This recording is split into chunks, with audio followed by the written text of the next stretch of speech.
Hello, finally, good evening, how are we all doing? Let me just move myself over here. I don't know where I need to be for this game, to be honest. We'll start with here. Let's get my volume level right. How are we doing? We had a few false starts there. I'm not entirely sure what was going on. But, yeah, I rebooted all my equipment, all my router and switch and all that kind of stuff, and then eventually it came back. I have no idea what happened. The main thing is, we're live. That's the main thing. Audio video is perfectamundo. Nice. Mr. Sutty, how you doing? Hey, Snuggy. You should try Ping Blotter. There is a trail available. Xeon. Well, thanks for that, dude. To be honest with you, it was a case of like massive drop in packets up to the ingest server. But I think maybe my equipment just needed a reboot. I don't know. But it flushed out in the end. Thing is, I heard there were Twitch problems with the ingest server, so I tried different ones and they were breaking. Anyway, we're here. Doesn't matter. Mr. Teppo, 4-month support. Thank you, Teppo. Ironic Lens Flare. 12 months, 1 year anniversary. Thank you very much, Ironic Lens Flare. Sorry I wasn't quite live at the point where you hit the button on that one, but thank you for your support. Danny, 341, thank you, Danny. WWE Undertaker. You guys got 4 months and 8 months. And Speedy Sticks. I can just see there with 13 months. And just before the stream, Daniel White with 2. Thank you, Daniel. How am I, Richard? I'm doing okay. little bit tired. I actually went to bed at a stupid time, but that's another story, which I'll tell you about, I'm sure. Steve, 3-month support. Martin Arrow, 17-month support. Thank you, Martin. Almost on a year and a half. Have a good weekend, Sven. Indeed, it's the weekend. It's Friday night. Hey, Fruit Superman, how you doing? Mr. Holmes. This is an earlier game. This one was made 2009. Apparently it's rated T, which Steve tells me is teen. I don't know if that quite fits in PG, but it's not far off. It's not mature, that's the main thing, so it's a T. T for teenage, I guess. So, I've never played it before. I've heard it's pretty good. We played Crimes and Punishments. Thought we'd try Jack the Ripper. I can't even say it. So I need your guys' help because my brain's not working, so you're going to have to solve all the puzzles. But no spoilers if you know the answer. Asphalt Cowboy, 3-month support. Thank you, Asphalt Cowboy. Teen is, well, I don't know, 13 or I guess. I guess it's 13 for teen. I've not really heard of T before, a T rating. I thought it meant go and get a cup of tea or something, or it's compatible with me drinking Yorkshire tea. I wasn't really sure.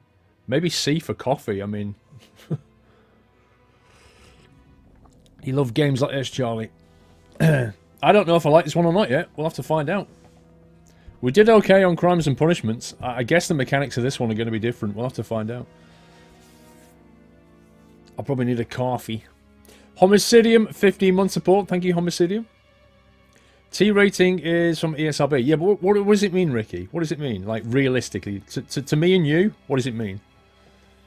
Does it mean 13 years is fine? Is it kind of like a PG under another name? I don't know. Teen games are for 13 or older. Okay. So that's like, I guess, one level up from a PG, right? PG's T rating. C's for coffee. Mild fantasy violence, Tom Trek. That's what T stands for. Yeah, that sounds like a very compatible with a PG, I guess.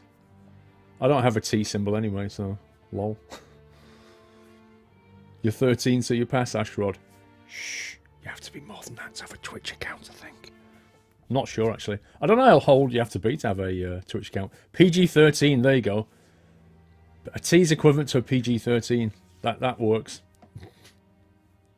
Or is that PG minus 13? Equivalent to 12 amps? Jake. I suppose the disclaimer stream is that you're not comfortable with the content, don't watch it. Well, yes and no, Charlie. It's okay as long as there's nothing. Like, if it was 18, I'd put the mature flag on. But I think if it's a PG-13, I think we'll get away with it.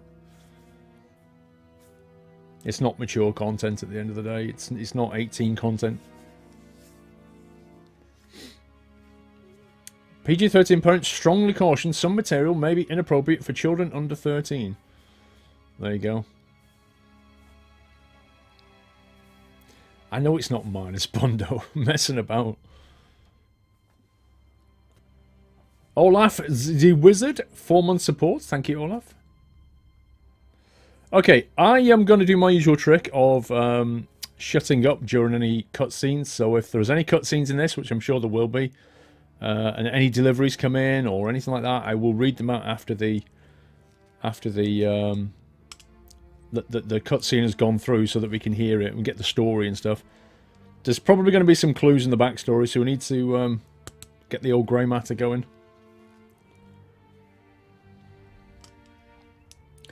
Are we ready to begin? My brain's not ready. I'm going to ask Mrs. Squirrel for a coffee. My brain, or I actually might get a Diet Coke. My brain just feels like it's going to sleep.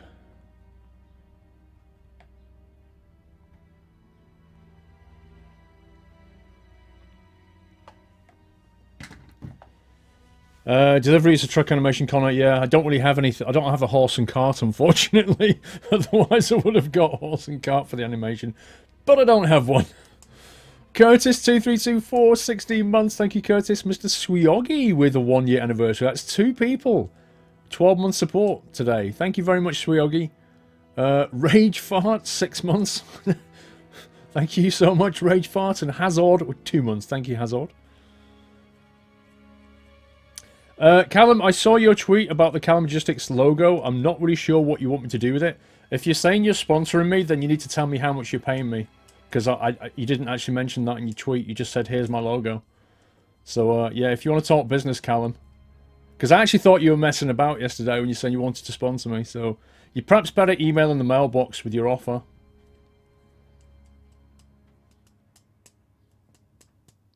Could be an instant stream, Bondo, indeed. Email, DCS newsletter. Dollar, dollar, dollar. I'm not a stupid guy. Put the dollars on the table.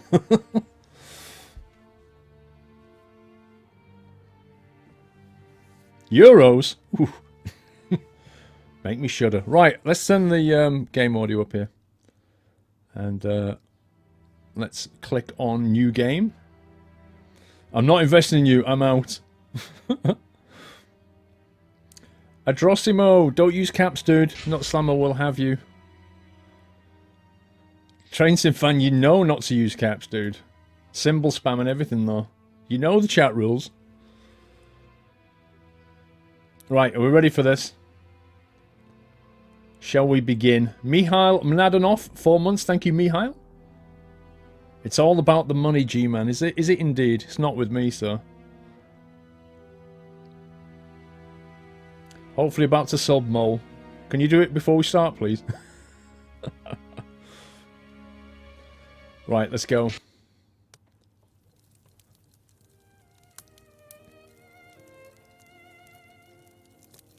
In the name of my health and yours, Holmes, stop smoking so much. There is more fog in our apartment than in the street. You are right, Watson, but this evening is never ending, and I have nothing to do but make smoke rings. A more amusing pastime would suit better, but my doctor is against it. Perhaps a little tune on the violin. My heart is not in it tonight, Watson. Have you noticed how this cigarette burns? Would you not say it is like a life being consumed? How many lives will end tonight in London? How many crimes will be committed within the life of a single cigarette? Ah, the vanity of existence. It is but complaints and smoke, the meagre panache of its sickly soul. The tobacco is giving you very somber thoughts. I am certain that this inactivity will not last. Let's retire. You'll be in better humour tomorrow. Reason speaks. Let's to bed.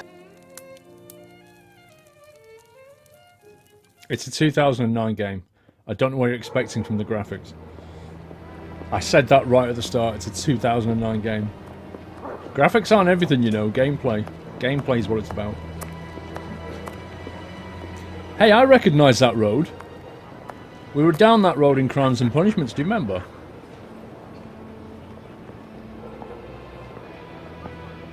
Did you see the lip sync, though?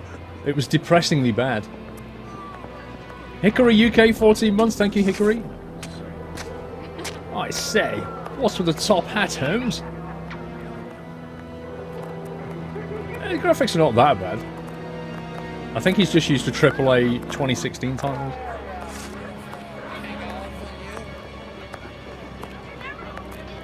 Can we actually walk around the whole road this time? Because last time we could only go down that alley.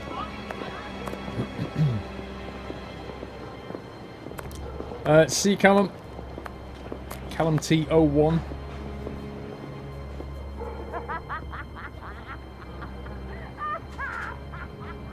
Well, I think somebody's about to be murdered here. Thanks.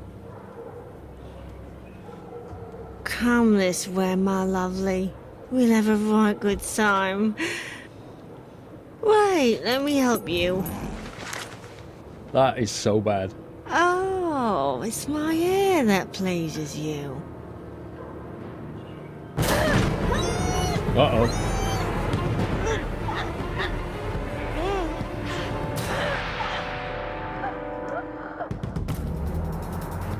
What the hand? You see this hand? Why was there a third hand?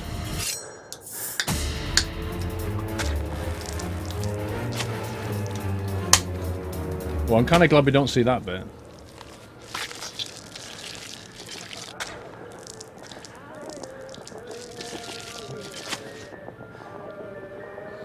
Ew.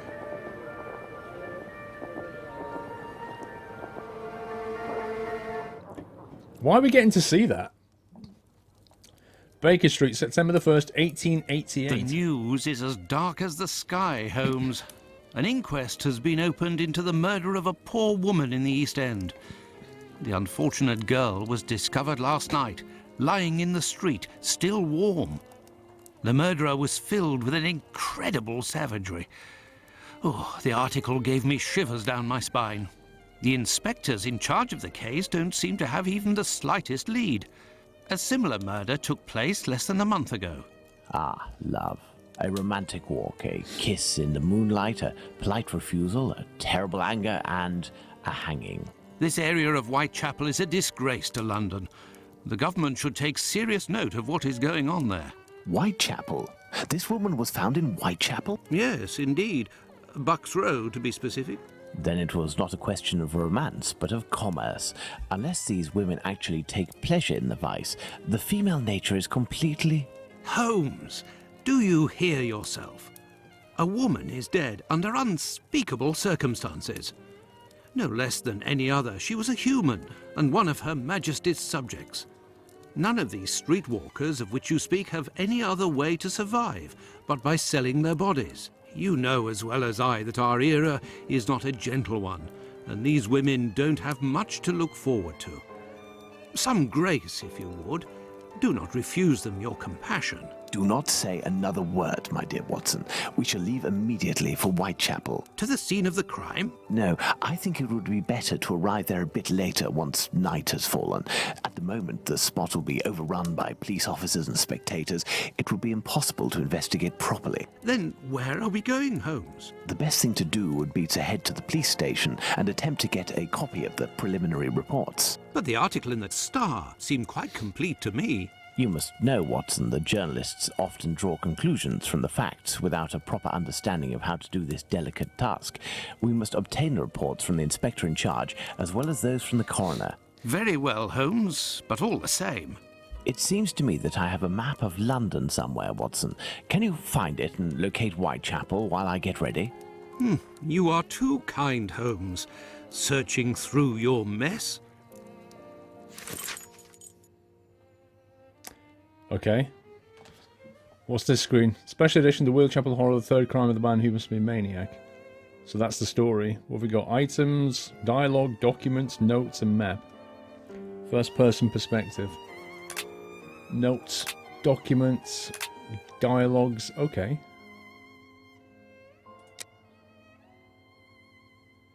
Ah, that's actually the dialogue. Sherlock Holmes reasons, let's go to bed. What the heck?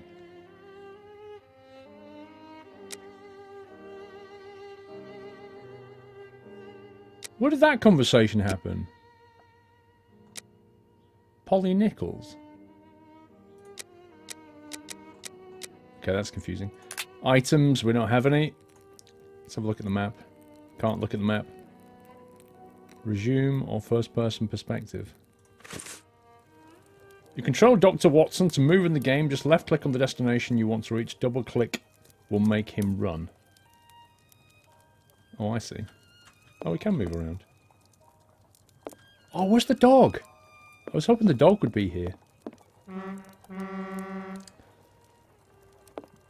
Were there computers in 1888? I don't think there were. Baz!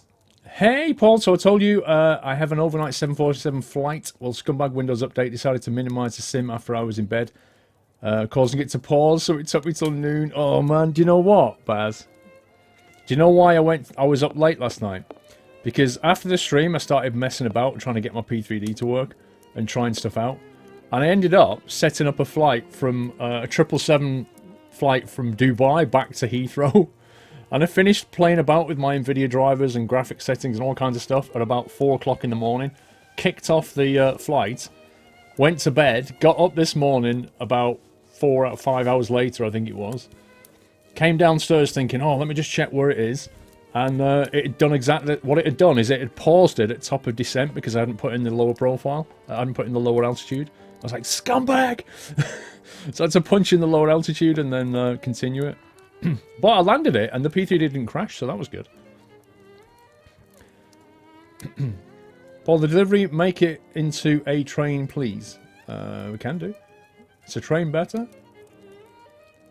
There you go, it's now a train. How come Twitch is not working on Mozilla Firefox, Dimple? I actually don't know. Let's have a look. What can we inspect? Holmes's experiment table. Holmes' experiment table. The Adventure of the Dancing Men. I remember it well. What? What's that? The Queen's initials done in bullet holes. Good old Holmes. He shot his own wall, like you do. Oh, don't use the latest NVIDIA drivers, Harrison. Get the previous ones. If you go to the NVIDIA website, they've got like an archive of all their drivers. Don't get the latest one. Get the one before it. And just go over the top. Well, well. Holmes has received some French champagne. With a card. A gift from a young admirer. Signed, Raoul d'Andrecy. Who on earth could that be? Raoul d'Andrecy? Sounds very French.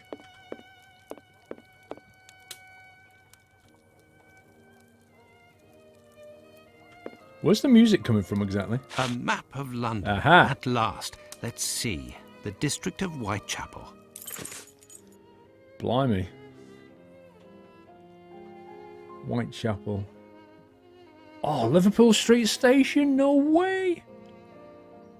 I used to come into that every day. I used to come into that. That's insane. Aldgate. Yeah, I know this area pretty well. Nice. Whitechapel. Isn't Whitechapel on the Monopoly board? Can we pick that up? No. Okay, clearly we can go out, but I want to have a little explore in here first to make sure we've not got any missing clues. This is how Holmes stores his post. Thank goodness his clients don't see this. This is the coal bucket in which Holmes keeps his cigars. What a funny idea. Holmes uses this old Persian slipper to hold his pipe tobacco. Why is this important? Colonel Gordon, during the last adventure of the resident patient. Mr. Blackwave UK, thank you for resuming your support, sir. Thank you for the resub. Welcome back to the Night House. Switzerland, a charming country. Perhaps Holmes and I shall investigate one day. Okay. Treaty on Cornish, the Celtic dialect of Cornwall. And here, medieval pottery. How can Holmes possibly read such things? Oh yeah, Whitechapel's pink on the Monopoly board, you're right. Have you found the map of London, Watson? Come, my friend, it can't be too far. Be sure to locate the police station in Whitechapel we must get to. Understood, Holmes. I found the map. I've got the map. What's this? Police station. I found the map, Holmes, and I was able to locate the Whitechapel police station. I'm so clever. Congratulations, Watson. Come, the game is afoot. You can read the article to me on the way. Give Watson a medal. We have arrived, Watson, in Whitechapel. Not very bright, and what cold. Brr, a typical London morning. Come, Watson, let's find this police station. Sherlock's quite skinny in this. Like, too skinny. Let's find the police station. Come on, guys. Get your best detective hat on. Where's the police station? Must be here somewhere. Can't see it, can you? Maybe it's up here.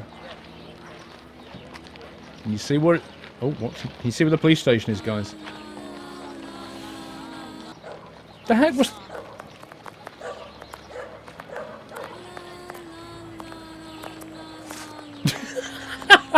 Look at Watson!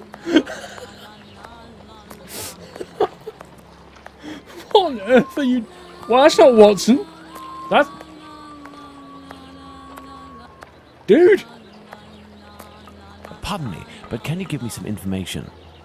Misery is a terrible thing. Does he just like walking into people or something? You're a bit strange, bro.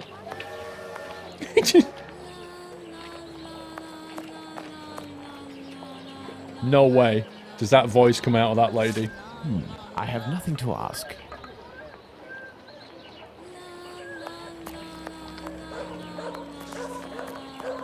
That looks dodgy. You ain't from round here. You shouldn't stay here. It ain't healthy. Right, somebody explain to me what accent that is, because that's from nothing around London. There's no accent like that. That guy's just running around like an idiot. This thing has better AI than ETS. This is brilliant. He's coming back.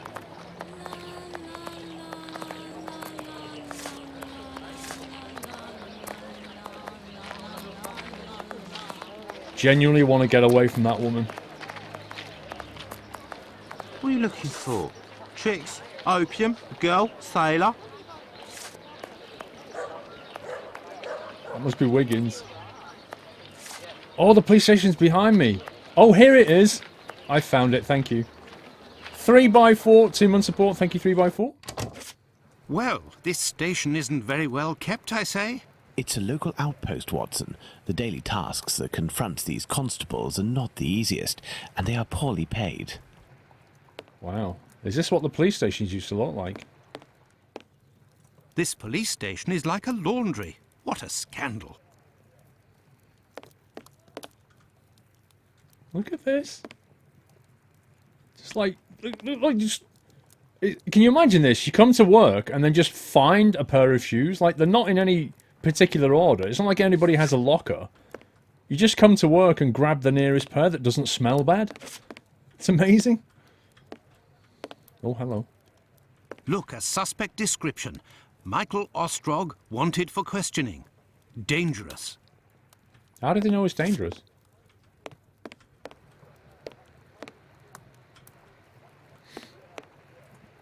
These archives are impressive. I bet they have been carefully conserved, classified and indexed in order to follow the evolution of criminality in this area with extreme precision. Wouldn't you say, Holmes? Given their condition, more likely for lighting the furnace, Watson. It's Ukrainian, so the accents are a bit off. I don't know, they managed to get a British Sherlock Holmes. I'm sure they could have got some British kids from the East End. Gentlemen, welcome. Hello, I would like to speak with the Chief Inspector, if you please. Constable Humphreys here.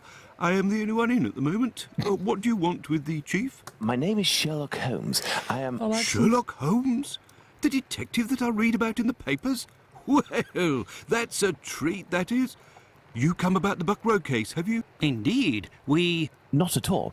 We were just passing by chance. You say that there was a crime recently. You don't know? You must be the only folk in London who haven't heard. It won't be long until you find the culprit, no doubt. Nothing is less certain. Suspects 0. Clues 0. It's not good for us, especially not in this district. That accent's terrible. What was that? Oh, do I have to say something? Hang on.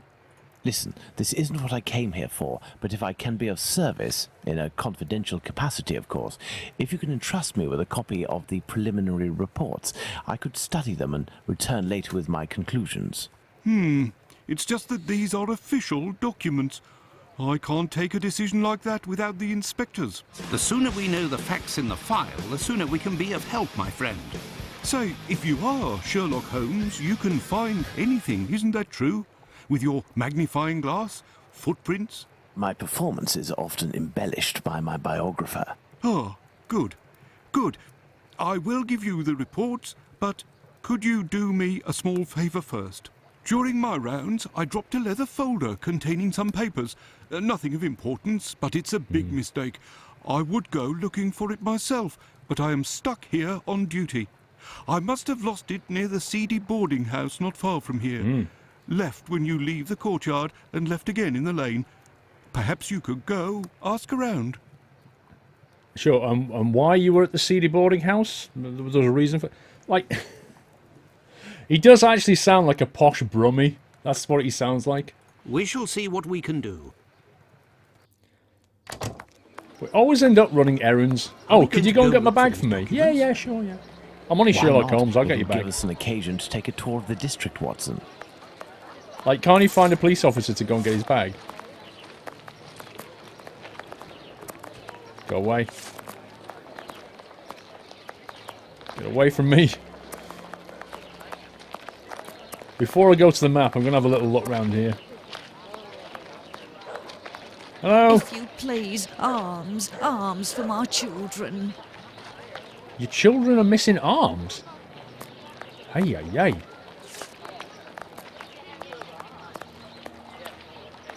Pardon me, but can you give me some information? Come, please.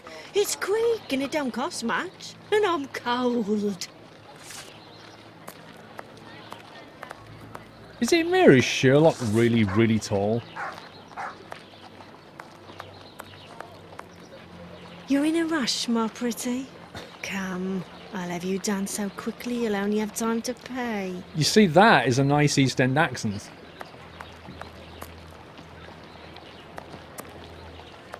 I have no reason to go that way. I don't want to go that way. I want to talk to her. Seems the police will stop everyone who's wandering the streets and send them off to the colonies.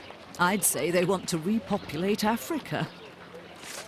Mr. Flowisar or Miss Flowisar, I don't know. Flowisar, thank you for subscribing. I missed that one actually. Welcome to NetHouse. Thank you for supporting the community and the stream. Thank you and welcome. Pash Potter, 13 months. I can't read tonight. Tell me my brain's not Well, working. without money, we can't do nothing. Well, that's true. Ew. God, I bet that used to smell like something terrible. Thank you, Flowisart.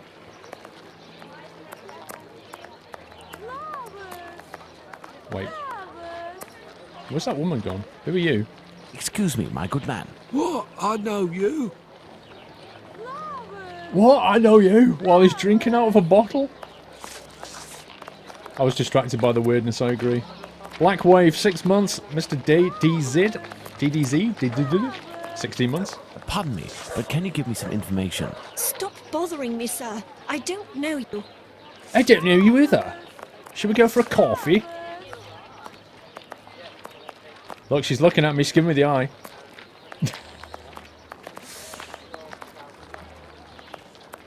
Hey! I have nothing to ask.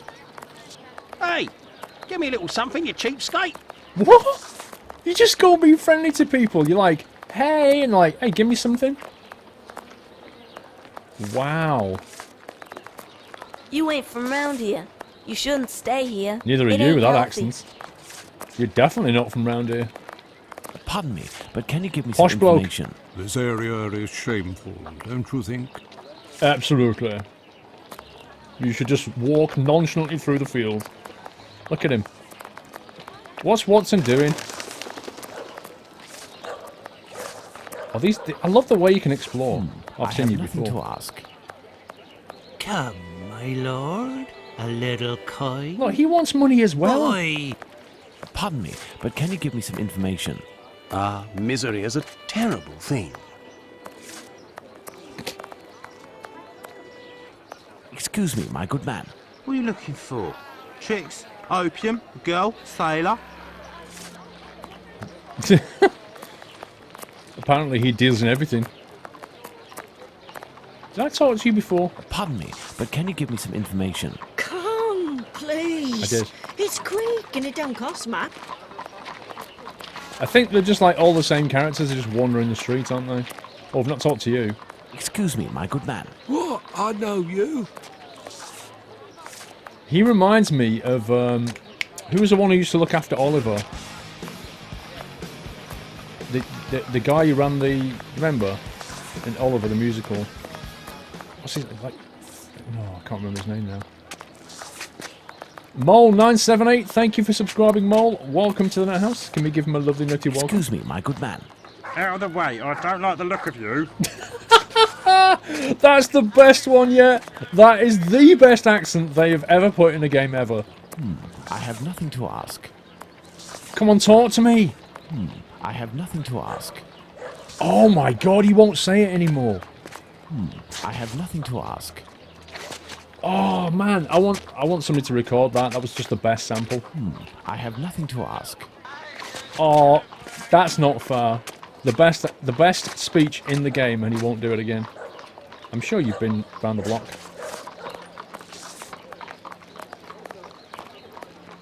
Pardon me, but can you give me some information? If you're looking for a princess lover, you found her.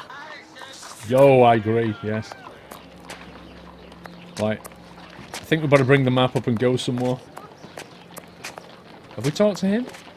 Excuse me, my good man. What are you looking for? Oh, not him again. Go away.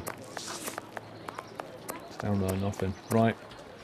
We've had a chat with everyone. Oh. Where is it we're going? Police station. How do we zoom or something? The heck? We have to go and get this guy's bag, don't we? Hang on. Notes. You sound like the guy from Omsi. It was a bit Yoda, wasn't it? Excuse me? What is it we had to go? This guy that we had a chat with. Yeah. PC. The boarding house. A leather folder containing some papers near the boarding house. It's not going to tell me where the boarding house... Did anybody spot the boarding house anywhere? There's a police station. We're down about here now, aren't we? So let's carry on down that way, maybe.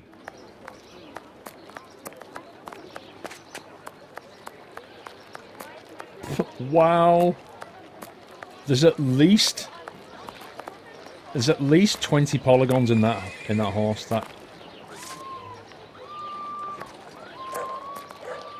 I can hear somebody screaming.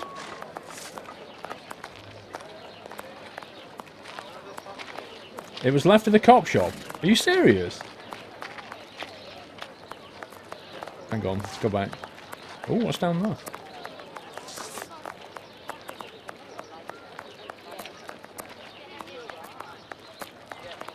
Is that the boarding house then? Hang on, left at the cop shop, you mean? So like left this way?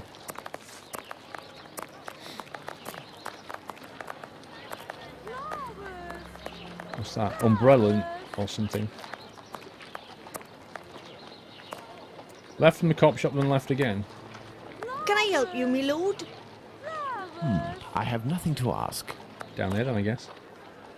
Murder and mutilation of a female. Flowers. That looks like a boarding house. Good day, sir. You wouldn't happen to have seen a leather folder on the ground around here, would you? Good day, gentlemen. Finley, caretaker of this building. Yes. Here to serve. And yes, less than an hour ago.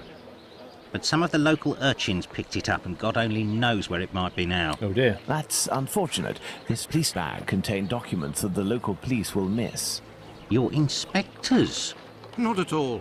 I am Dr. Watson, and this is Sherlock Holmes, the detective. Sherlock Holmes, the great detective. You must be here about last night's murder. Have you discovered the identity of the poor woman? Indeed, I'd only to read the papers. Mine is dated from this morning, and it does not say who it is. Avis, 9 months support, thank you, Avis. Inex Sweden, 7 months, thank you, Inex. Baz, waving for attention to my previous delivery you missed. Guess I had a very bad timing on it. Do not blame Paul. I'm sorry, I did miss that. Wait a sec. Brilliant to hear the OP3 is working again. I hope Windows won't trick me this night, because today the flight will be an eternity anyway. A380 Boston to Hong Kong scheduled 14.5 hours. Baz, dude, you're insane. I'm not really engaged in this case, but if I can help the police, I will do so willingly. Oh, to be sure. I've been told that Inspector Abaline is in charge. A very capable man. A capable man. So, according to you, I have no chance of finding this folder then? Indeed. But I, on the other hand, should be able to find it. Do me a favour, in exchange. A vagrant comes almost every night to sleep in one of the nooks not far from my windows. He coughs, howls, sometimes even sings. He's quite hefty and I don't dare approach him. I've lost 3 tenants because of him. If it's you who speaks to the police, they will take this matter more seriously. Tell them about the captain. They'll know who you're talking about. In the meantime, I'll find your police bag. A hefty vagrant we have to find. Another Whitechapel mystery, horrible murder in Bucks Road, Whitechapel.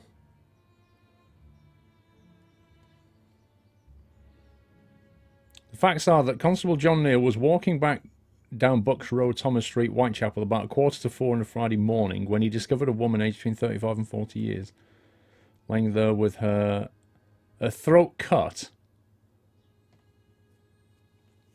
When we saw that happen, I thought he was, like, disemboweling him or something.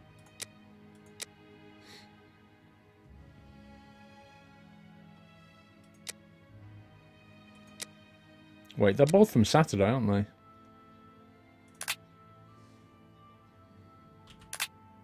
Let's go to the police station. Let's go to the police station. Go on, let me have a quick look.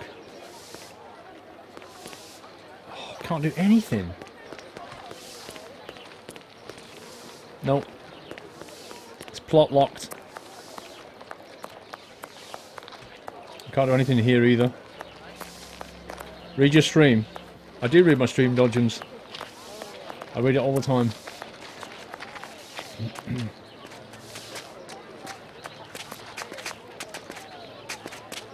Oh, not so. Wait a minute. Why didn't you come and get the bag? Pardon me, but can you give me some information? If it's to file a complaint, you should go to the station. Yeah, I want to file a complaint.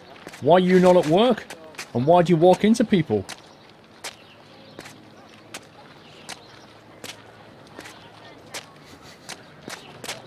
This guy's amazing. Okay. Adventure on rails. Let's go to the police station. Leeds, Bradford to Palma de Mallorca. I don't even think I've got a scenery for Bradford, although I might have actually. I'm not sure. Flowers. So, gentlemen, have you found my police bag? Nope. Not really. Not quite yet. Do you know a vagrant who goes by the name of the Captain? Captain? Yes, an old sailor, strong as a Turk and tattooed from head to toe. The drink has turned him into a derelict. He appears to be causing some problems for the caretaker of the building at the end of the street. What do you want us to do? Every night, stairwells, halls and porches become public dormitories, and people don't only come to sleep. I believe this man has a niece who puts him up sometimes. Her lodgings are in Commercial Street, right after the alley with the boarding house. You won't forget my folder, will you? You won't forget my folder, will you? PC Tech, resume sub. Thank you, PC Tech. To have her uncle stay with her?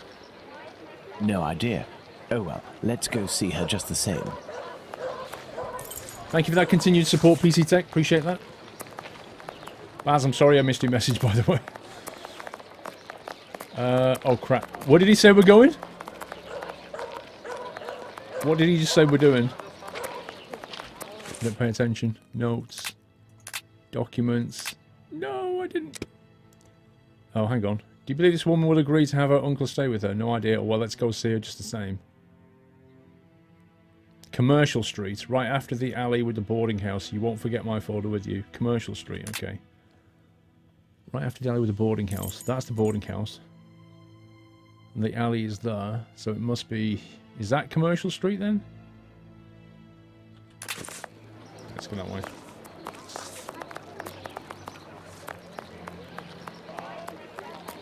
"21 months of support."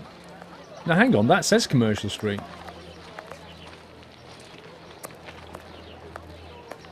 Right after the alley with the boarding house. Unless it means down there. Think it means down here? Hey, I said to you, Retu, you guys are going to solve this, not me. My brain's not working.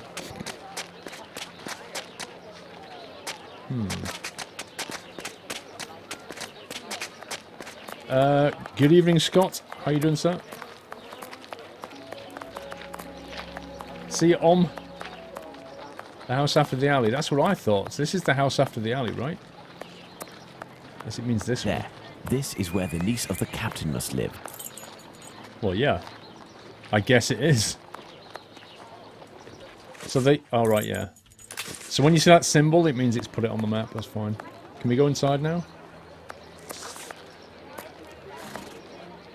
Good day, miss. Would you happen to be the niece of the man known as the captain? Oh, yes, that would be me. What has he done this time? He isn't... Oh, my God. I'm on my way.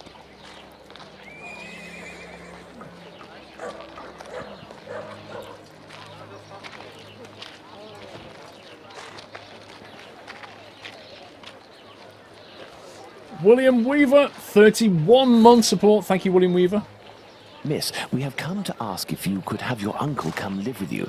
He sleeps under the windows of a boarding house, causes the caretaker no end of problems. I know. I've lodged him for a while, and he was the same here. My landlord made me kick him out. I'm ashamed, you know. I never should have, given the state of his health. He coughs day and night. There might be a way to calm his cough. I am a doctor. I could examine him. He went to see a doctor at the clinic. But the medicine costs too much. I can hardly pay my rent. We will see to it. Where might your uncle be found? I don't know. He must be in the vicinity, but I don't know exactly where.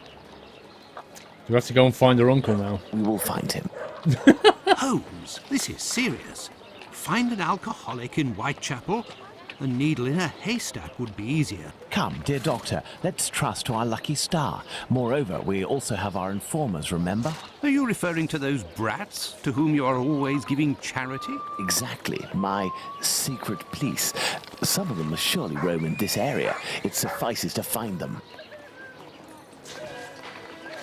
We've got to go and find that brat.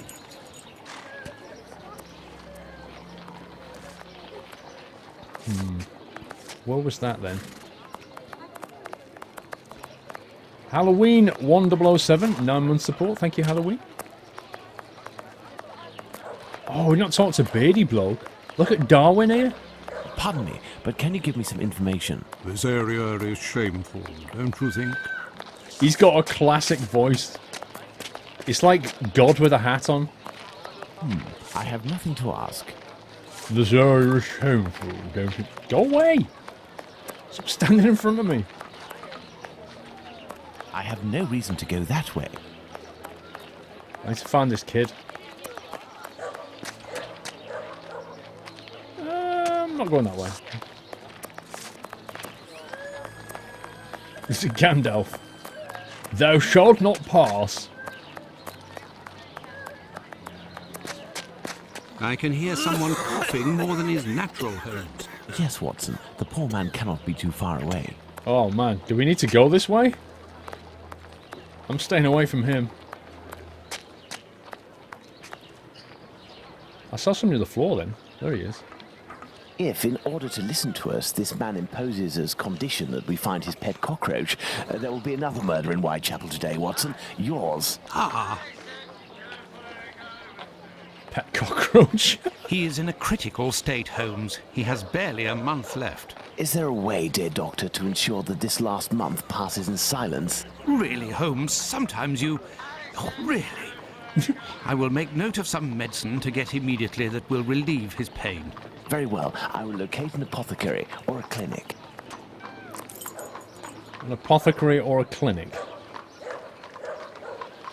Find the medicine, Holmes. We must make haste. Okay. Right now, this feels like Sherlock Holmes. The, what's the word I'm looking for? I can't think of the word. Chores. When he's just getting chores to do. Running errands. He's like the courier. Go and get this bag for me. Go and find this person. Go and get some herbs for this dude. Where's the apothecary? The wasp's nest.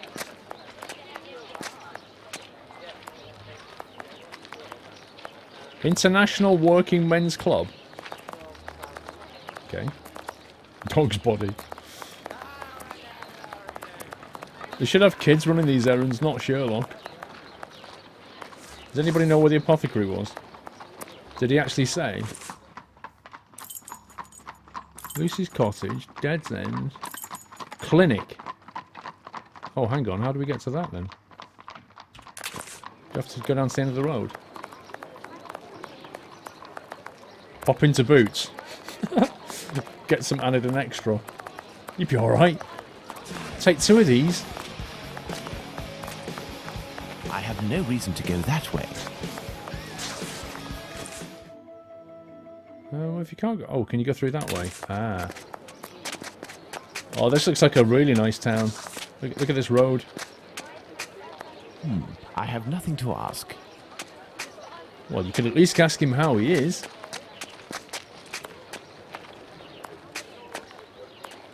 In Amberclad84, thank you for subscribing. Welcome to the house in Amberclad. In Amberclad, I can't even say your name. Thank you for your support. Right, so this is a little cut-through alley, right? Oh, wow. See, that's actually quite impressive. The clinic was on the left, I think. Whitechapel Street.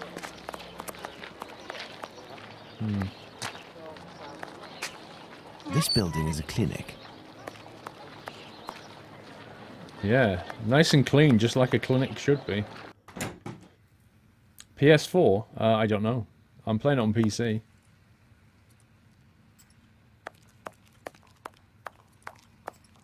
Wow, are you telling me there's just like nobody sick in this town? What is this a clinic for?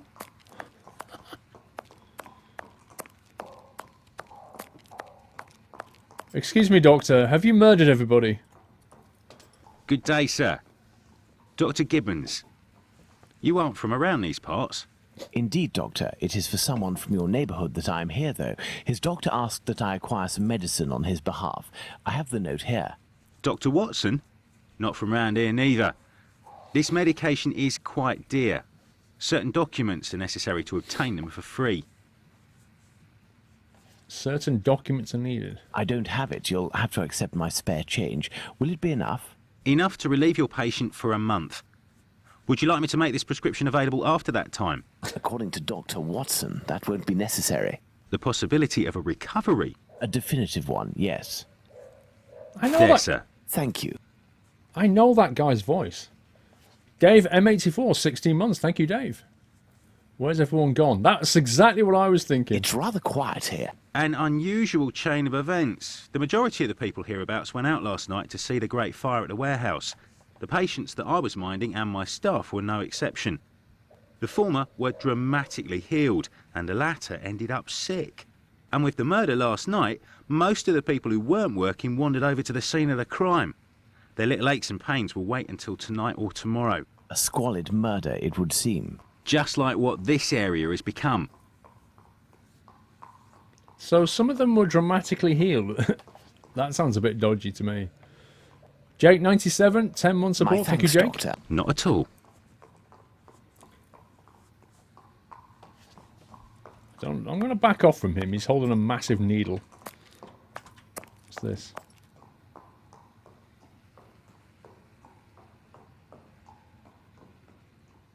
Can you hear a horse?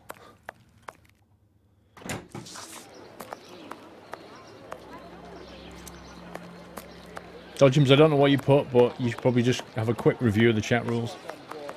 Honey Ron, 16 months. Thank you, Honey Ron. Right, so we've got the medicine. Oh no, it's that weird woman again. She's here.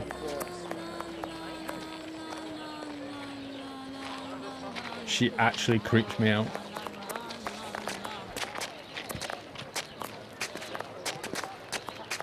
I'm good, Scania. How are you?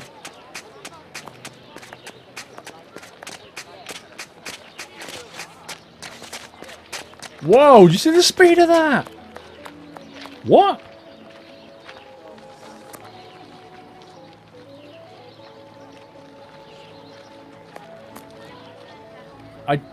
What? How did a horse and cart go flying past and then turn that 90-degree corner in about a second? To go that way. You do. It's a ghost area. It's weird. I'm calling hacks on that. That was like ETS2 trucks, wasn't it? When the AI just despawns. The horses. Look, it's a ghost horse.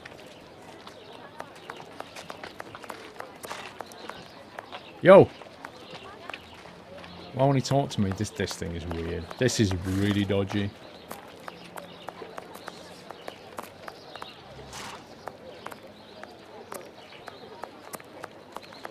It's creepy.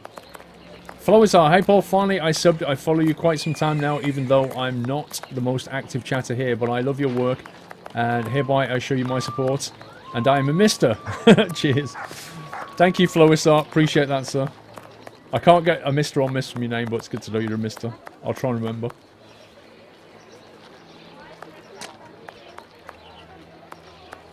Find the medicine, Holmes. We must make haste. Wait, what? I thought we got the medicine. I thought we got the medicine. We've got it here, look. What do we do with it?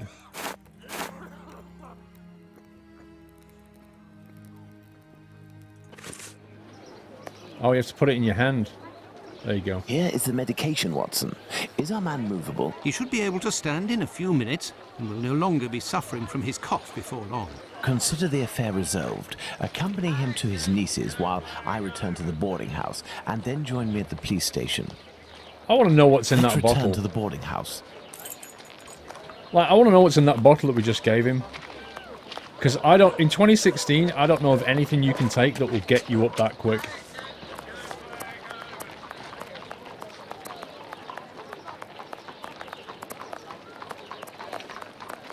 Give it to Watson. Oh, hang on. Did it say the boarding house?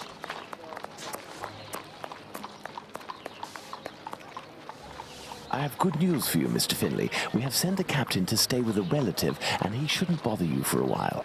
I also have some good news. I have your police bag. Holy water. I bid you good day. Oh, it was nothing. Tell me, one of my wife's friends lost... Another day, Finley. Another day. Sherlock's getting bored. It's like, I am not looking for your cockroaches. Clinic. Do we go back to the police station now?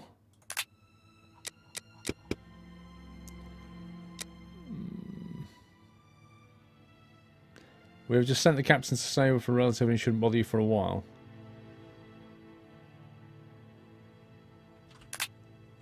Okay. Did he give us the bag? Aha, we got the bag. This reminds me of World of Warcraft. Like in World of Warcraft, you'll get a quest to go and do something, and then when you get there, in order to get that thing off that person, they'll want you to do something. which will then take you to somewhere else to get something off somebody else. And that's literally what this is. It's just a chain of kind of get this, get that, get this, bring it to him, and then finally we get what you want. Okay, so I guess I have to click on that. Oh. Are you sure it's the police bag that you lost? Yes, but someone attempted to force it open. They didn't succeed, but now the lock is stuck. Perhaps you could... Let's see.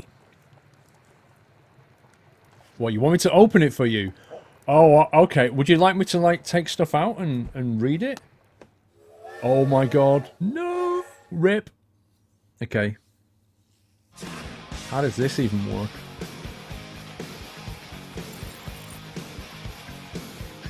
How are we supposed to reset? Close? What are we supposed to do?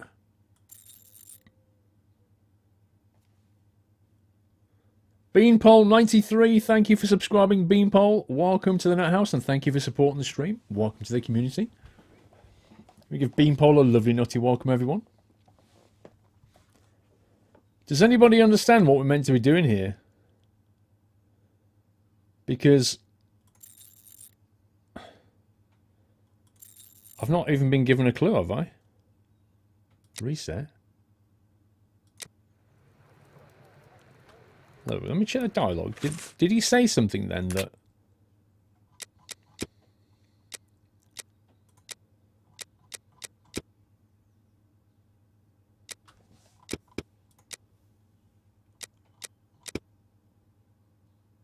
We don't have a conversation logged with this guy.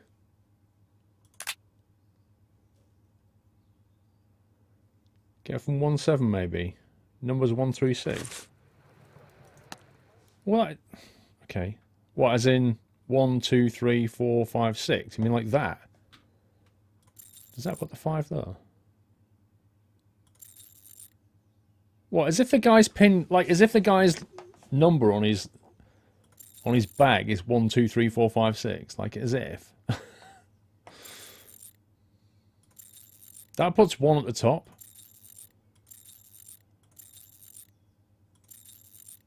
That puts 3 there.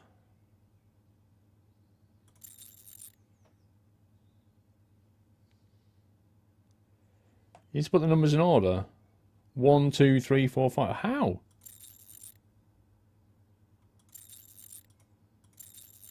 Wait a sec, wait a sec, wait a sec. Hang on. I get this, I think.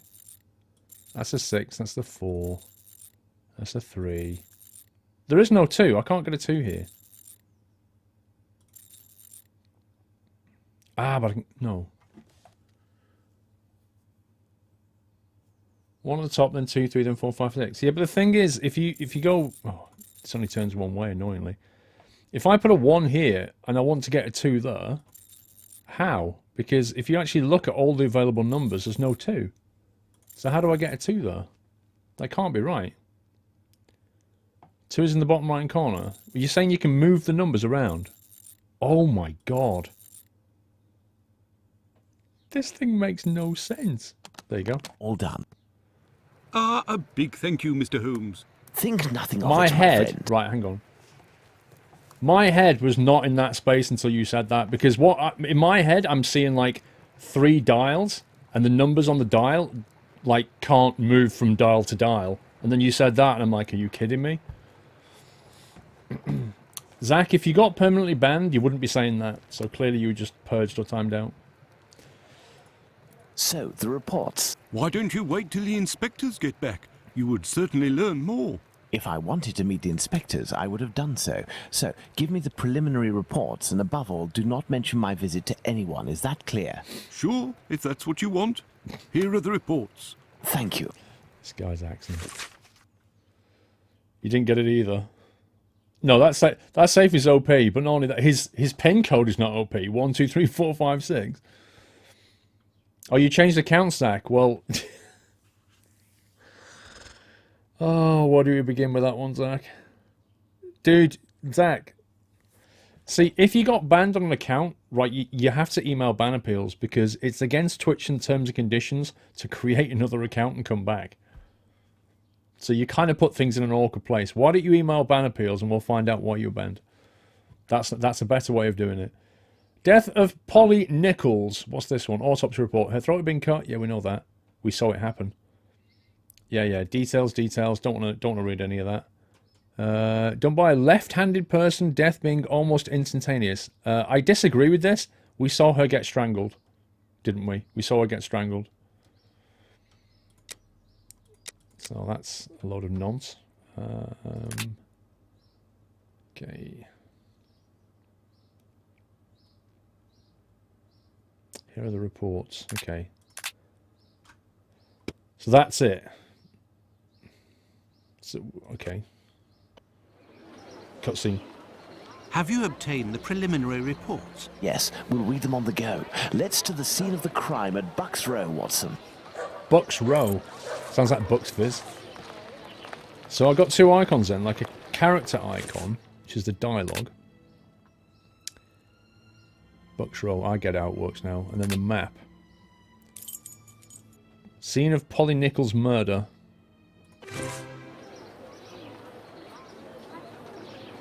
Okay, you can just teleport around the map. I learned something else. It's time for Tall Steel Chips and Cherry Coke, Baz. Never liked Cherry Coke for some reason.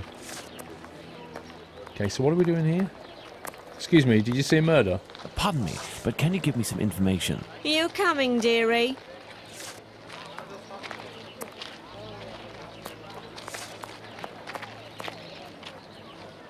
I'll just walk this way. Excuse me, Mr. Drunken Bloke? Excuse me, my good man. Now, time to chat. I've got business. Got it? Wow! He just sobered up like that. You was making that up.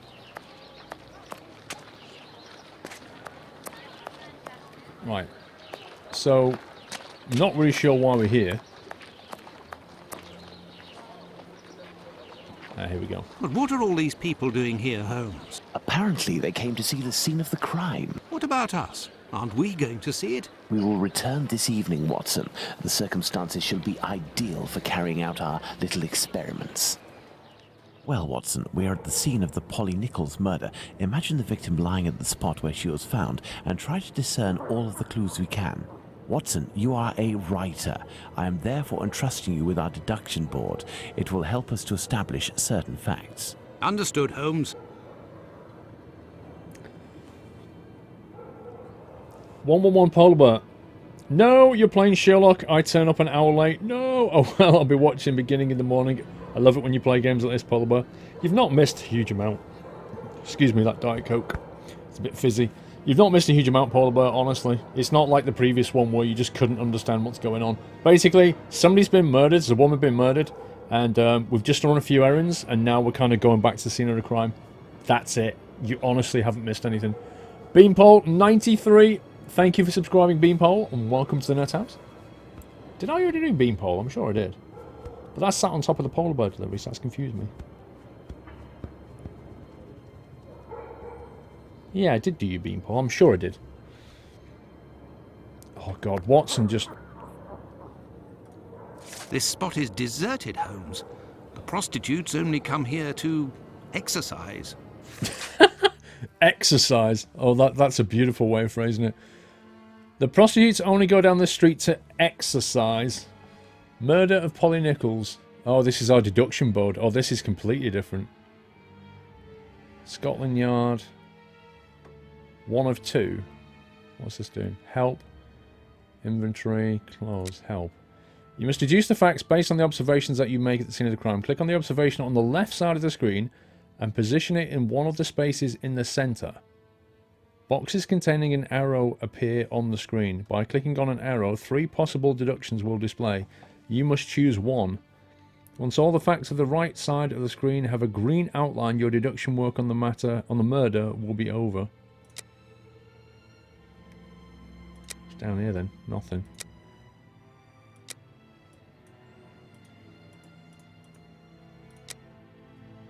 So we just got our first kind of clue on the deduction board, I guess.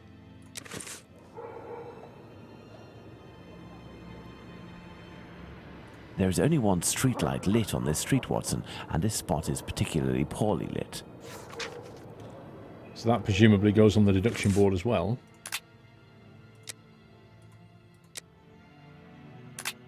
Okay.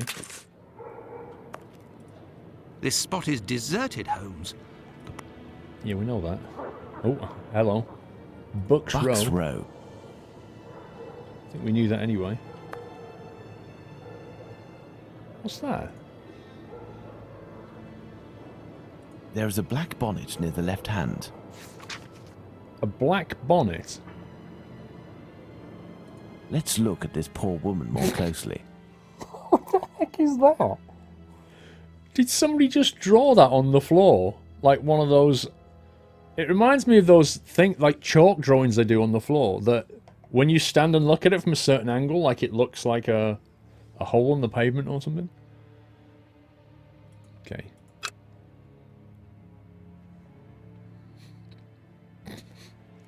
She's basically pulling a tongue at us.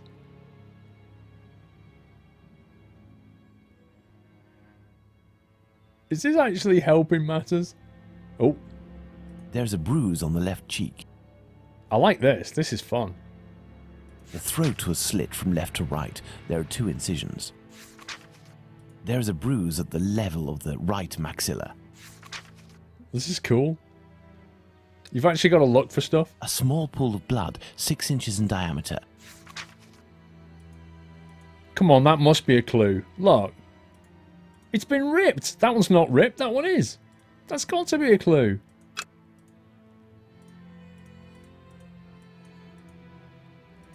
A small pool of blood. Yeah, we know that. The tongue is swollen. Ah! It is a blatant clue.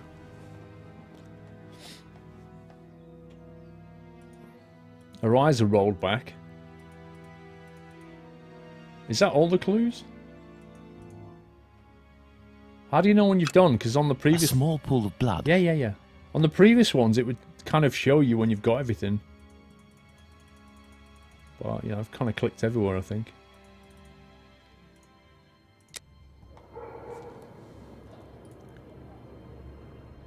No signs of blood. No signs of blood. What? On the door? So what does that mean? What can you deduce from that? Fingersleaf has a sword and a battery, so maybe a lightsaber. I like it. No signs of blood.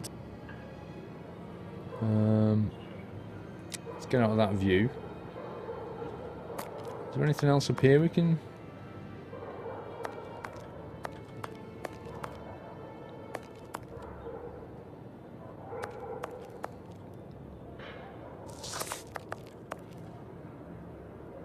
Don't see anything else. She's moved. She was moved there. What, she was killed somewhere else and moved there? How far down this road do we go, do you think? I have no reason to go that way. Okay.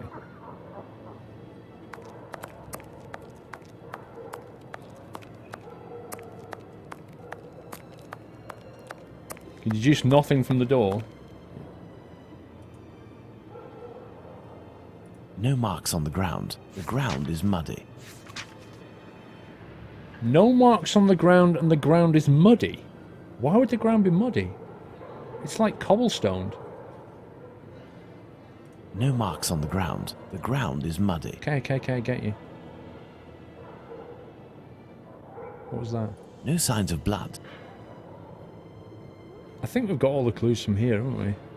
I've definitely got all the clues from her. From the chalk painting.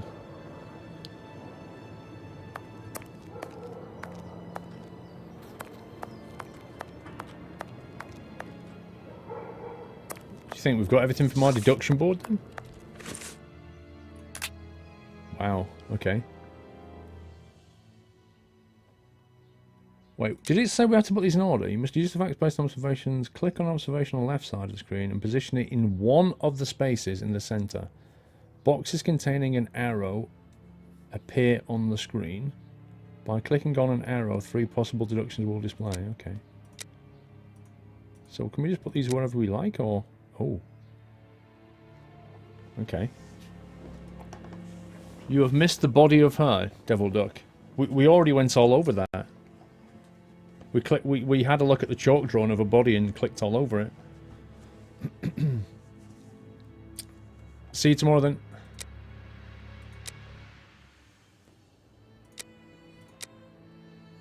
Black bonnet in the left hand.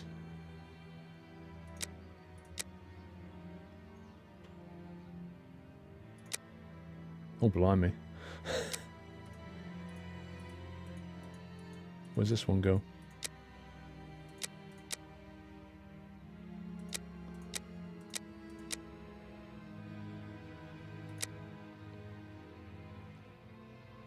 You only checked her upper torso. You need to check her lower torso. I didn't even realise I could do that. Hang on. I didn't even realise I could do that. Where are we?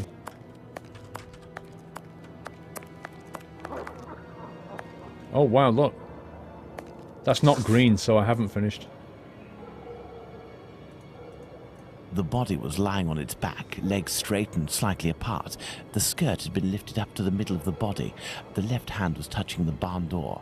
The body was still warm. Let's reread the preliminary report for the details on the wounds inflicted upon this poor woman. Well, Watson, we have found all of the possible clues, I think. We will now attempt to recreate the scene of the murder. Come closer, Watson. I have to make you up. You are joking, Holmes?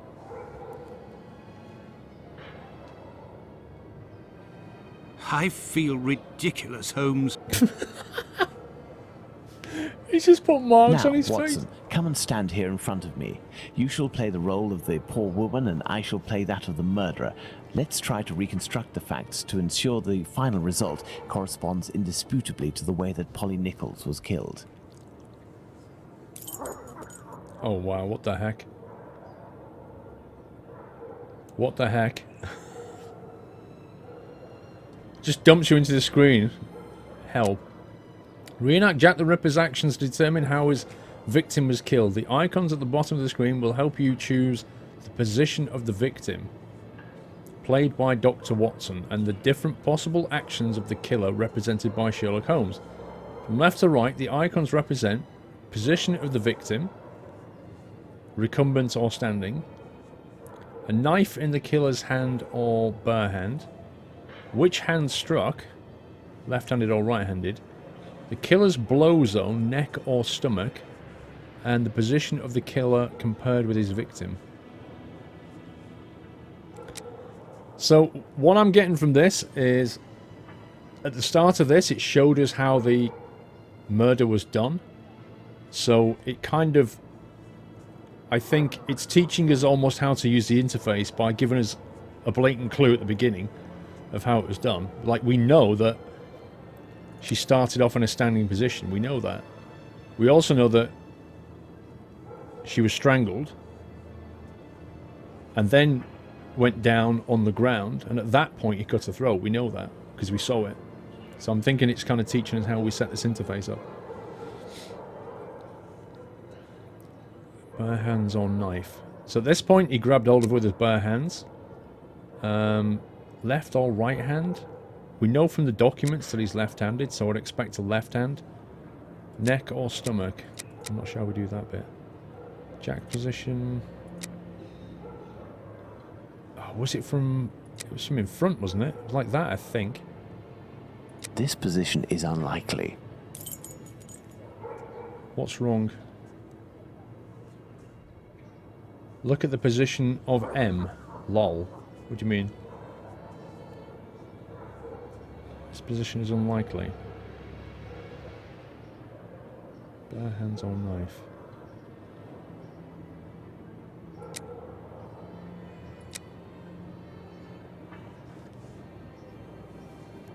I don't know, what do you guys think? From here, maybe? No, there is no reason the murderer would be positioned like this. The grip would be awkward, okay. This position isn't very comfortable. So it's definitely a... It's definitely from the front.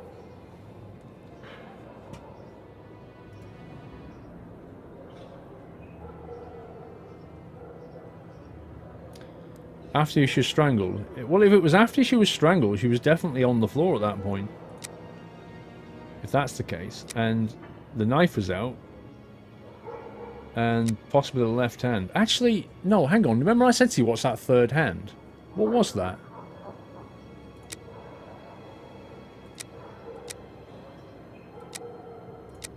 No, I don't think that things went like that. The murderer didn't attempt to stab his victim in the stomach.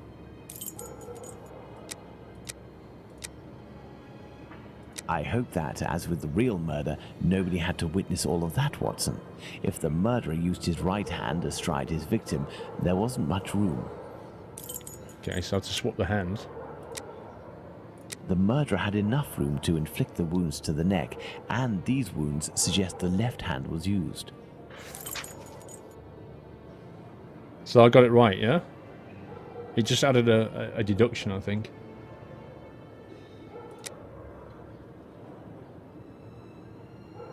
Do we do any more, or just that one?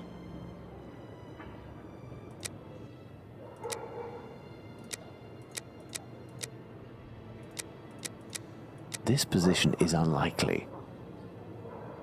Unlikely.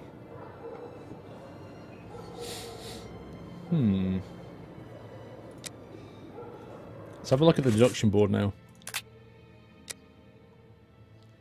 The murderer must have been sitting on the victim, knife in the left hand or right. The corpse was still warm. Well, we know that anyway. The murderer cut open Polly Thingy's throat.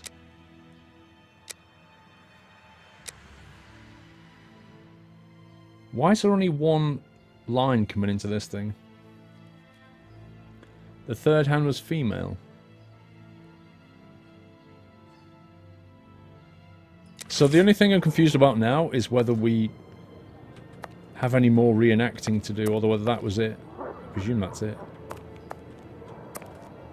No, we can actually go through that again. What's that do? Oh, wow. Okay. Click on the arrows. I will do in a minute.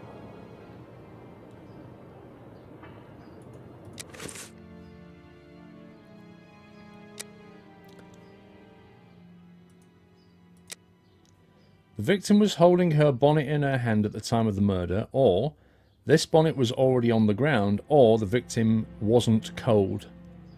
Now the clues we've had so far is that London's cold. Because the black bonnet was found in the left hand, it was a poorly lit street, prostitutes only go down there to exercise. The victim was holding her bonnet in her hand at the time of the murder. The bonnet was already down. So if we go with the first one, then that would lead you to that conclusion. The victim was asking for alms. The victim wasn't afraid, or the victim collected the bonnet from the ground. Do you think she was asking for money? Or do you think the victim wasn't afraid? Could be either, really, couldn't it? If the victim wasn't afraid, then the conclusion was P. Nichols wasn't cautious, didn't have a bonnet, or had the bonnet in her hand and was ready to exercise. I'll go with that one. Right, no traces of blood on the wall, and the victim had her throat cut. The wall was washed? No. The killer slit the victim's throat quietly? Yes. The victim didn't have her throat slit while standing. That's true. We know that's true. Little pool of blood on the floor means the blood spurted. The blood didn't flow in strong spurts, or the murderer wanted to drain the victim of her blood.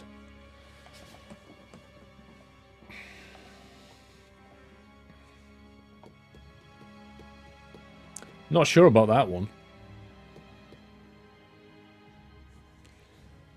There was on her left too, I think on the right side also. Thought the bruise was on her right cheek. She had a bruise here, and she had a bruise here. So she definitely had a bruise on her right cheek, which means a left-handed person could have done something. The second one, she was dead. Oh, I see what you mean. I see what you mean. Because he strangled her first, the heart wasn't pumping. That's what you're saying, because she was already dead. Kind of makes sense. Damp, dirty and damp ground. He could not have had relations on the ground. True. The murderer threw water on the ground. I doubt it. There were relations on the ground. I go with the former. So all of that together, the conclusion is P. Nichols wasn't killed here. P. Nichols was dead before being stretched out and having her throat slit. P. Nichols was killed by having her throat slit. Dead before. She had to have been dead before. That's why the heart wasn't racing, yeah? That's the conclusion. The corpse is still warm. No footsteps on the ground, and the murderer cut open Polly Nichols' throat. Which means the victim was dumped, the murderer warmed the victim up, or the victim wasn't dragged. I'm going to go with wasn't dragged. Conclusion is, Miss P. Nichols' murder took place in the daytime. Took place in the premises, moved P. Nichols here. A right-handed person can hit the bottom left side of the face with ease, but right cheek is, or the left is impossible. Yeah, I think that's why your conclusion is that the murderer was left-handed. I don't get that, though.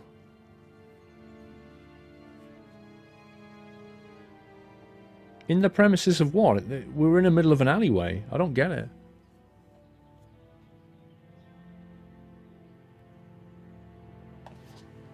Why would it say that when I've said the victim isn't dragged? The victim was dumped. What would that do? That doesn't actually change the options.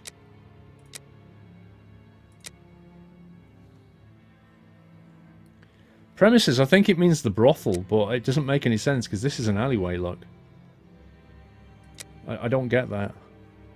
I just don't get it.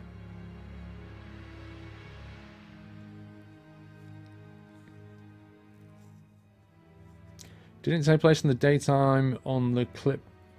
Daytime? Now you got me thinking. I thought it was nighttime. That's why you had the poorly lit street and stuff. Green's correct, red is wrong. So yeah, green is the conclusion, I guess. The tongue is bloated. Was strangled, poisoned, or suffocated. Strangled. Now we've got stuff here we don't have a link for yet. Hang on. The victim was has a bruise on the right jawbone, which was here. The murderer beat the victim. The bruise was caused by hard pressure on the fingers, or the murderer gagged the victim by gripping tightly.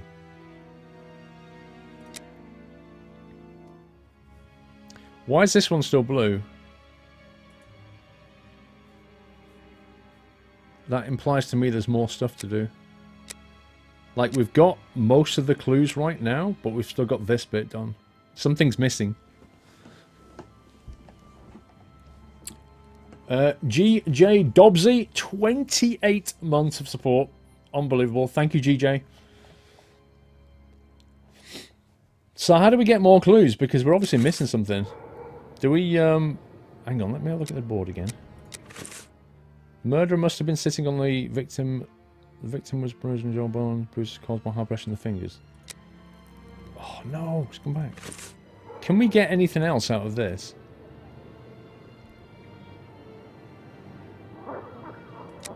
If we think there was a strangulation, how can we...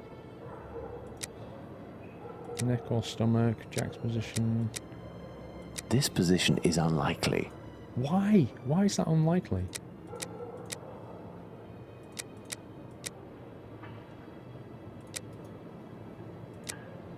Yes, it's quite possible the events occurred like this. The right hand. So it was like that, and then that. Yeah. My dear Watson, now that we have found all of our clues, nothing remains but to subject them to our most likely hypotheses in order to deduce the facts. Looks like we have all the clues now. Okay. The murder was standing in front of the victim. We got that. The bruise was caused by hard pressure with the fingers. The killer's right hand prevented the victim from screaming. I guess. There were relations while standing up. I doubt it. The killer's left hand prevented the victim from screaming. So his strong hand was his left hand. That must have prevented the killer from screaming. But hang on. One of the hands goes over the mouth, the other one goes onto the throat. So which is which? Would you use your stronger one on the throat? So your right hand must have gone over the victim's mouth. The killer strangled the victim with his left hand.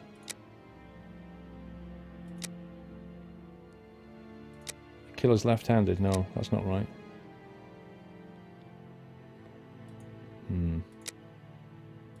That's not right.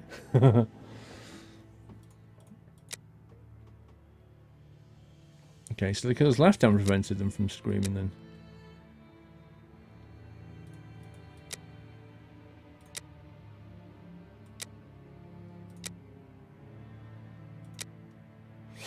Something not right here.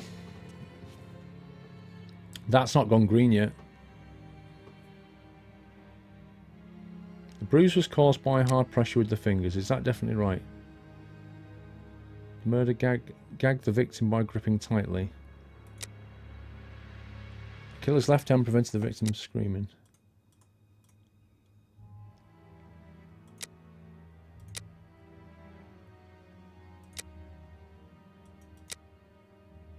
He didn't have two knives. No way did he have two knives. Left on her mouth because he said her throat was cut from left to right.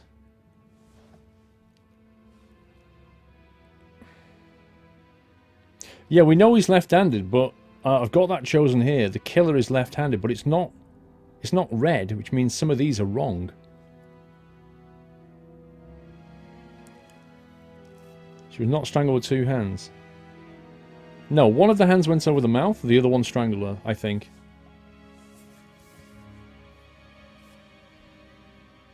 The victim has a bruise on the right jawbone, which is here. No, hang on, here. The right jawbone was here. The deduction is the bruise was caused by hard pressure with the fingers, or the murderer gagged the victim by gripping tightly. If it was on the jawbone, it's by gripping tightly. It can't be anything else. If you're trying to strangle somebody, you don't grip the jawbone. The murderer was standing in front of the victim, we got that. The killer's left hand prevented the victim from screaming.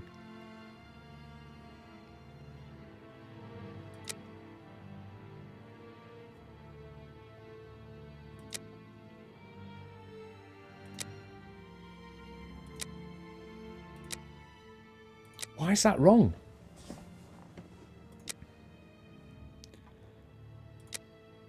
Why is that wrong? He's right-handed. I have the game myself. Well, we don't want spoilers, BCS. We don't want blatant answers.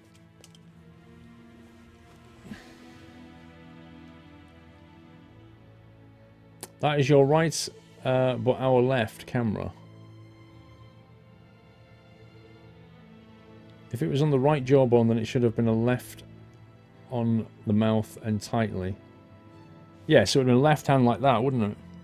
I guess. Unless it's the thumb that's doing... I don't know.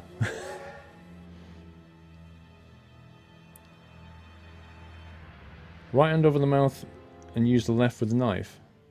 But surely that would make him left-handed. The killer's ambidextrous. He had two knives. He had a gun. What? Spec Silent Sean, good evening, Paul. If you plan to play Factorio again, I wrote a new version of the More Light that works. Oh, right. When you use vehicles, it's called More Light Alternative and released in the Factorio forums. Cool. Thank you, Spec Silent. I think actually Whiteland, we edited that one to fix it as well, because Whiteland spotted a bug in it. Because it's Lua, isn't it, the language? I think.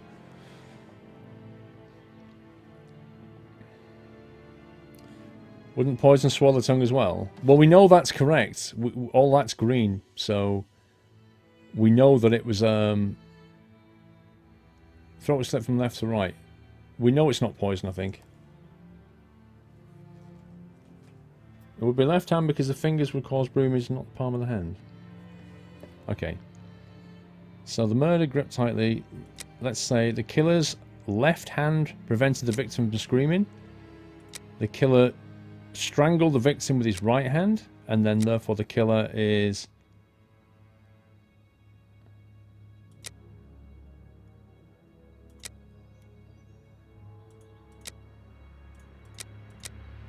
It's not working. He had a grenade. Why push with a knife to the throat of the victim? Because he didn't want her to scream. He wanted to strangle her first so that her blood wouldn't pump everywhere. So he strangled her. Then when she went down to the ground dead, then he cut her throat. The thumb bruised the finger cheek and the fingers bruised the right jawbone. What are we doing wrong then? The murderer gagged the victim by gripping tightly. The bruise was caused by hard pressure with the fingers. The victim was most probably dead before being laid down. Once the heart stopped, gravity drained the body slowly, not in a heavy spurt that would have stained half the street. Thank you, Holmes. I understand why you told me not to change clothes. Do you realize that our behavior didn't alarm anyone? The victim's ordeal was even more discreet. By acting in silence, we have confirmed something. The crime definitely took place here. The victim and her murderer were able to come here without making any noise, and afterwards the murder took place without the slightest cry being uttered. Come, Watson, let's go home. We have spent far too long in this sinister alley. And so, my dear Watson, the day and night which we passed in Whitechapel were enlightening, weren't they? An adventure that I most certainly will never relate. To be in the skin of that poor woman. I prefer not to speak of it further. But have we really learned anything about the murderer? Obviously a man, given the necessary strength. We have little to go on, at least no more than the police. But in my opinion, Inspector Abaline has a trick or two up his sleeve. No, I want to talk about the facts and what we can draw from them. We know where the crime was committed and under what conditions. I would like to ask you about the possible motives for the crime. According to you, Watson, what could have pushed the murderer to act in such a way? What could have been the possible motive or motives of the crime? Revenge, love, theft, madness, or black magic? The victim suffered horrible mutilations.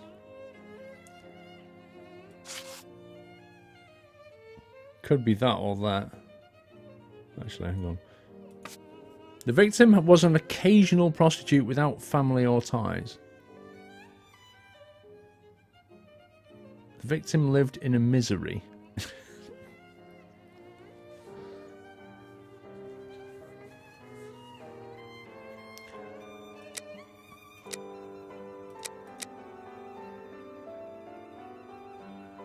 Can you put more than one? No. Just one. So basically 5 have to go in these 5 slots, I guess. And then you click yes for the one that you want. Maybe, I don't know. What does it say? Is there a help down here? No. Of course there's not. Alright. Well, let's have a guess. Love? I doubt it was love. The victim suffered horrible mutilations. Well, that could have been revenge. Credible motive, even if it's a field that Sherlock doesn't know. What? The victim was an occasional prostitute without family or ties. A personal drama. Love can certainly lead to many a drama, but we have to consider the fact that the victim didn't know her attacker. So does that mean I got that one right? Because I just got a little sound bite when I did that. Did that add something? No, that added a character, didn't it? Wait a sec. Oh, what scumbag game?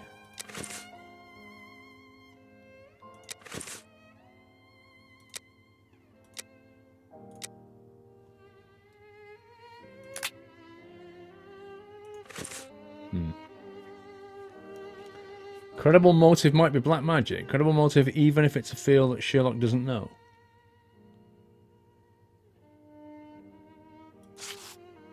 Black magic? I'm not terribly interested in the occult or black magic. Let's give the benefit of the doubt to this motive. Resentment can lead to irreparable acts. Revenge, Holmes? Revenge could be a possible motive, but with one small reservation. We have reason to believe that the victim considered her murderer to be a typical client. That's true. The victim lived in misery. Theft, perhaps? I have a hard time believing that someone would attack poor Polly so fiercely just to rob her of a few coins. Yeah, that's a no. Homicidal insanity, Holmes. It is indubitable that the man who did this to Polly Nichols is not of his full senses.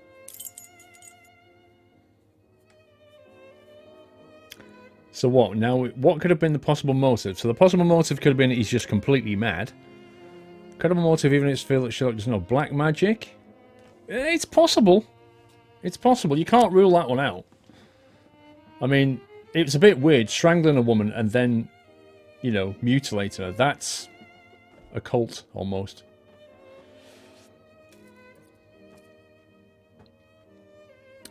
Madness and black magic is what I'm thinking at the moment.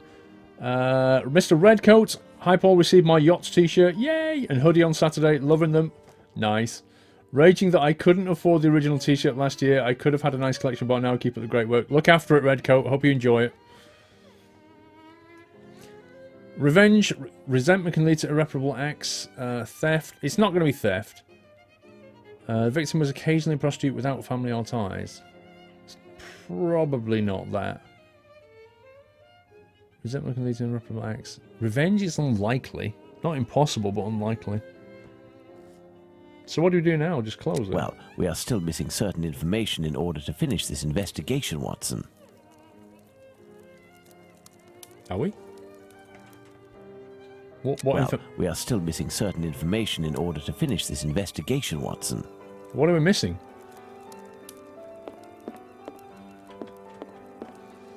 We're going to do more hat stimple addicts. I'm not going to be posting them out myself. I'm trying to find a way of getting them for sale, as it were. I'm not sure what we're meant to do now. We've done the deductions. Conclusions. Oh, hang on. Investigates the Whitechapel Granders. P. Nichols' killer is a strong man.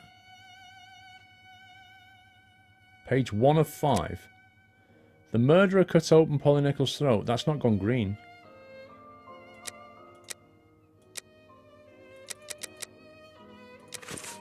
I don't know how I'm meant to progress this.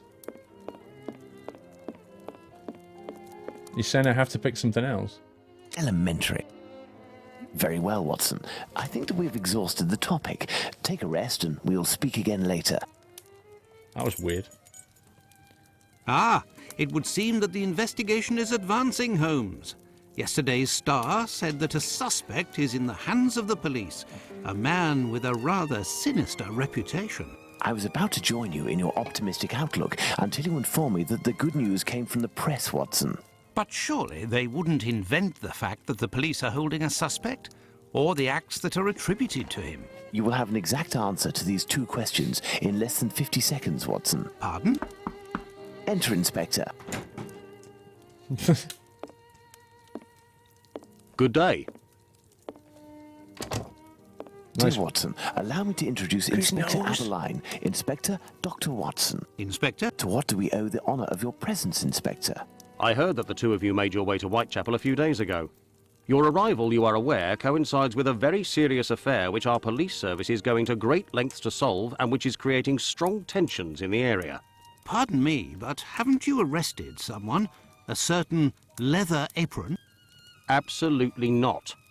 The man who hides behind this name is indeed being actively searched for by the force.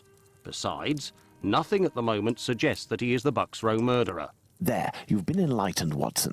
Now it is our turn to answer Inspector Abaline's questions. Indeed. I will be brief and precise. Do you intend to investigate this case, or have you already started? It is to be of service to a friend that I went to Whitechapel. We did, out of curiosity, familiarize ourselves with the preliminary reports, and we made our way to the scene of the crime. Our conclusions are slim, as are the clues. Having not been officially appointed by a client, I believe that my intervention in this business will end there. Very well. To be frank, you take the weight off my shoulders by distancing yourself from the case.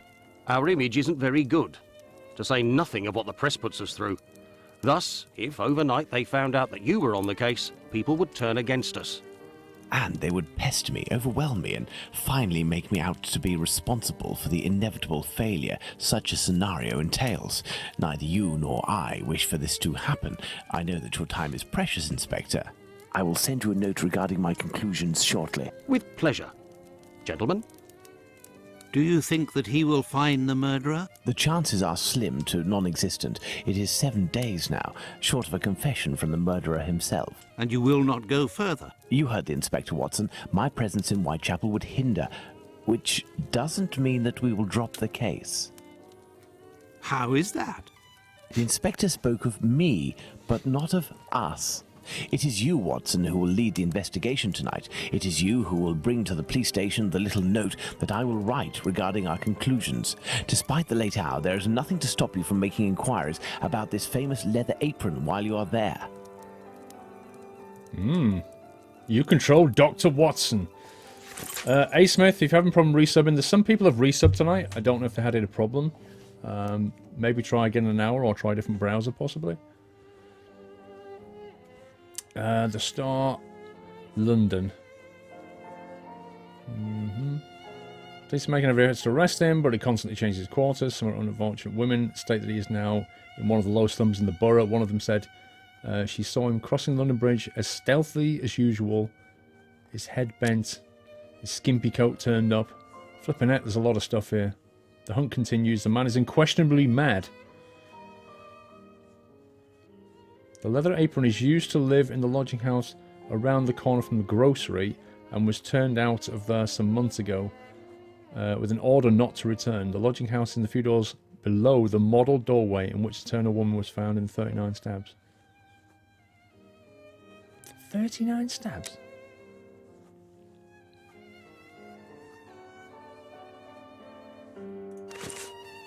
Okay. What? You still haven't left for Whitechapel, Watson? Why are you still here, Watson? Been trying for the past hour. I don't know, A. Smith. Maybe there's a little problem at the moment with Twitch API or something. But honestly, don't know, to be honest. What's in here?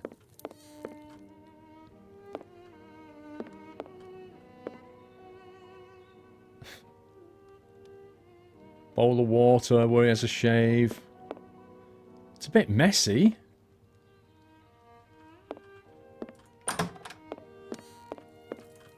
Let's leave. Where are we going? Map of Whitechapel. Clinic. Police station. Well, if I follow Holmes's instructions, then to begin my investigation into this leather apron, I must first head to the police station. Let's go and find the leather apron.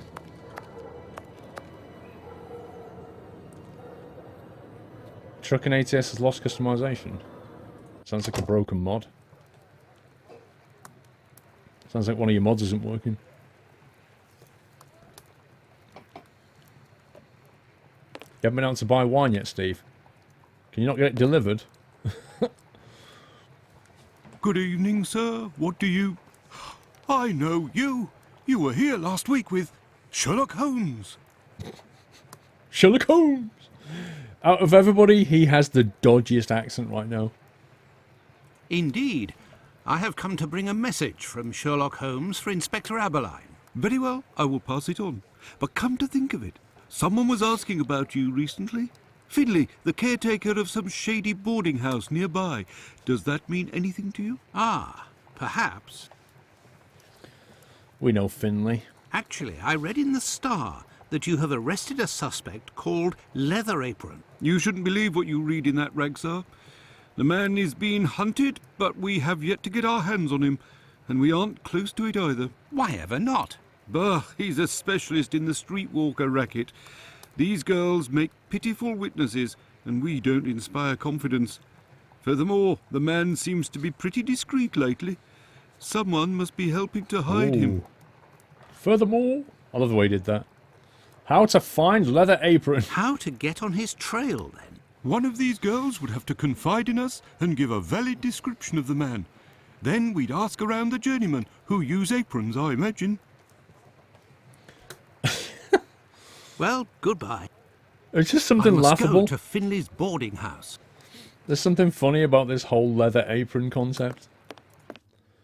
I can't imagine anybody using a leather apron unless they're a barber. Right. We're going to the boarding house, right?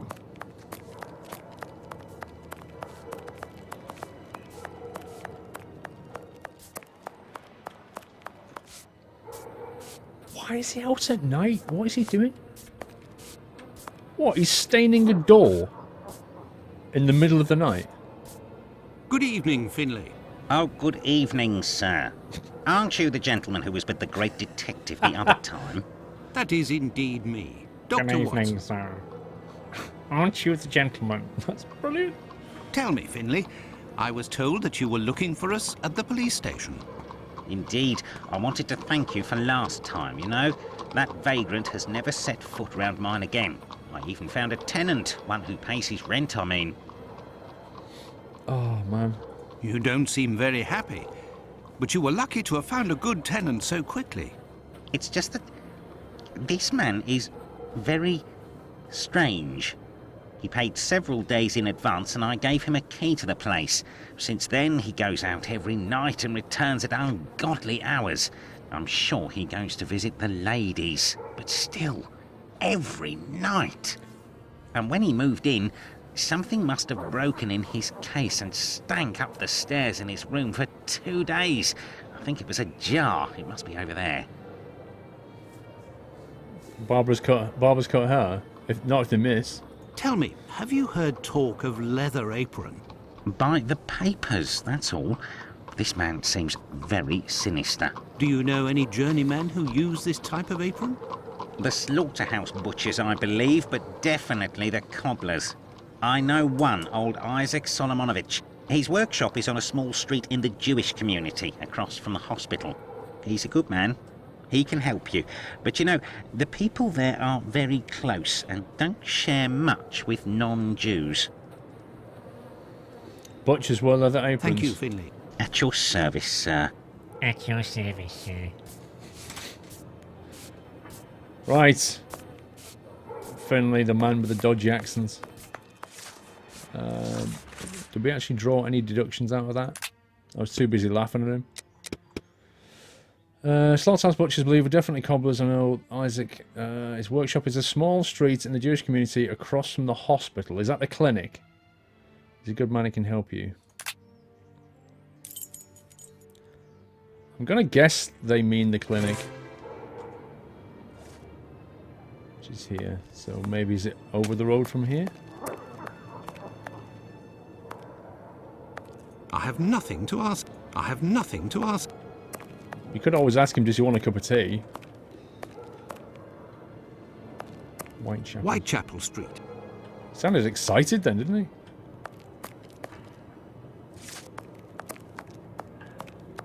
Does he give the note to police? Can No. I help you, my lord?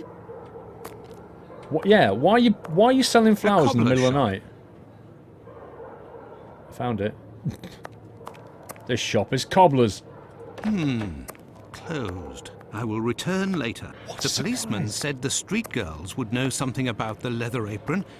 Maybe I should go and see Lucy. Are you Lucy?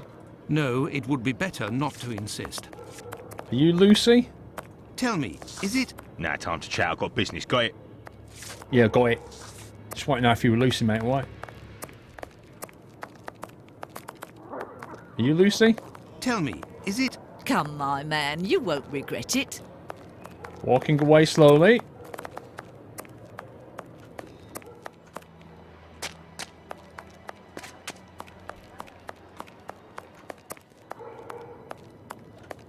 Hey! Hey! You're not very chatty. Lucy's the niece of the coffer. I have no reason to go that way. Come on. Let me have fun.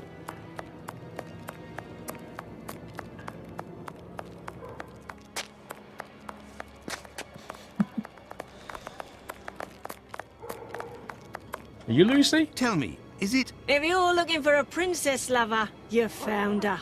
Okay, could you have a shave first? Let's go this way. Lucy. What do you say it was? The, cobbler or something. Where are we going?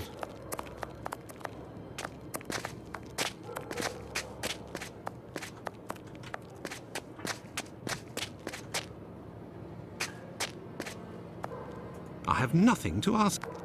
Okay. What on earth is going on here? Excuse me? Parted a bit too hard, I think. Right.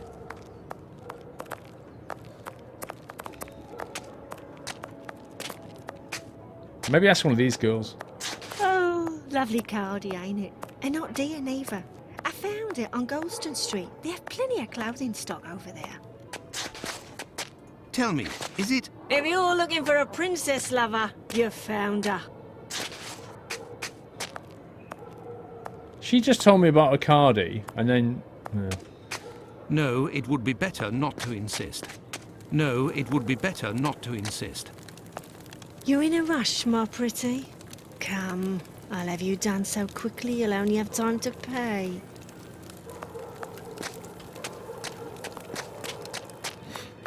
I'm going somewhere else. Yeah, just chilling on the pavement, exactly.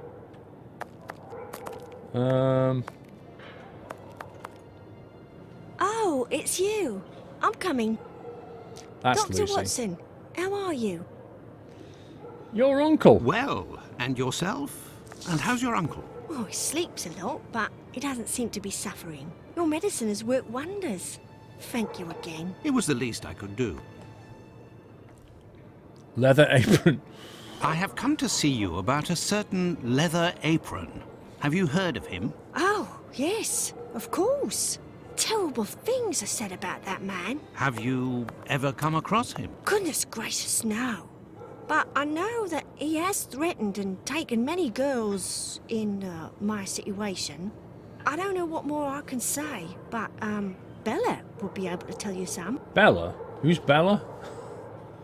Who is Bella? Bella Pullman. She's the landlady of the place where I could take you there if you like. Please do. Yeah, that's good.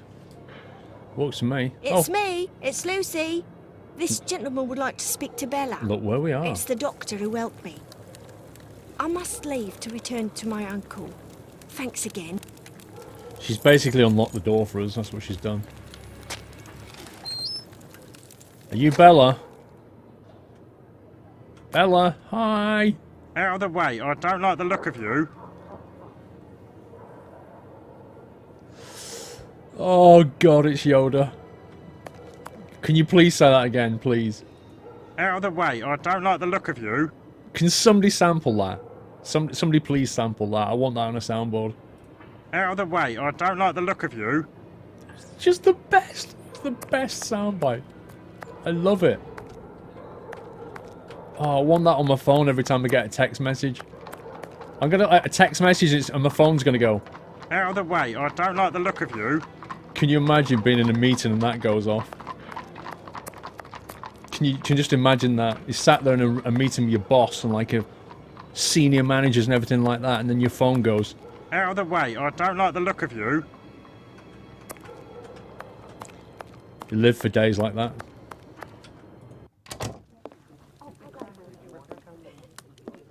Let's find Bella.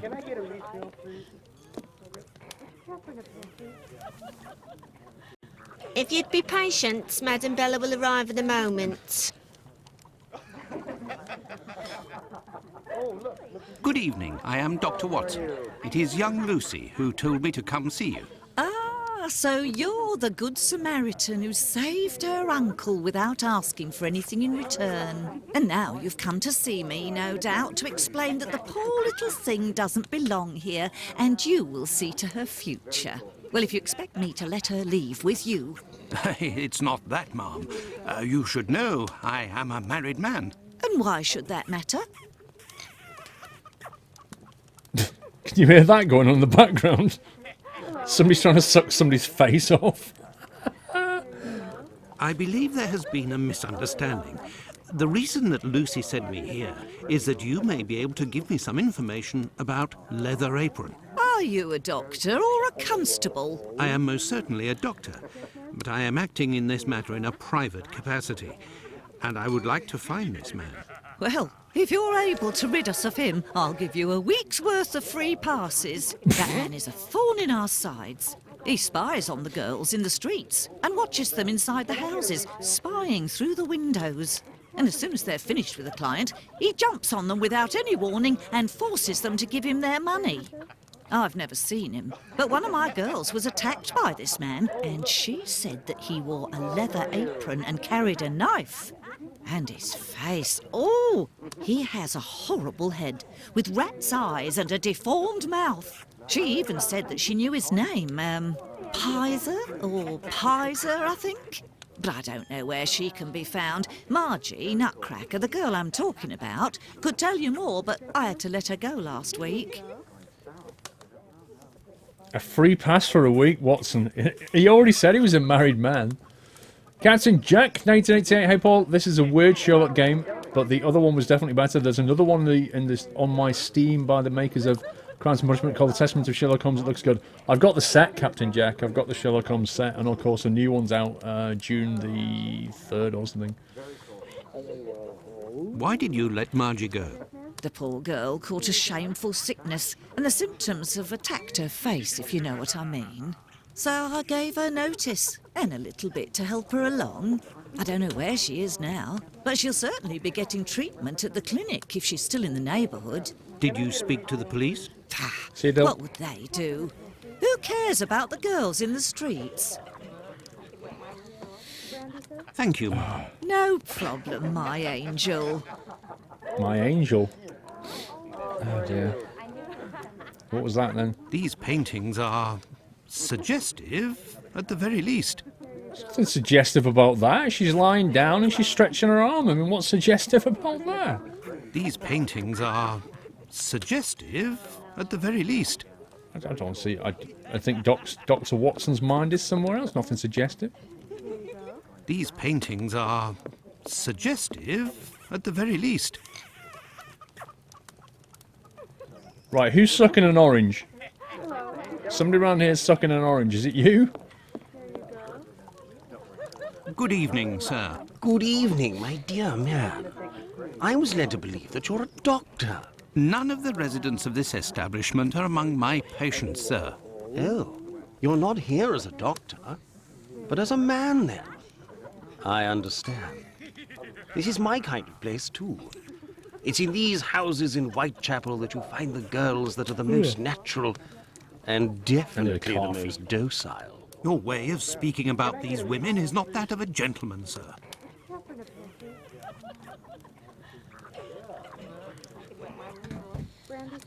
Well, I shall leave you, Mr.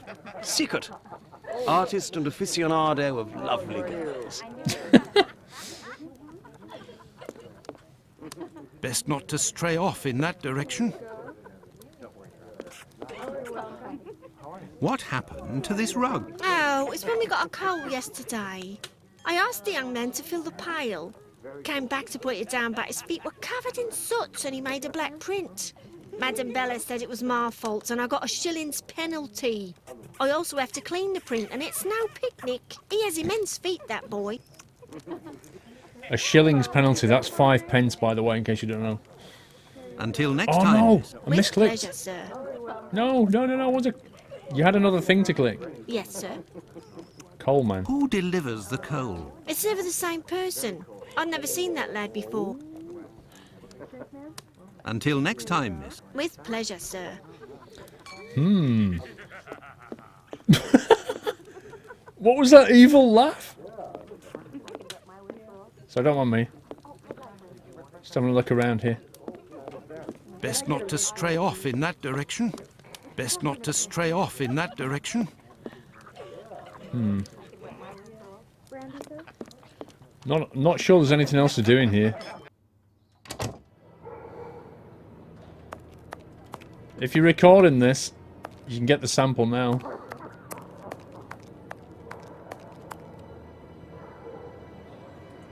Out of the way, I don't like the look of you. How did they record that and say, that's perfect, let's go with that? Have we got all the clues here, do you think?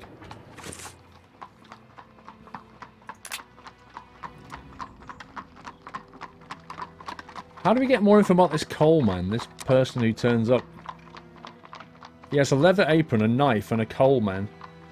Hey Durka, how you doing, sir? You finished your 747 flight to Dubai now? I missed the landing, unfortunately. I had to start my stream.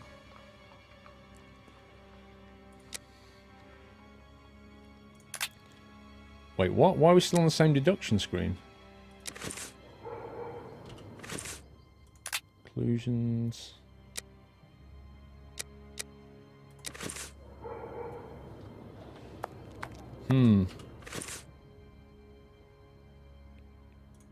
Have we got any items? I'm not sure where we're supposed to go next, do you?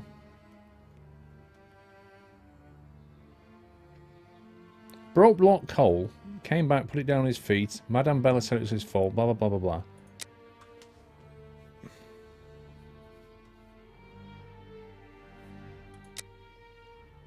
Is there anybody else we can talk to in there? Because I couldn't see anywhere else to go in there. Thanks. Maybe talk to Bella about the coal man. Okay, I guess. It's worth a shot. It's all good, thank you, and yes, all good into Dubai. Nice. Can I get a refill, please? Yes, Dr. Watson? No, doesn't look like it. Where's Margie? We've done that one. Thank you, Ma'am. No problem, my angel. Oh, look again.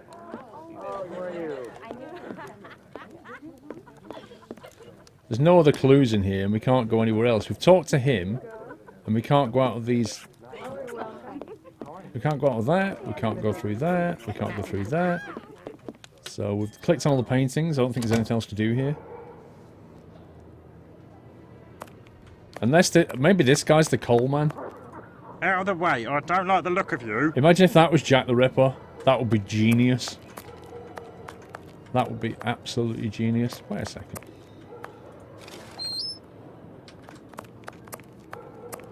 No, it's just an alley.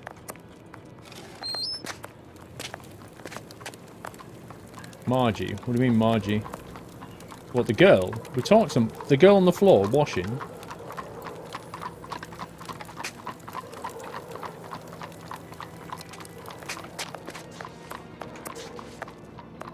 Okay, where are we?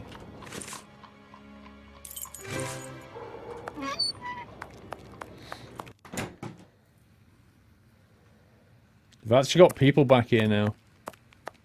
Who's this? Okay. Can't talk to her.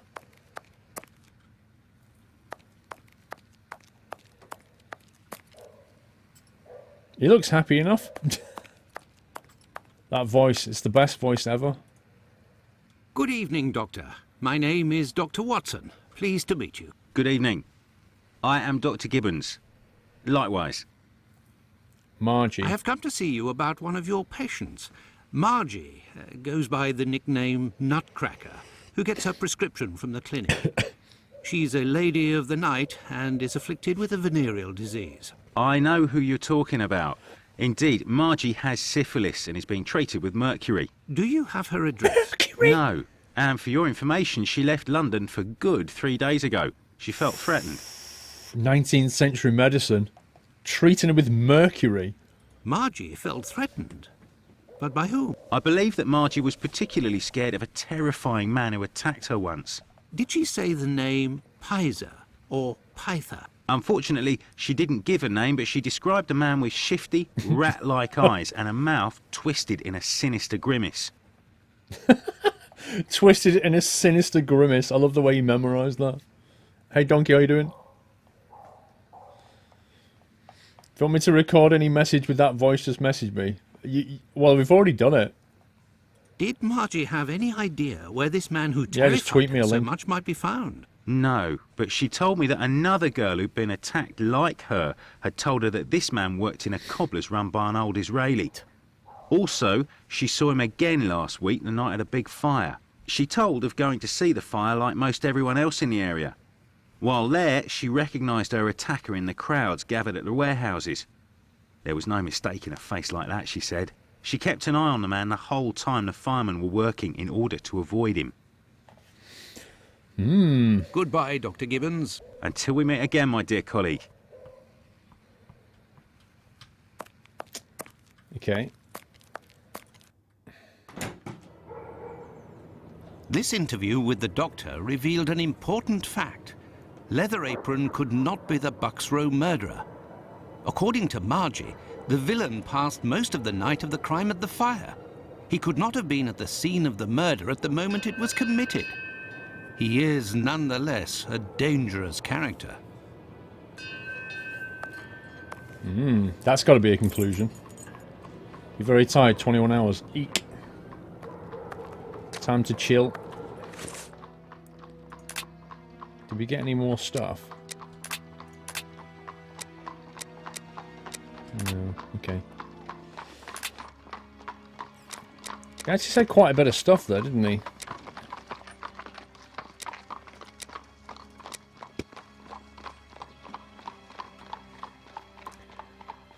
So I had a man with a shifty rat-like eyes and a mouth twisted in a sinister grimace. Did Margie have any idea where this man who terrified her so much might be found? No, but she told me that another girl who had been attacked like her had told her that this man worked in a cobbler's run by on his right. Also, there's a sign... Right, there's a cobbler's around the corner, isn't there? She saw him again last night by the big fire. Wasn't this a cobbler's?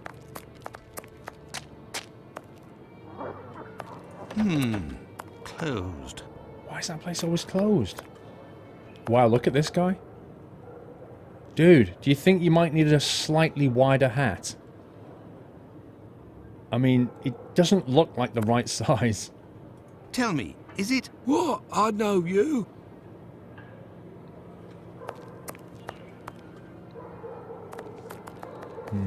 Where could the cobblers be? Is that on the map? Clinic, brothel, Lucy's lodgings, boarding house. It's not added a new waypoint.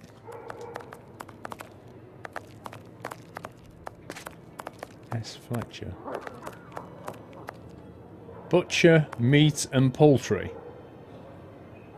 Oh, really? Jack lives here. Are you Jack?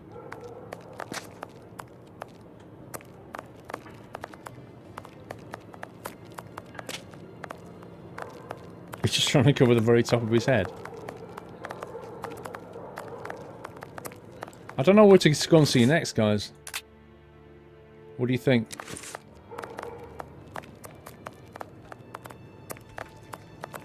Is there anything here? I don't know where the cobblers is.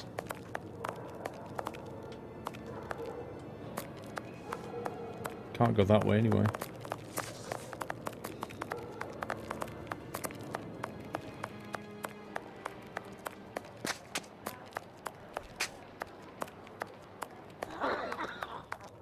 Sounds healthy down here.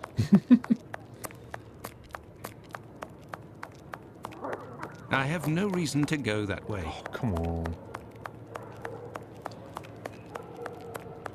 I don't think there's anywhere we've not been when you say explore where we've not been yet. I feel like we've been down all the roads we're allowed to go down. Tell me, is it... You should return home, sir. Return home? Is he giving me a hint, though? Boarding house, Lucy's lodgings. Okay, where do we actually live? We don't live in Whitechapel.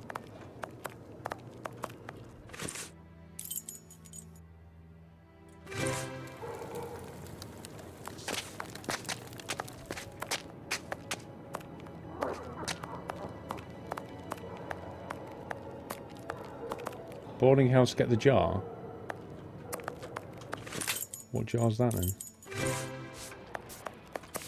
That jar. What do you want, Doctor? Tell me, have you heard... No. Do you know... No. Goodbye. Thank you, Finley. At your service, sir. At your service, sir. Oh. This odour is very strong indeed, but the whole neighbourhood as such has a dreadful stench. Finley might have an idea as to what this jar that contained.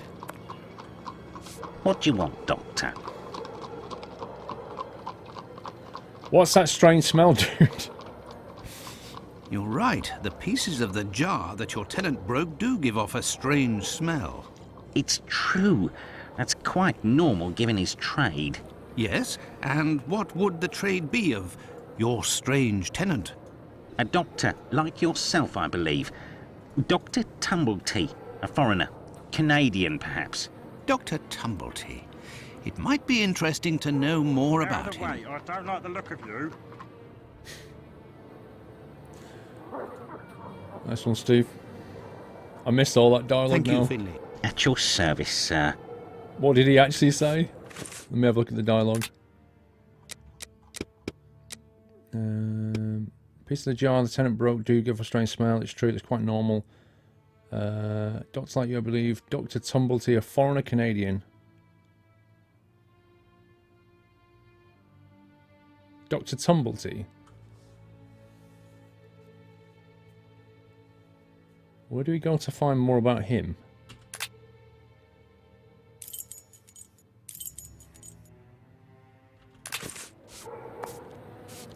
Where do we go to find more about Dr. Tumblety, I wonder?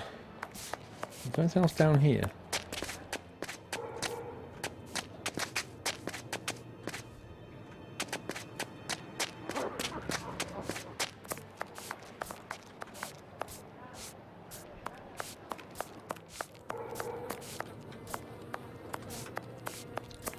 Doctor at the clinic.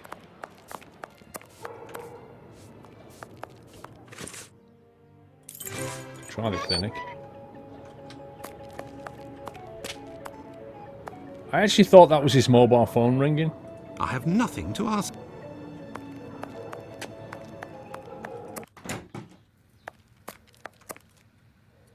What can I do for you, my dear? Nah. Did Margie have any idea? No. Goodbye, Dr. Gibbons. Until we meet again, my dear colleague. And get to his room.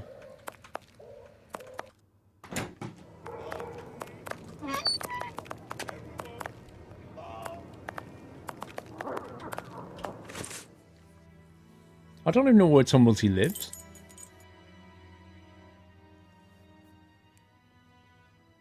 He just drags his feet around a bit, doesn't he?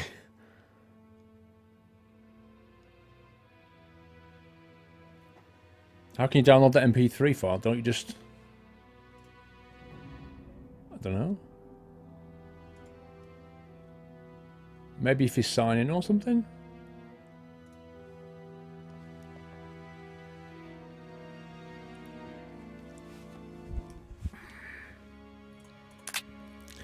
We have this glass shard. We need to go and find the doctor to say what is the smell, but we don't know where this doctor is. So how do we find where the doctor is? He's a lodger. What, in the boarding house?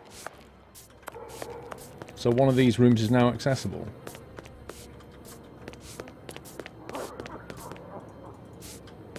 Well, I can't actually click on it. If he is a lodger, I can't...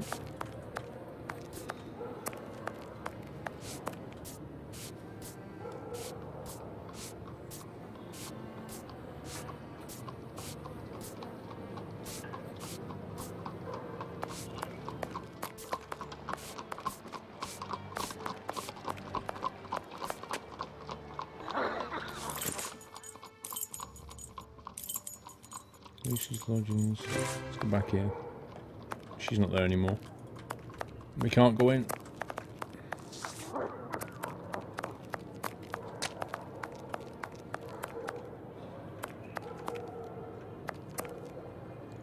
Batty Street.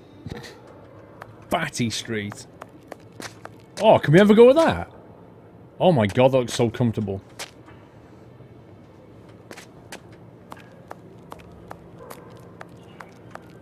We just came from the boarding house.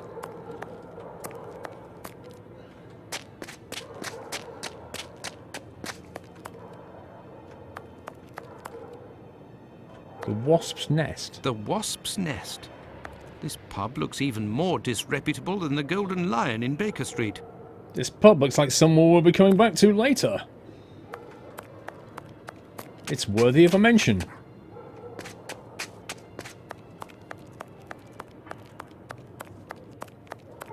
Real moped of the 1800s.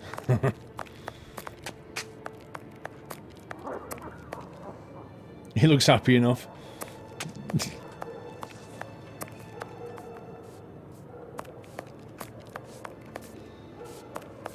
I don't know where we're meant to go. This is like so weird.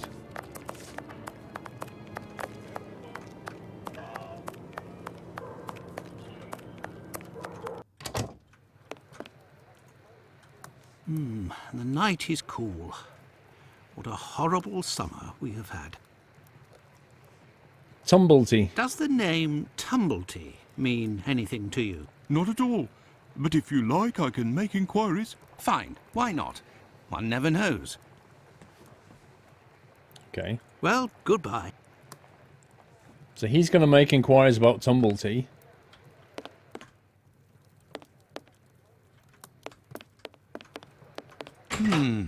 Closed. Plot lock for later.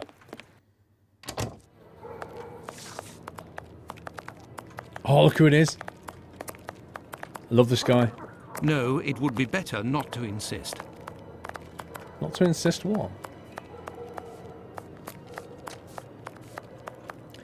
On the map you click map of London, you couldn't have map of Whitechapel, go to the homes again. Oh, I didn't know that, hang on. Oh man, did not know that. I have no reason to go that way. I guess it sounds not to do that.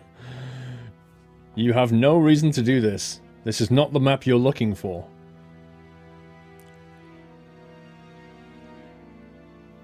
You put the MP3 in the general discussion on the forum, thank you. Brothel, clinic. Right, there's nothing to do here. We've talked to everybody there. I thought we'd talk to everybody here. I really don't know where we're meant to go. This is bizarre. What about you? No, it would be better not to... No, it would be better... One more time. Out of the way, I don't like the look of you. I need to put that in OMSI.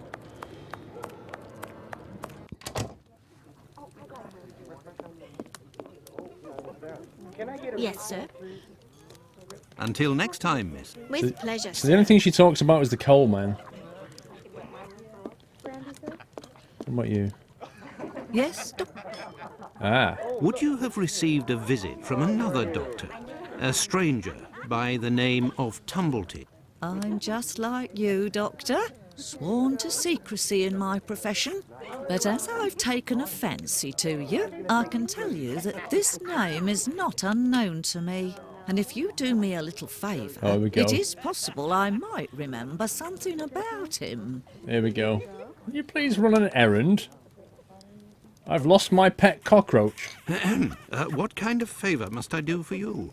You see that man over there? He's a rich artist, a painter, a regular client round here. Well, yesterday, he came and left his cane in the umbrella stand in the hall before going into one of the rooms. Well, when he returned to this room, the cane had disappeared. It's a cane with a massive silver knob. Must be worth a fortune. He threatened to call the police unless he got free services in my establishment for a year. A year? I'll be forced to accept, unwillingly, of course, given the services that he's demanding, unless the cane is found.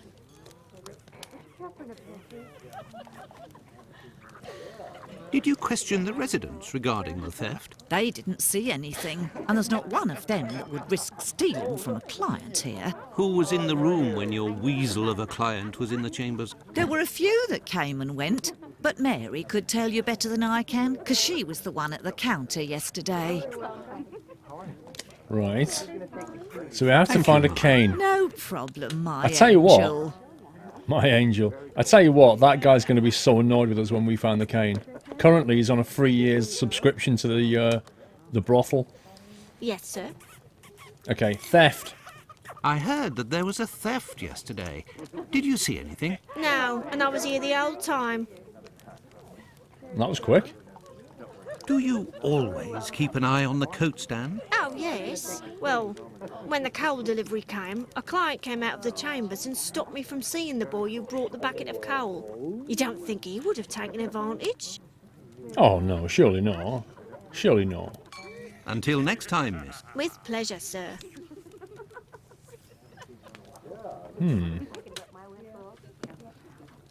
Where is it? Is that it? So the cane was put there, and the coal was here, and then at that point it was taken. Yes, Dr. Watson?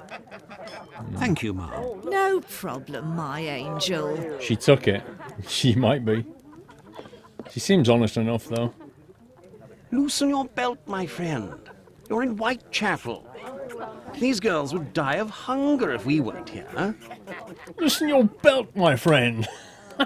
I heard that you were the victim of a robbery here. Oh, I'm not complaining. The loss of that walking stick will certainly bring me a very pleasant compensation. What does your cane look like? The stick is ebony, about 35 inches long. The round knob is made from chiseled silver with a ring around the middle of the same workmanship, just like the tip, for that matter. If you find it, don't tell a soul. Keep it for yourself. Got it? Not gonna happen, dude. We're gonna cancel your subscription, okay?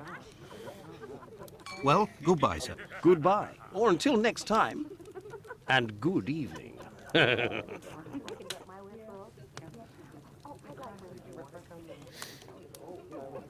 Can I get a refill, please? That quote and the one that I keep hearing makes me laugh.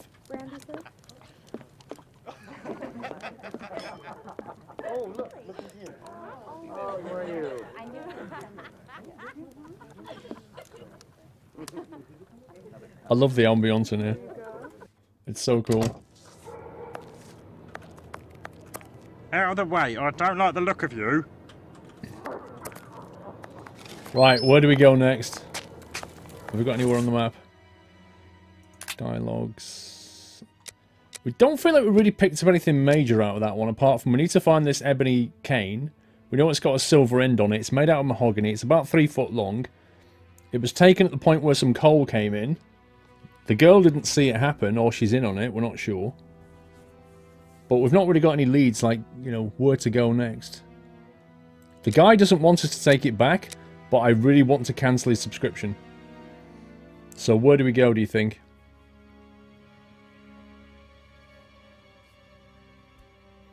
You've been lurking for too long, Aliki. Yeah, maybe we should go back and see the inspector dude and see if he's got any lost property. Some news, Doctor? Well, goodbye. Apparently not. Yeah, but how do we find the coal man? I mean, I don't even know where to look for a coal man. This is a dead end. Let's have a little look down here, though. Yeah, we can't. Can we actually fall off that? Nope, invisible wall hype.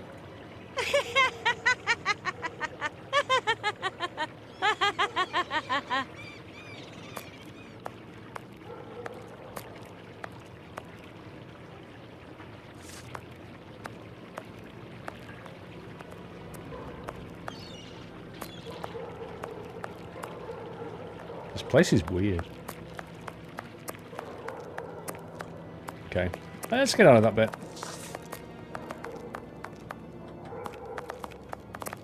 Where do we go for coal? Where would the coal man be?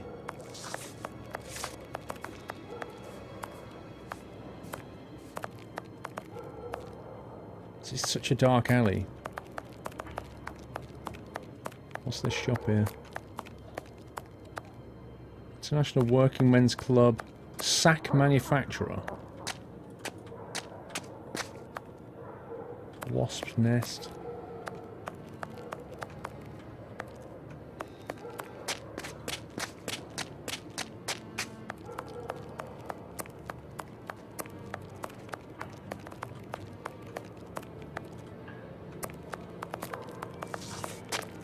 There was a clue marker.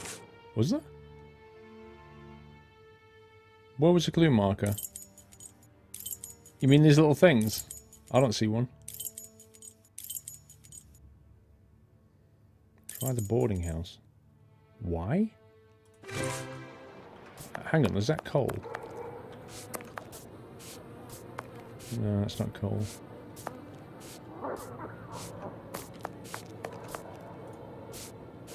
What do you want, Doctor? Thank you, Finley. At your service, sir.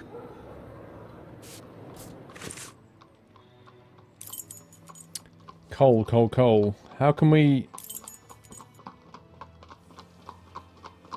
Where do we look for this walking stick? I feel like there must be a waypoint somewhere we've not checked.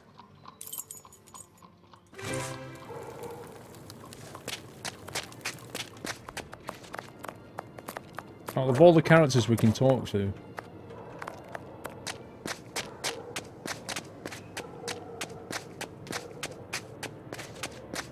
you think the stain on the floor's got something to do with it?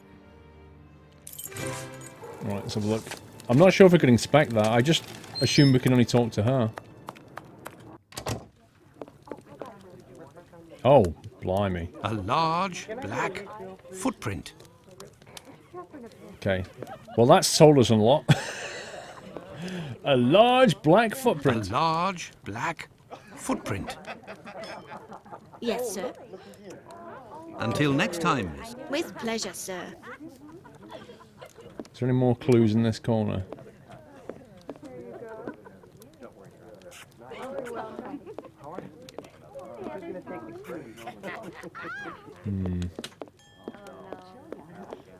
Don't think there's anything else to be done here.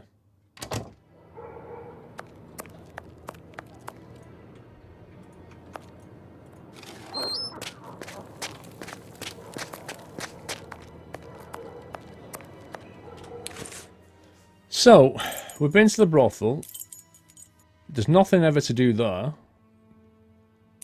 We've been to the boarding house. We've been to the police station. There's only the clinic left.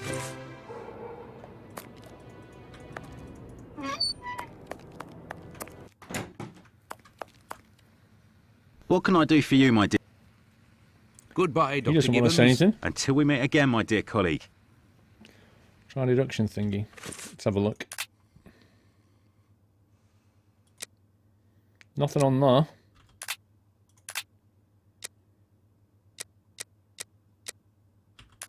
Nope, nothing changed.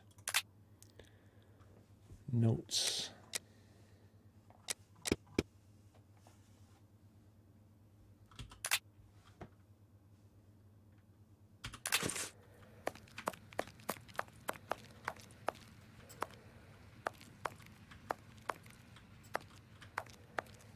Nothing here.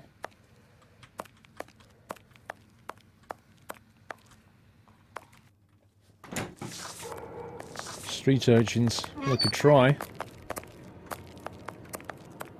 Let's try and find one. I have nothing to ask.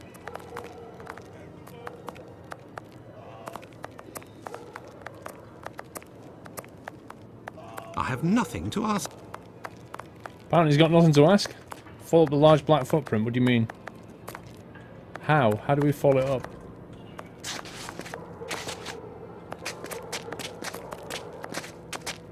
What the heck?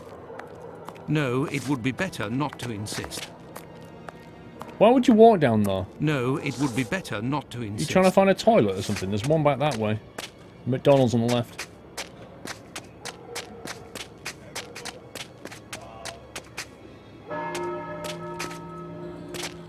Tell me, is it... I'm on duty, sir. Come, my lord.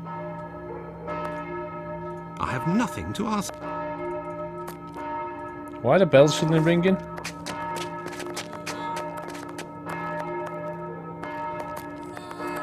Those bells have never rung before, have they?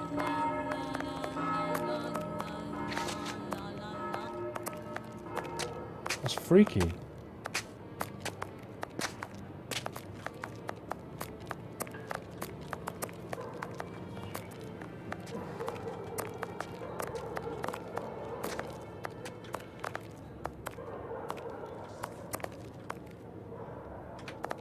That's Lucy's house, isn't it?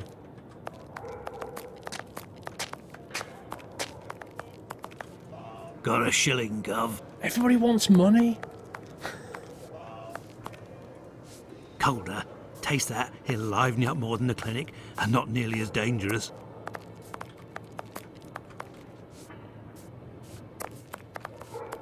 There are coal marks under the man that got robbed.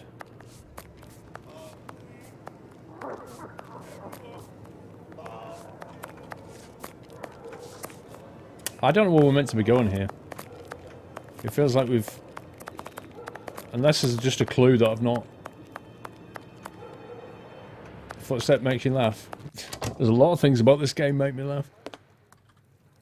Is there, This police station is like a laundry. I wonder if there's a walking stick here by any chance.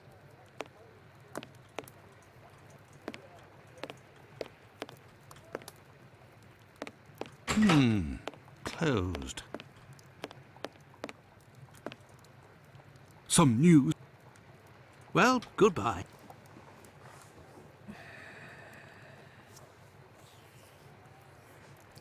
I don't know, I'm stumped. I am stumped. We're here. We've been there. There's nothing there. We've been to that inn. We've had a look around the brothel unless I've missed something else that I need to click.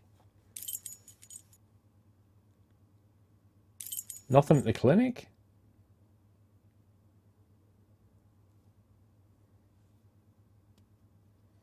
It seems like I'm stuck on it. Yeah, I'm stumped. I don't know where we're meant to go. We're trying to find a walking stick, but where do you even start?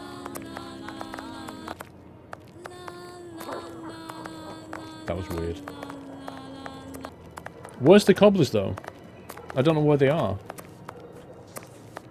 I know there's an umbrella shop here. But I don't know where the cobblers is. There's like a weird sack shop down there. There's the wasp's nest here. I've got that.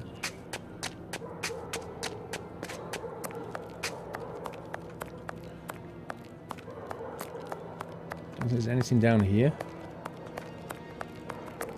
No, it won't let you talk to Holmes because every time you try and click on the major map, I have no reason to go. It just won't let you. Been all the way to the right of the map, I believe so. So it won't let us go past here. I have no reason to go that way. We can interview the girls, but they generally don't want to talk to you. No, it would be better not to insist. No, it would be better not to No, it would be better... No, it would be better not to insist. Maybe I missed something in here. Let me have a look around this premises here to see if we can find a way through.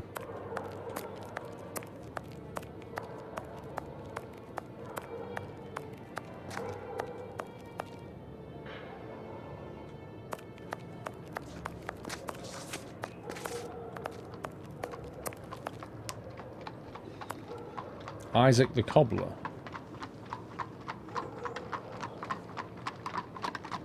I'm sure you clicked on the cobblers and said go back later. It did. It did say it's currently closed, that place. Can I get a refill, please? Can I get a refill, please? Thank you, Mom. No problem. Is there anything that we can click in here?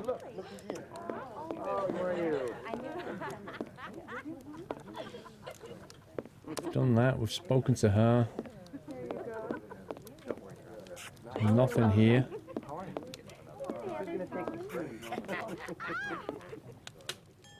We've tried the clinic.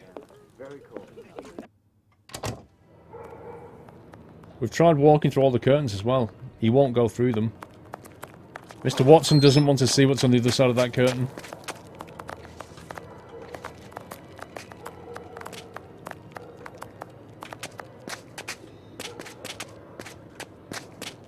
This is why Sherlock needs to solve things and not Watson.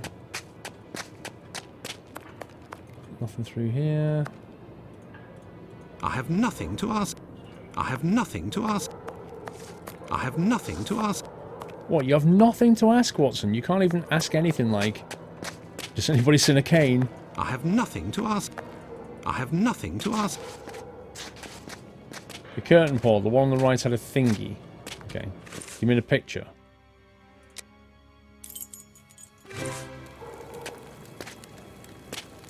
Come on. Okay. So, when you say a thingy, what do you mean?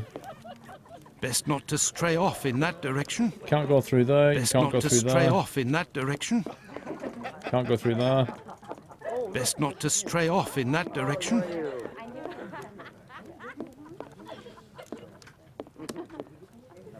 Try and talk to the guy again. Which guy? Be more specific.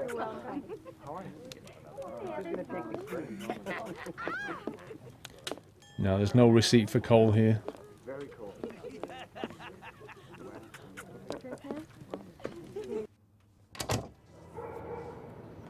I think we've basically... What do you mean one of the lights is not working?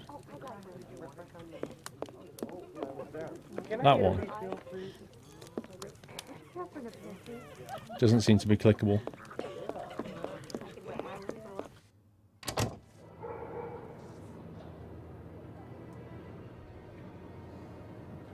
I don't know how they did the coal delivery. That's the weird thing.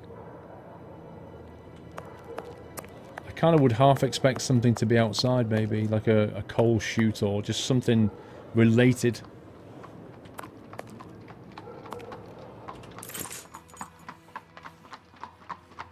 We've been down there. We've been here.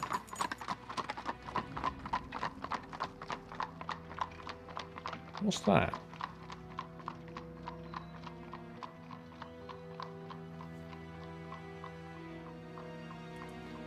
I'm gonna go down here and... Is it that way?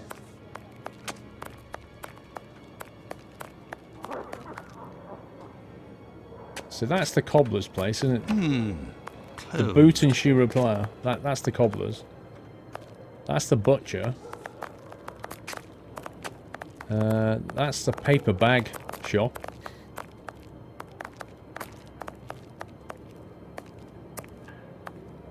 Speak to Isaac where the cobbler is, he might have a clue. So, here's the cobbler. Where's Isaac?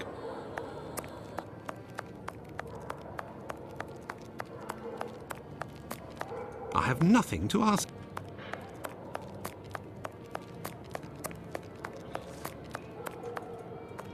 No, it would be better not to insist. I don't know where Isaac is. Let's try and find the coal place. I can't find a coal place yet. I don't know what that is. I have no reason to go that way. Okay, so we can't go any further, and I've not seen a coal place. On another note, is there any good PC case for 30 quid? Why don't you go and look on like a PC website?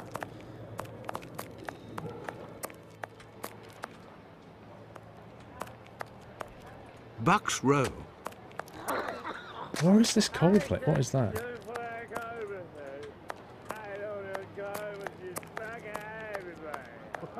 This is where the murder took place. Like, look at that. There was a murder took place right here. These guys are on it again. Bucks Row.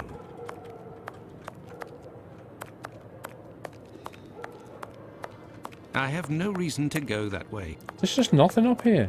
Nothing at all.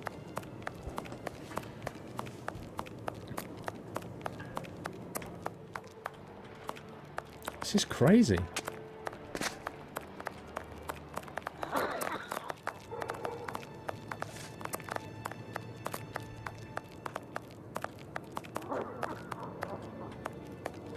That's not anything.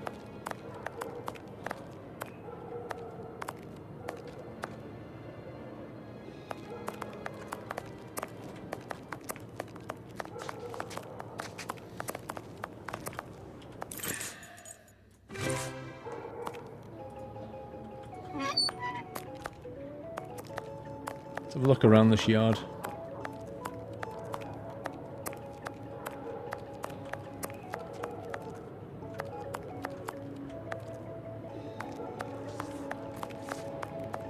Nothing.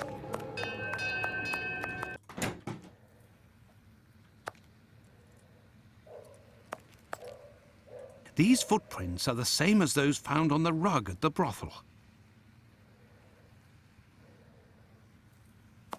So, I mean,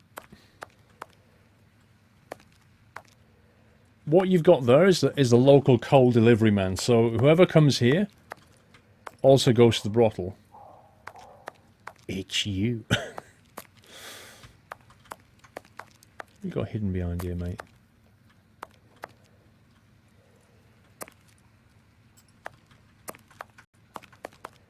You got anything to say about the coal footprints? What can I do?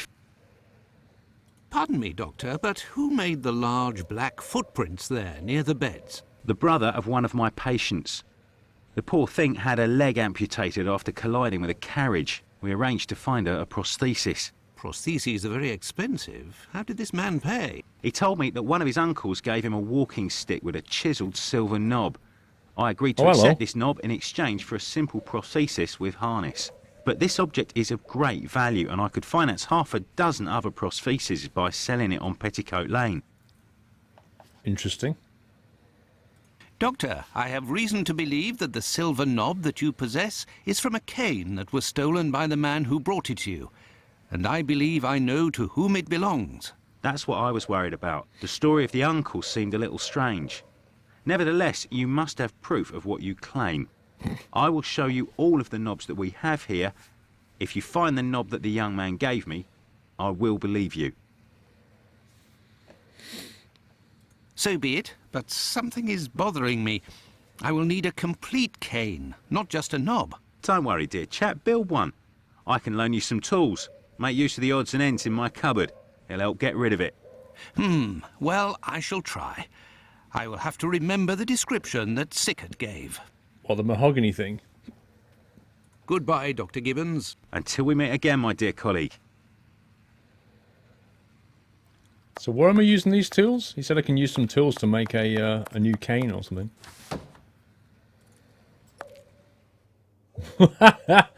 Oh lol. Oh my god. So at the back of this guy's clinic, he just has like a cane manufacturing setup. True story.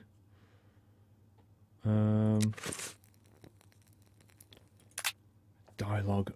Oh my god, the conversation I had with him, where are you? The loss of that walking stick will certainly bring me some very pleasant compensation. The stick is ebony, 35 inches long. The round knob is made from chiseled silver with a ring around the middle of the same workmanship. Just like the tip, for that matter. Okay.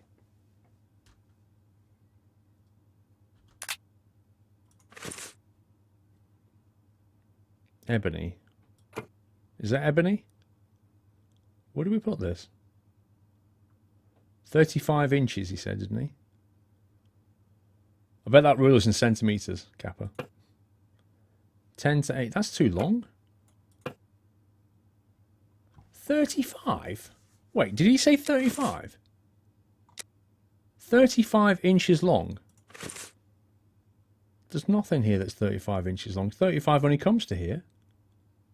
What the heck? Well, yeah, everybody's black, but look, that's just not 35 inches, is it? That starts at 10 and ends at 80. That's like 70 inches. That makes no sense.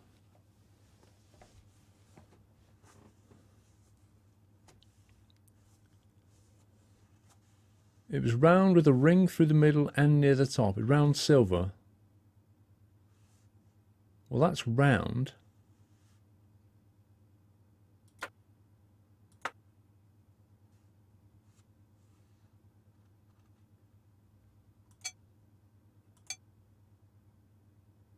That's not 35.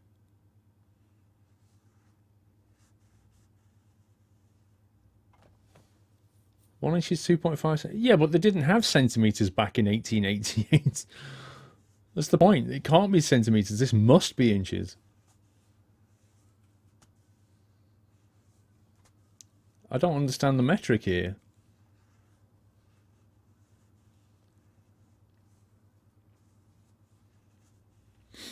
Will it tell us when we get it right?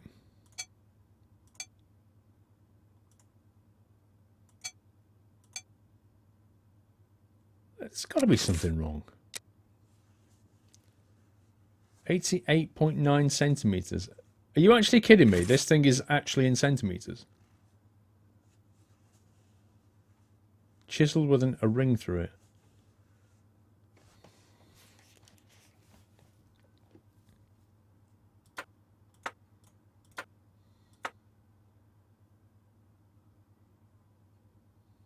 Oh, we've got to put the middle bit on.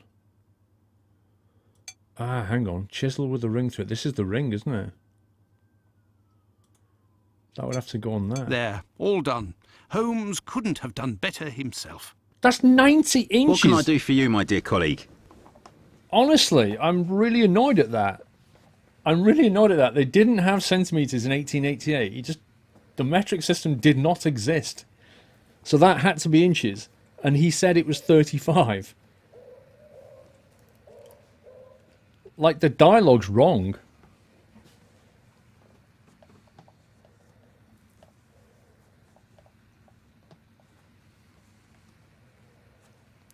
How can it be metric? It doesn't make any sense.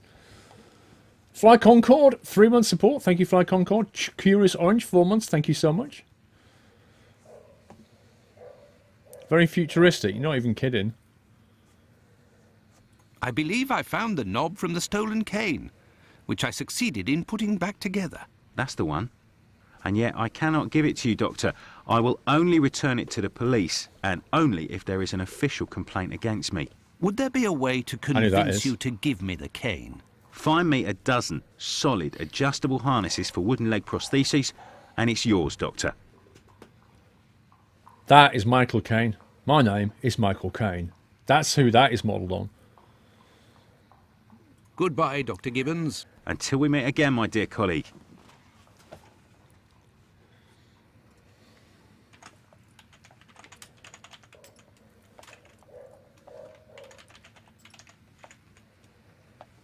One sec.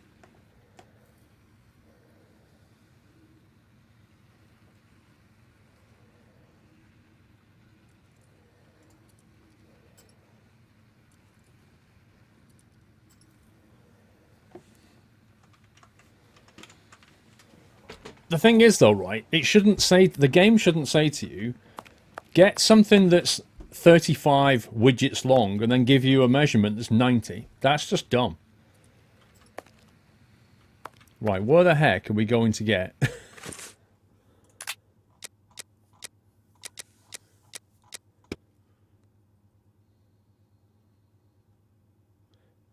a dozen solid adjustable harnesses for wooden leg prostheses. Where are we going to get that from?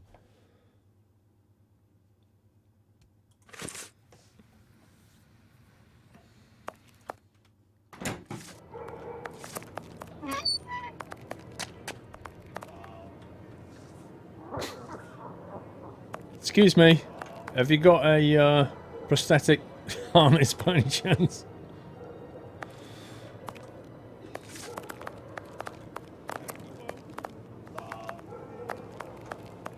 Hey, what's in here? I've not been in here. Oh, you can't go in though. Look at that.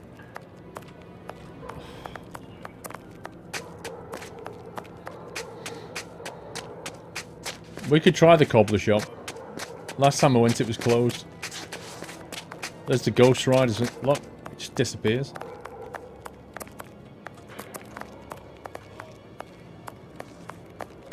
Where is it? I've forgotten where it is now. It's on one of these corners.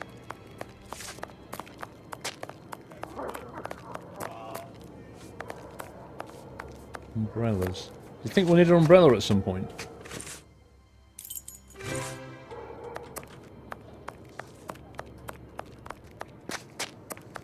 There's nobody here.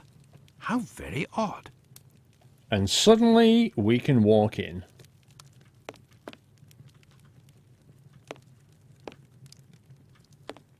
It's quite nice in here though. Quite cozy. Umbrella, flat cap, a leather apron. Take note.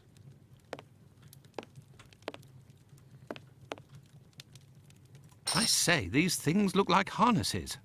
Oh my, they are noisy. Good evening, sir. Pardon the interruption.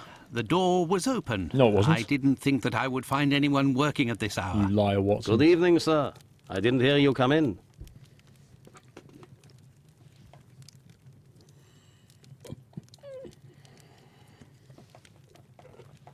Oh, brilliant. Say, those things that made noise, they are really harnesses, aren't they? Yes, horse harnesses. But I must tell you, sir, that the store is normally closed at this hour. That is why I've asked you to return tomorrow. A strange cobbler. I didn't come about my shoes. I came to speak of a cobbler, perhaps one of your former employees? A man with very particular habits. You aren't with the police by any chance? I'm sorry, but I do not want to speak of anything but shoes with you. That's a lot of old cobblers, that is. Finlay sends his regards. I am not a policeman. I am Dr. Watson. It's Mr. Finlay who told me that you might be in a position to inform me. Ah, that Mr. Finlay is a very brave man. And if he sent you, then you must certainly be a worthy man also. So, Doctor, who is this cobbler with strange habits? Pizer. The man of whom I speak is called Pizer or Pyther, a man with a frightening face. Do you know him? Yes, John Pizer. He worked here for a while, but he is no longer here. Do you know where I can find him? No, and if you look, you will not find him. Why? Because he is in hiding, Doctor.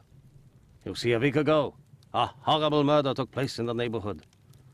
A rumor circulated that he might have been responsible for this crime. They say he has quarreled with women of certain virtue in the past, if you understand me. Isaac, it is about the Bucks Row case that I have come to see you. I have the certitude and an incontestable witness that Pizer is innocent, at least of this crime, although he has attacked a number of street women. If he doesn't come forward to explain himself to the authorities, he is condemned to hiding and to take the fall for this murder. Furthermore, it will cast suspicions on your community because they must be hiding him. And while the whole police force is hunting for him, they cannot concentrate on the real assassin who roams the streets and, one never knows, may take any one of you any day. If what you say is true, your visit is a godsend to our community, Doctor. I tell you something. I know Sergeant Thick, an honest policeman who lives in the area. I'll tell John's family that he must go there to explain himself. But if you could please go as soon as possible to the police to give them this report that you say is incontestable. I will go as soon as I take leave of you. Thank you. If I can ever be of service in any way, do not hesitate to ask. Now, can you make me 20 adjustable harnesses? Could we transform your horse harnesses into harnesses for wooden legs? Adjustable harnesses. A good craftsman can do anything, Doctor. And I do believe that's what I am. Come back in a while and it will be done. That will be my thanks for what you have done. Fair I enough. shall return later. At your convenience. I'll be back. I am spent. I would like to return home. But I promised to go to the police as soon as I could. Now then, let's go to the police station.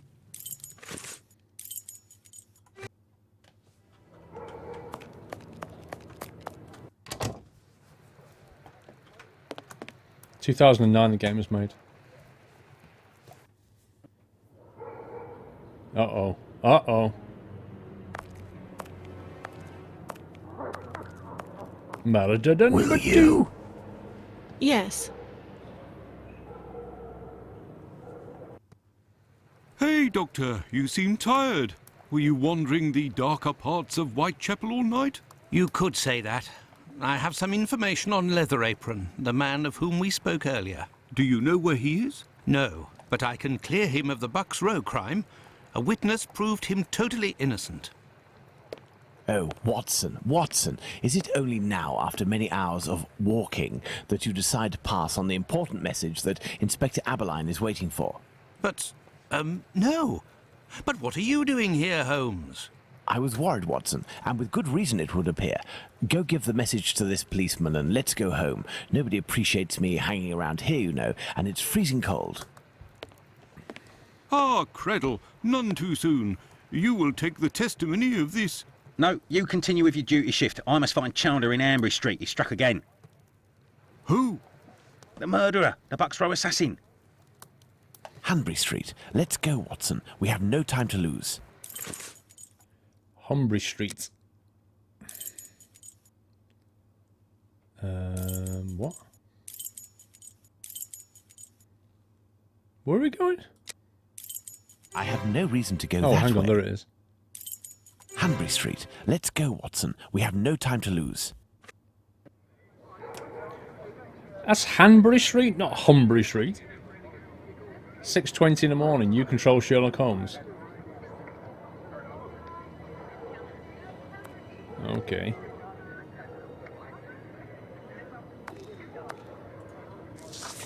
I have nothing to ask.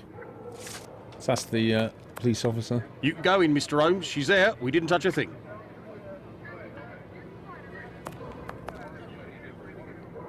Look at his eyes. Oh my god.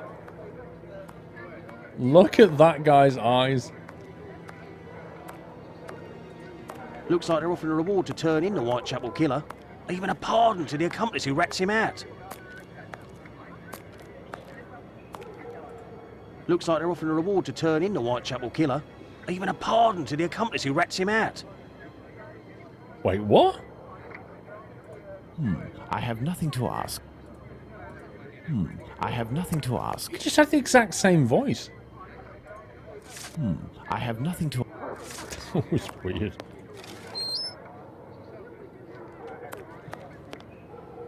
Ooh, lovely place. Love what they've done with the walls. This should be on Holmes Under the Hammer.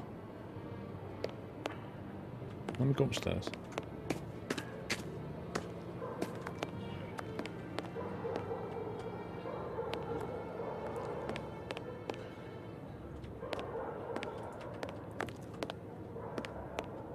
Oh man, look at the windows. Look how dirty they are.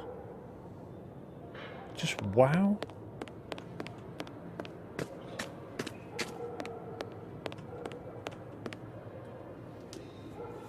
Show me the money, sir. Ew. That looks nasty. It was very good of PC Chandler to let us pass. He said no one has touched the corpse. It's the perfect opportunity for us to put our skills to the test. Watson, let's not waste it.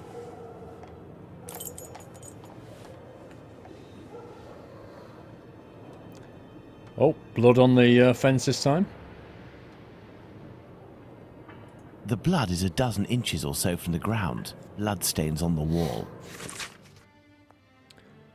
Some blood spurted on the wall near the stairs, and the blood on the fence is a dozen inches off the ground. The victim had her throat slit while lying down and still alive.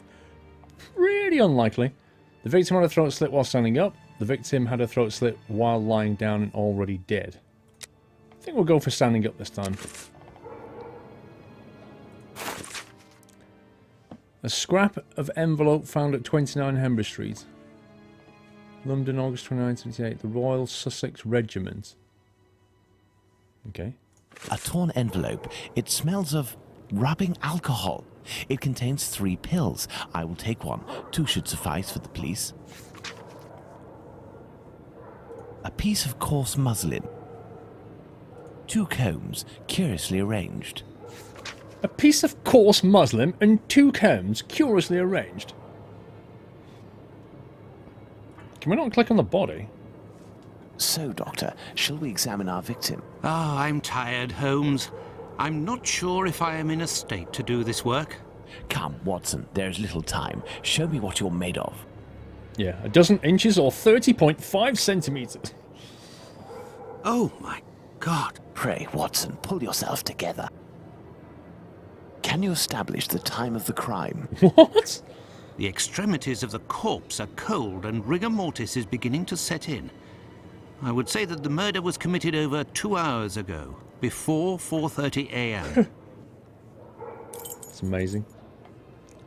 This fence separates the courtyard from the neighbours, 27 Hanbury Street. What, like fences normally do?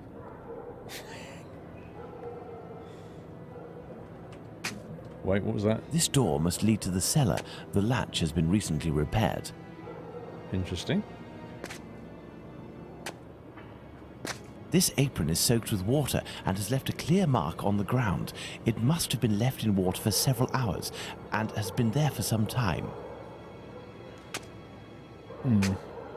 Not sure how that's relevant to the crime, but we'll go with it. What a stench! Nobody is hiding inside. Can we not go in? What a stench! Nobody is hiding inside. I have nothing to ask. So, unless I'm missing something here, we can't actually... Oh, hang on. I was going to say we can't examine the body, but apparently we can. Let's look at this poor woman more closely. You know what? Do you remember when we saw the cutscene of the girl? I'm sure she looked a lot different to this. Pick up our... A bruise. The victim's face appears to have bruising, wouldn't you say? Under the maxilla and cheek. There is less on the right side. That's definitely like a left-handed grab, I think. Look at her neck. What can you tell me? There are 2 incisions. There are 2 incisions.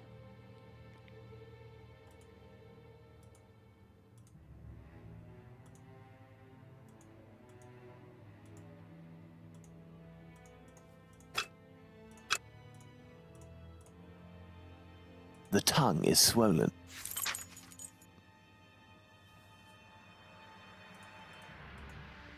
Why is the tongue swollen again?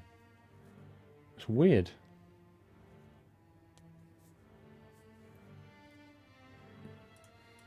Don't think there's anything else we can click on, is there?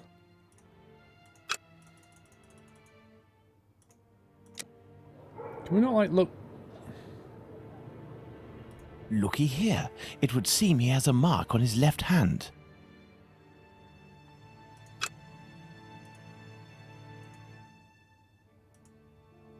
What are we looking at?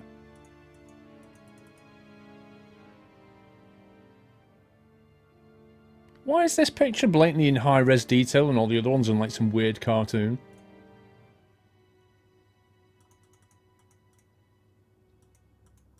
The victim must have worn a large ring or several little ones, and someone pulled them off forcefully. This detail will be very valuable, Watson. You can be sure of that. That's interesting. The victim must have worn a large... That's interesting indeed.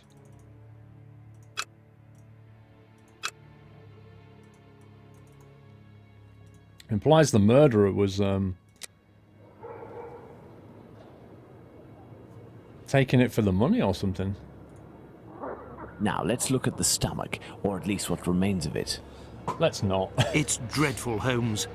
Who could do that to someone? Let's get Watson That's what to look you're at here this. for, Watson. Tell me what this man has done.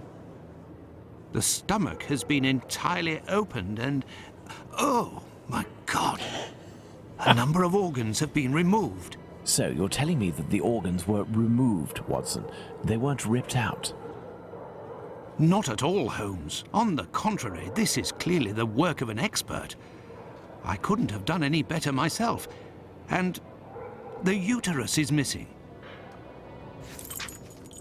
Wow. Okay. Let's see if there's... There are no trails on the ground. There's no sign of a struggle. My dear Watson, now that we have found all of our clues, nothing remains but to subject them to our most likely hypotheses in order to deduce the facts. Right. It was an alien. Yeah, Burgundy Bro, I mean, we've done Sherlock stuff before. Jack the Ripper's obviously a bit more darker than the Crimes and Punishments one, but the Crimes and Punishments one had some fairly gruesome stuff in it. The tongue is bloated. The victim has bruises under the jawbone. The envelope is near the victim's head.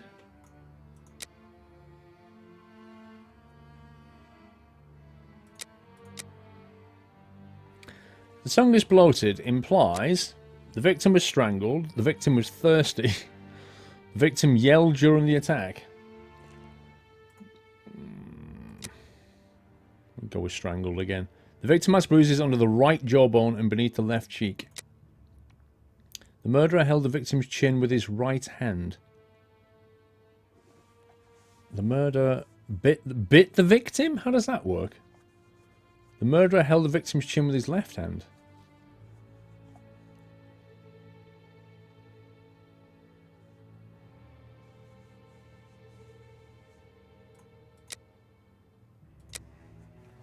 The victim had her throat slit while standing up. The murderer slit the victim's throat with his right hand.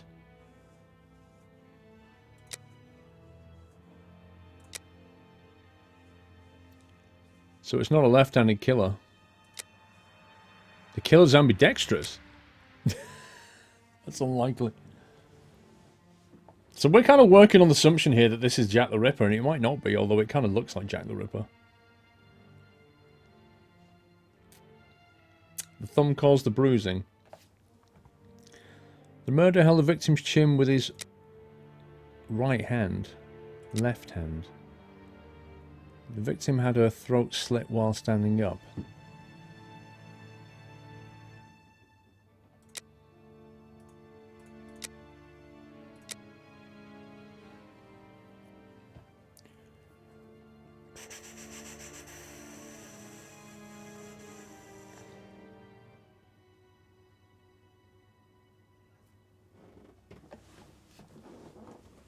Wait, what are you saying? Are you saying that there's two things here? There's one where he grabs hold of the victim, and there's one where he slits her throat. Which are you saying is left and right?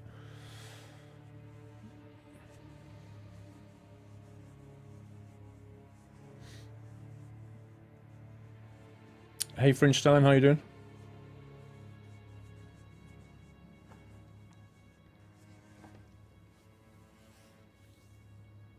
Mr. Steelman, it doesn't help if you just say his right hand. That has no context. You need to say something like, held the chin with the right hand. Killer must be left-handed. That works.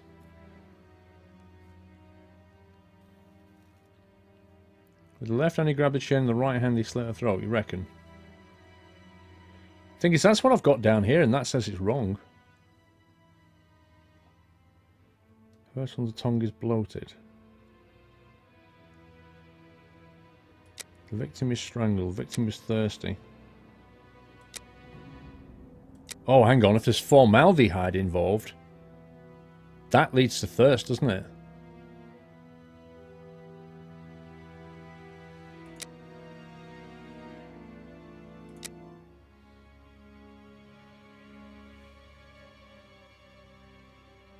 The pattern of the cut, you said the blade was in the left hand. I know what you mean. So it kind of looks like grab with the right hand from behind and then cut across from the left. So that would mean the murderer held the victims with the right hand. The murderer slit the victim's throat with his left hand. And therefore the victim's killer must be left-handed. And that's apparently wrong. You reckon it's not the same killer? Well, here's the thing. Jack the Ripper, like, did this kind of thing where he just ripped out entire organs and stuff.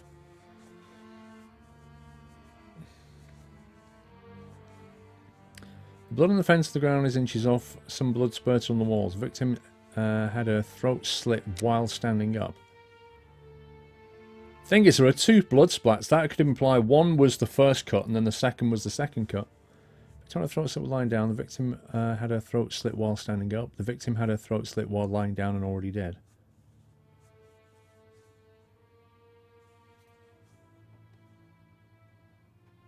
It is possible he did it while lying down.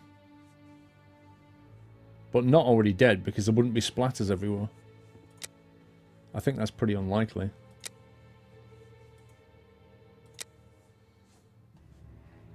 Prototype Panda. 4-month support. Thank you, Prototype Panda. Could be a copycat killer.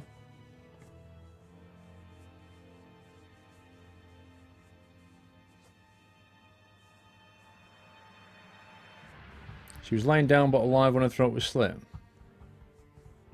Is that an option? Victim had a throat slit while standing up. The victim had a throat slit while lying down and still alive, but with formaldehyde. That would work. Neither footsteps nor streaks of blood on the ground. The killer blurred the traces. The victim wasn't dragged. The killer dragged the victim. Wasn't dragged.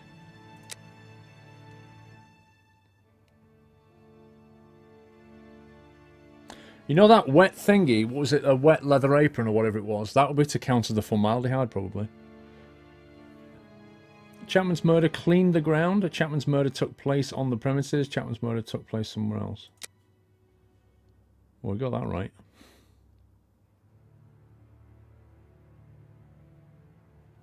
Envelope was near the victim's head. The envelope was brought out by the victim. An envelope drifted near the head. The victim wanted to give the envelope to the killer.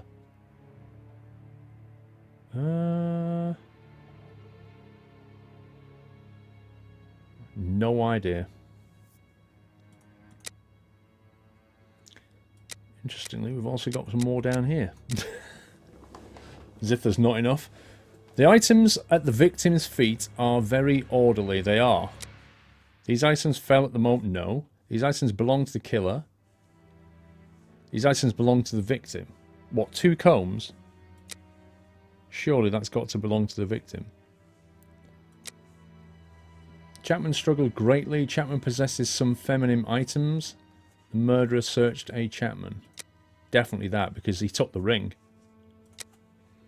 Chapman's murderer likes combs. No, he wouldn't have left them. Chapman's murderer is unfeeling and organised. That definitely sounds right.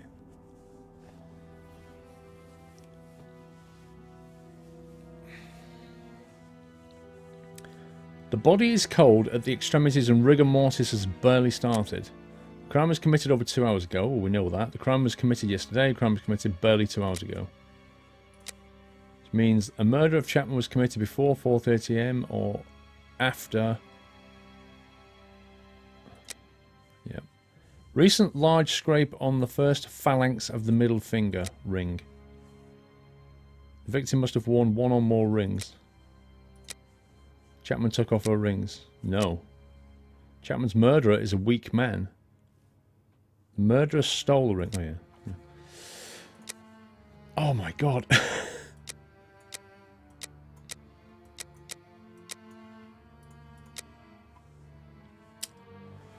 Dun, dun, dun.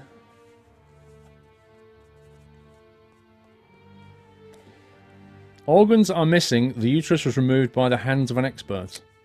Chapman's killer used a weapon of great size. Well, we don't necessarily know that. Chapman's killer didn't use weapons. Chapman's killer used a knife with a short, supple blade. Apparently not. A weapon of a great size. How did we get that out exactly? How do you deduce that?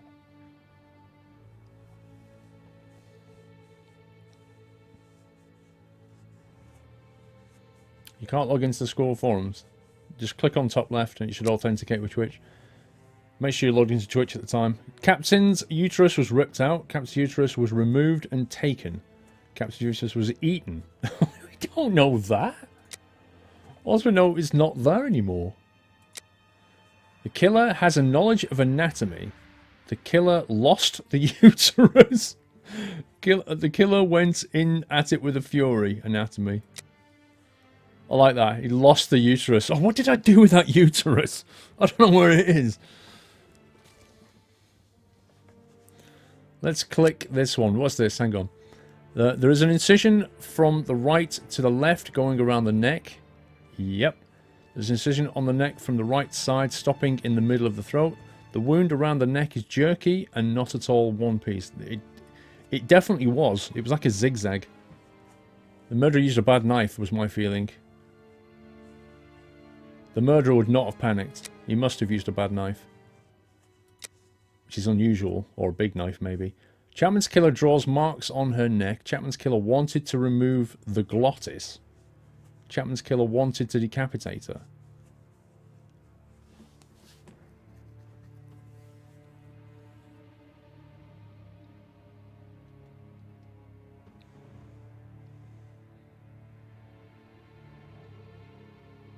Chapman's killer drew marks on the neck. Why would he do that?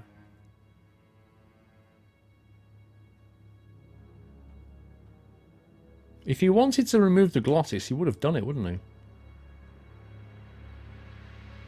Chapman's killer wanted to decapitate her. I don't think he did. I think he would have succeeded if he wanted to do that.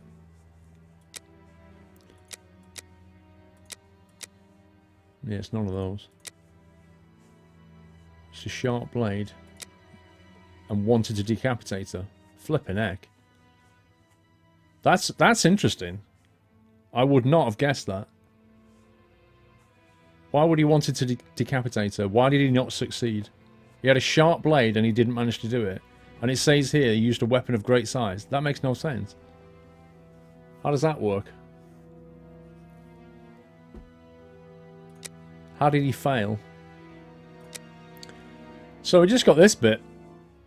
The victim had her throat slit while lying down and still alive. Is what we currently think. Which I think is correct. The victim has bruises under the right jawbone and beneath the left cheek. So that would imply... held the victim's chin with his right hand? Under the right jawbone and beneath the victim's left cheek. I can't help but the feeling that's a left hand. The murderer slit his victim's throat with his left. Kind of feel like he's right now.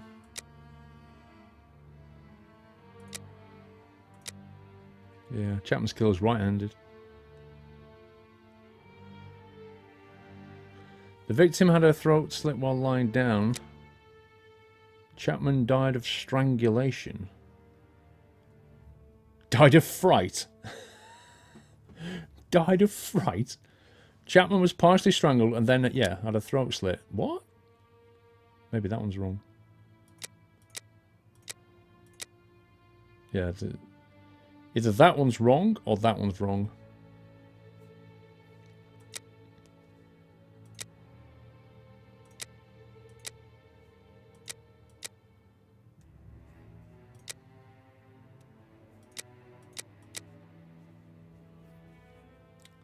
The tongue is bloated because the victim was strangled again because they were partially strangled, then while on the ground had their throat slit.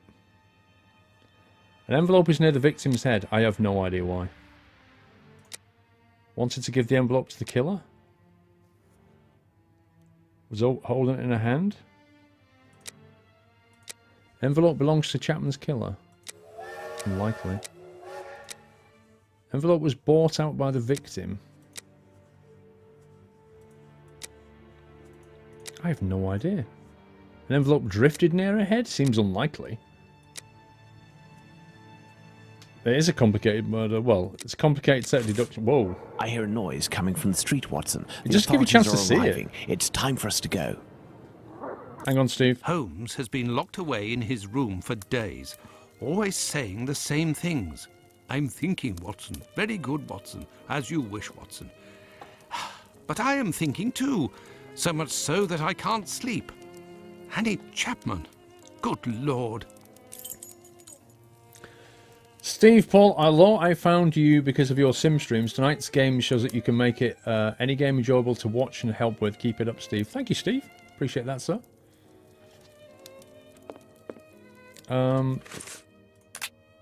So we've done that. So an envelope was brought out by the victim, and Chapman was holding an envelope in her hand. Interesting.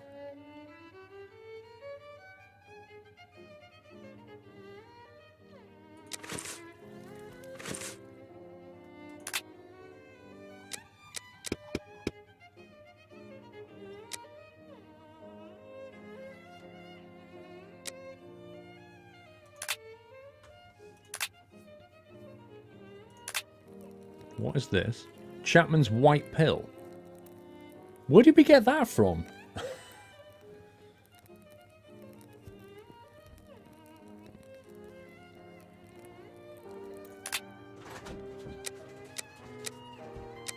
Don't actually know where we got that from. Oh, thanks.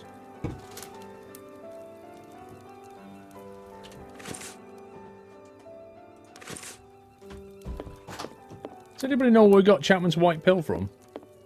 Holmes examined the broken jar that belonged to Finley's tenant. I wonder what this substance is. I don't recognize the odour. Formalin, Watson. This jar contained formalin.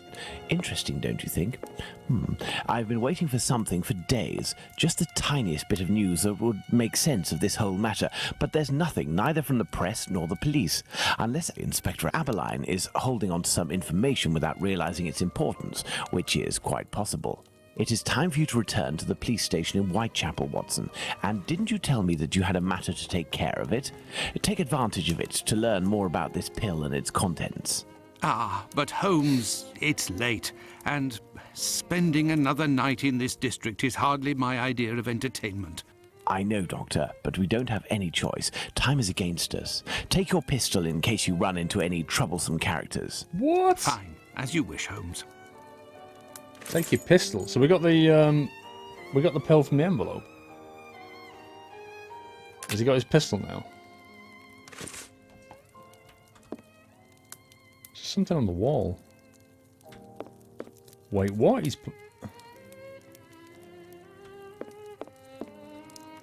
There was something else clickable over here. That is now no longer clickable.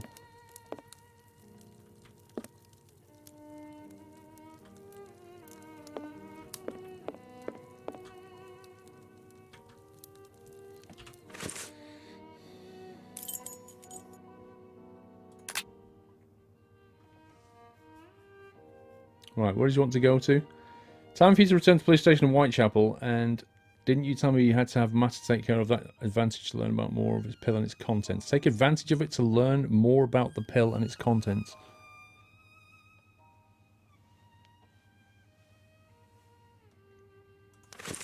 Wait, what matter to take care of?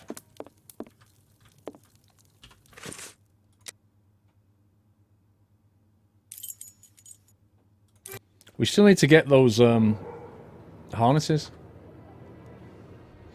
and get that guy freed up. Just presuming what this is. Good evening. I hope I'm not disturbing you. Not at all, Doctor. This man, Mr. Richardson, is a witness to the horrid affair at 29 Hanbury Street, the murder of Annie Chapman. We are discussing the relevance of his testimony. Oh, really? Alan K, 5-month support. Thank you, Alan. You're probably not in a position to discuss it with me, but I would like to know more about what you call the relevance of this young man's testimony. Oh, there's no secrecy. It's simply that the testimony given by Mr. Richardson doesn't match the time of death given by the coroner, Dr. Phillips. What was the time of death, according to him? Before 4:30 in the morning.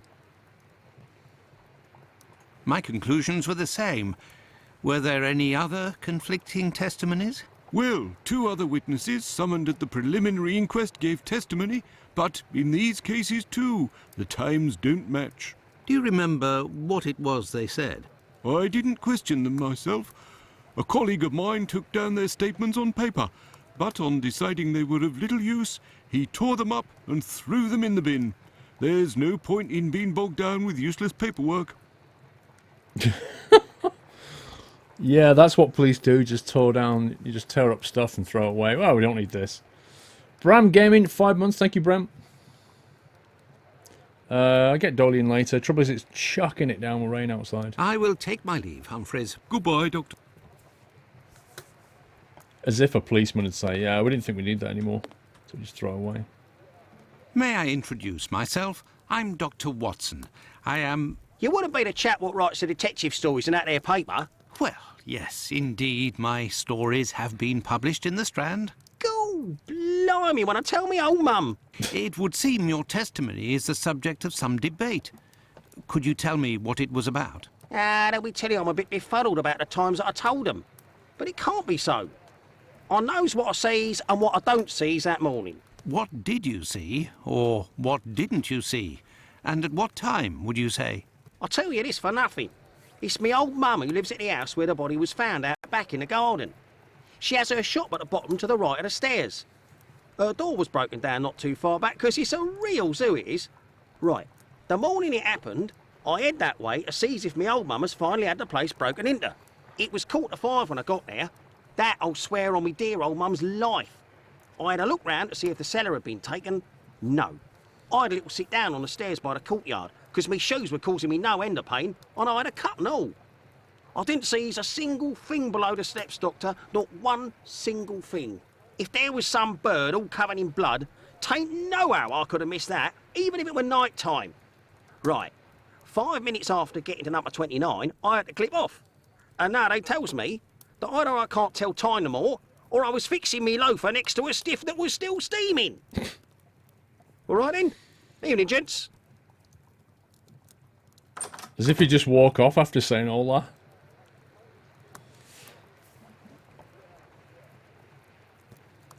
Okay.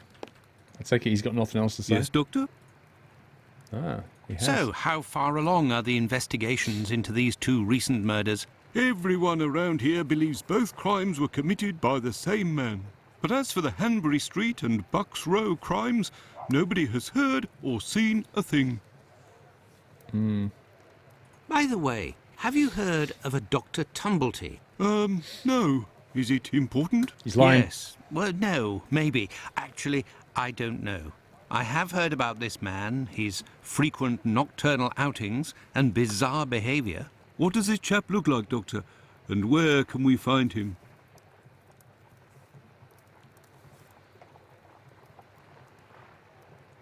The last I heard was that he was staying at Finley's place, the man who was looking for me a few days ago. It would greatly assist us if you could ask Finley what your strange associate looks like. We could then see if the description matches any witness accounts. I will take my leave, Humphreys. Goodbye, Doctor.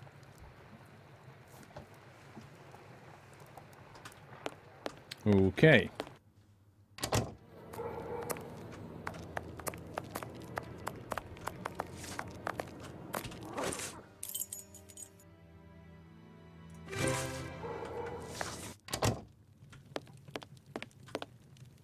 Good evening, Mr. Solomonovich. Good evening, Doctor. What a pleasure to see you again. Mr. Solomonovich.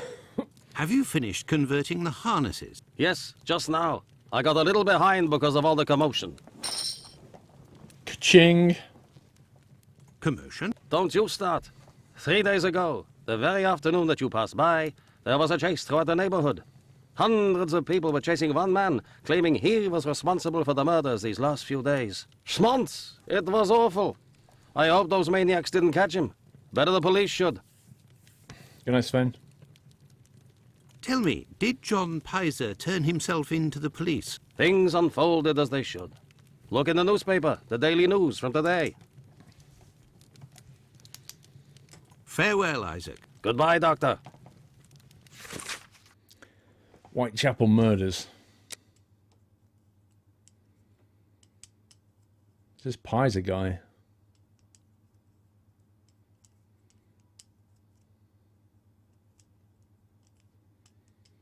Let's go to the clinic.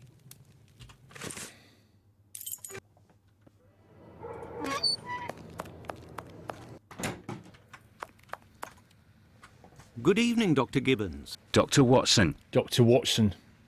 My name is Michael Caine. Did you keep the cane we spoke of last time? I was going to sell it tomorrow, would you believe, having not heard word. Good night, Mrs. Frosty Jack. That beard, Do though. you have any formalin here? No, definitely not. They have it in university hospitals to conserve anatomical specimens in jars. But in a little clinic like mine, we don't keep anything but bad memories. Wait, hang on. Formalin, is that a preservative thingy? Did he take the organs out and put it in formalin? Well, farewell, Doctor. Goodbye, Dr. Watson. I must retrieve Sickert's cane at all costs. How? Is it Sickert's cane or Deckard's cane?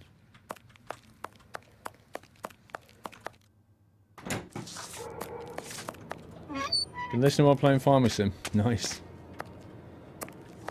Right, where are we off? Map of Whitechapel. So we've still got the prosthetic leg thingies and Chapman's white pill. The question is, where do we need to take it?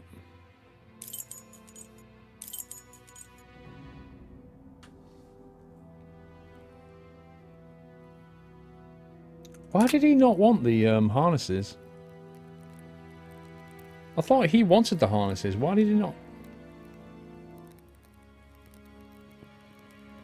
Do we have to physically give them to him or something?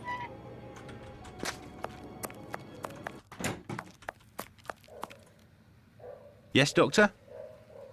Well, farewell, Doctor. Goodbye, Dr. Watson. Weird interface. You talk to a guy. I must retrieve Sickert's cane at all costs. And then...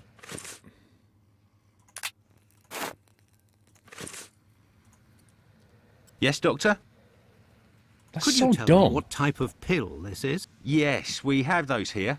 It's not really a medication. We give them to patients with chronic respiratory conditions like tuberculosis. Tuberculosis? Did you have a patient by the name of Annie Chapman, the woman killed 3 days ago? Indeed. She came in the morning of her death. Poor woman. Did you give her these pills? Yes, now that I think of it. She actually came in twice. The first time I gave her an almost empty container without making her pay. She came back during the day and said she dropped the container and stepped on the pills. She wanted to know if I could give her more again without paying. I refused. After she left, a patient who was there told me that he lives at the same place and confided that she had been lying. He saw the pills fall in the tenement's communal kitchen, but the woman immediately wrapped them up in a piece of paper. Where did this paper come from? According to this man, she'd found it near the chimney in the kitchen. Anyone could have thrown that paper there. That envelope can't have anything to do with the murder. Pardon, Doctor? Nothing. I was just talking to myself. I'm glad somebody got the Deckard's cane gag. Well, farewell, Doctor. Goodbye, Dr. Watson. Goodbye, I Doctor. must retrieve Sickert's I'll be cane at all speaking to you in a costs. second. Just as soon as I've brought up the item again. And clicked on you. Yes, Doctor? Here are your harnesses, Doctor. They are top quality, I'd say. Definitely worth the price of this walking stick. Here, it's yours. We have Well, a farewell, walking Doctor. stick. Goodbye, Dr. Watson. We are I so must going to go Miss Bella's. and cancel that guy's subscription now. I'm sorry, dude. We're going to cancel your subscription to Miss Bella's brothel. He's going to hate us so much. Out of the way, I don't like the look of you. It's just got to be done. Now, do we go to Bella? Oh, he's not here.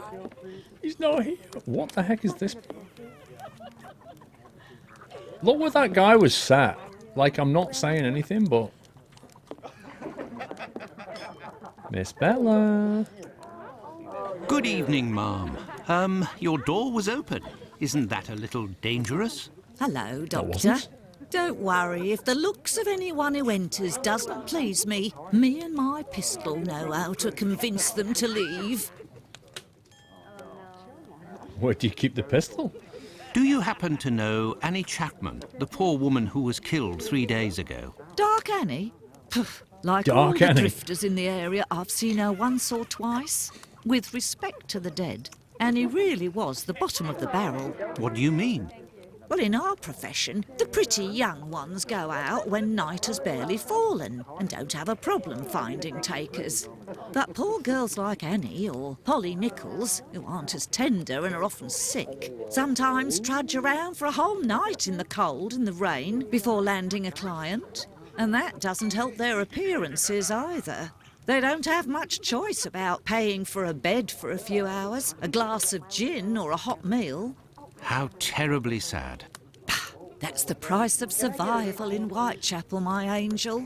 One of my girls knew Annie for some time. They bought some jewellery on the black market, I think. Jewellery? How could Annie Chapman What, a have ring, possibly perhaps? afforded jewellery? Luxuries for a woman are always relative to her condition, Doctor. As a matter of fact, it was real cheap junk. Annie got 3 assorted brass rings, I think. What's the price? It's been said I have a memory for jewellery. Really? How is Lucy keeping? She's doing well, Doctor. But believe me, it won't last. Rare are the girls who can build a future in our profession. These background noises. 112 Foxhound, 3-month support. Thank you, sir. Very well. I shall let you get back to work, Ma. See you soon, my love. But we've not been able to cancel this guy's subscription. I'm a bit annoyed now.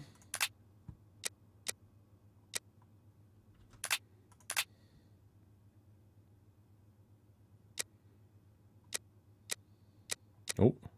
Annie Chapman's rings were worthless. Interesting. So why did the killer take them?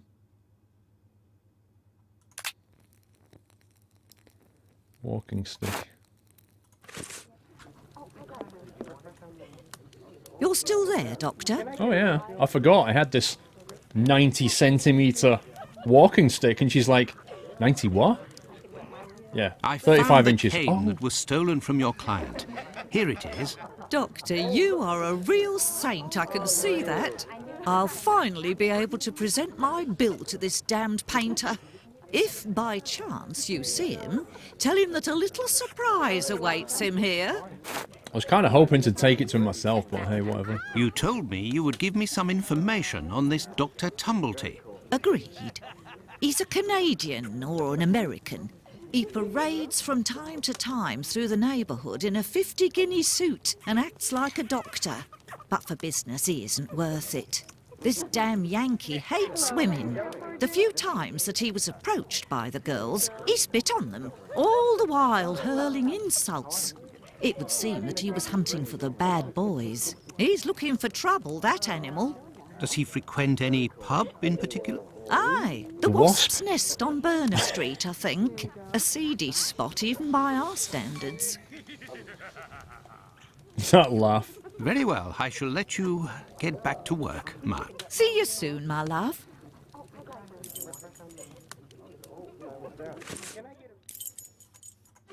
As if we didn't predict we were going here at some point. The Wasp's Nest. This pub looks even more disreputable than the Golden Lion in Baker Street. It's not that bad. Oh, okay, so the curtains need replacing, but you know. Nice hat, dude. Oh, hello. Good evening, sir. I have some great news. I know you. Why? We met at Miss Poolman's the other day. So you've come to slum it in Whitechapel, eh? Yes.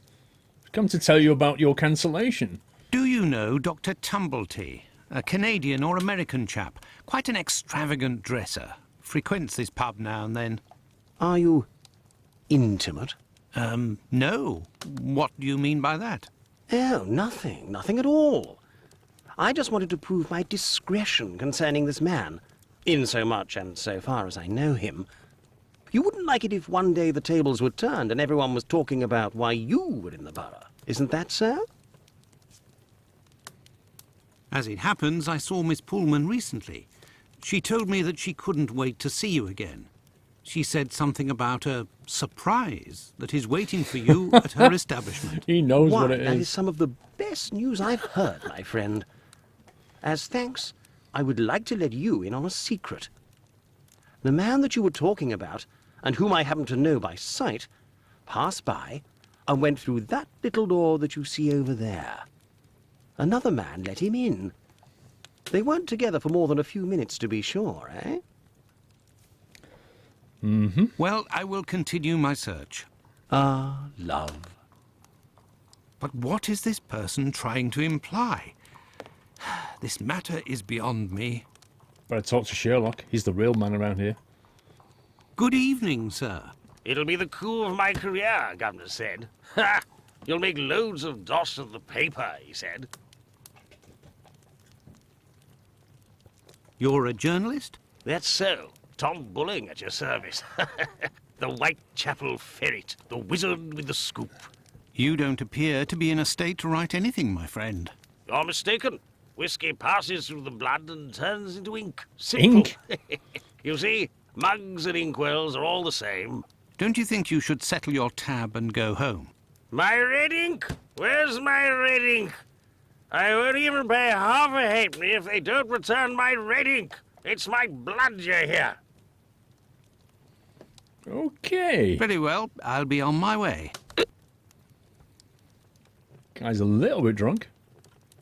Oi, what'll it be to drink, Gav? Oi. Oi, what'll it be to drink, Gav? Oi, what'll it be to drink, Gav? I guess you don't say anything else.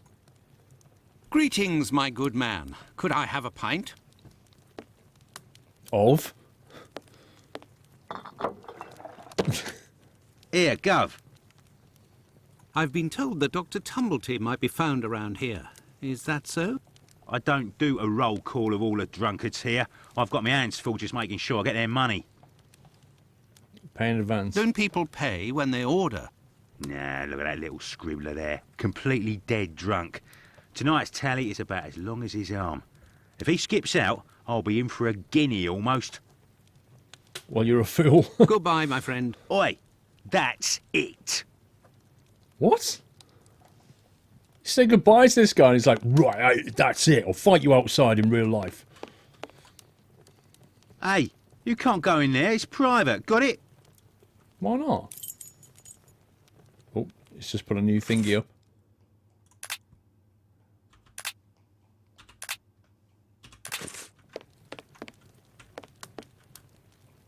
Okay, nothing to be done here.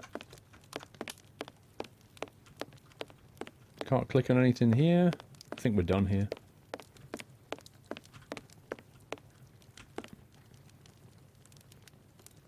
The Cursed Mermaid Pub.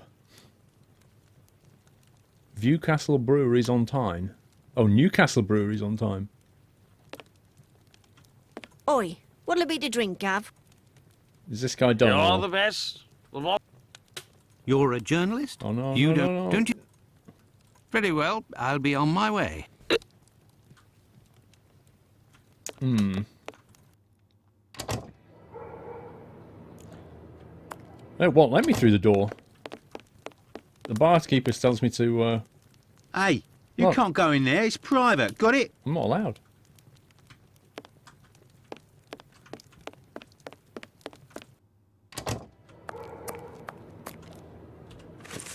Okay.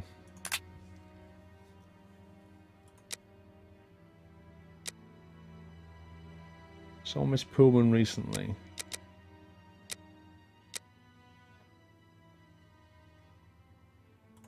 Where do you think we should go?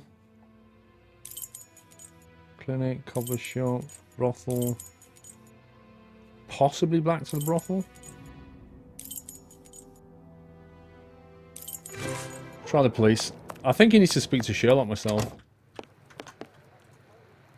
Yes, Doctor. I will take my leave, Humphreys. Goodbye, Doctor. How do you bribe him? He didn't want to talk to me anymore. I could return to Baker Street, but I am still missing some information. Okay, so we need to do more before we go back. There is a strong smell of gas. It seems to be coming from the abandoned building. Well, it's not very abandoned. It's got a light on. There is a strong smell of gas. It seems to be coming from the abandoned building. Do you think there's going to be an explosion here?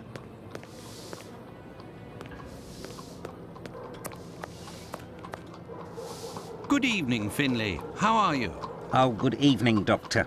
So. And you? It smells of gas here.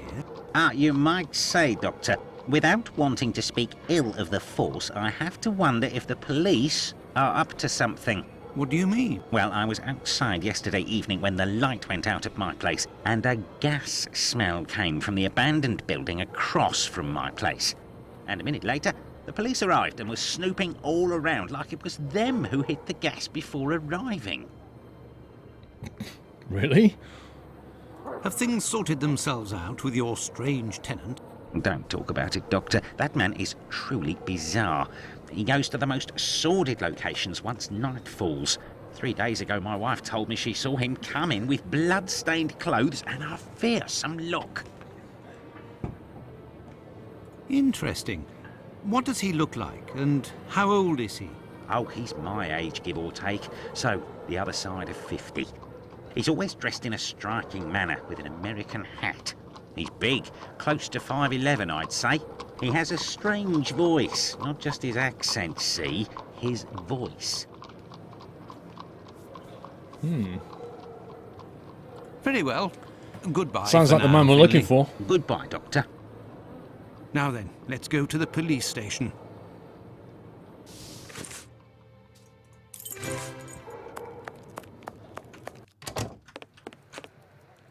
Yes, Doctor. Yes, Doctor. Tumbletee's description. Tumbletee is a man around 5'11", about 55 years old, extravagantly dressed and with a rather distinctive voice. He boards at Finley's. You should know where that is, as the police were there only yesterday. Their arrival coincided with a strange gas leak. Ah, yes, I know where you mean. Indeed, there was an odd affair with the gas. It was rather unsettling. We were searching for a well-known scoundrel who was ratted out by Squibby, the chap we followed and saved from the pack a few days ago. Squibby. This thug, no pity Bluto, must have been in the abandoned building in question. But there was no sign of him when we arrived.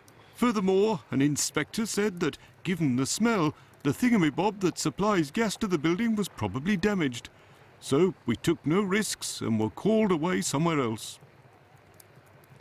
Squibby and what was it? Know something. What the heck kind of names are these for bad guys? I will take my leave, Humphreys. Goodbye, Doctor.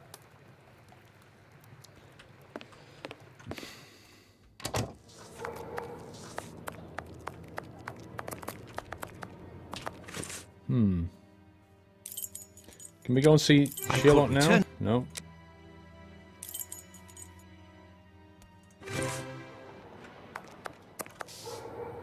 Anything else, Doctor? No. Very well. Goodbye. Goodbye, Doctor. Sounds like a derp. It's annoying I can't get in though.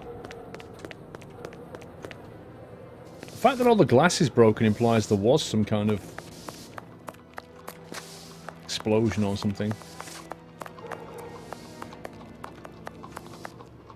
How are you doing, Pants?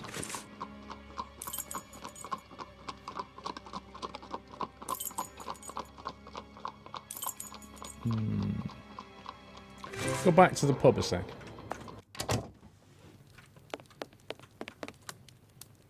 Leave me alone.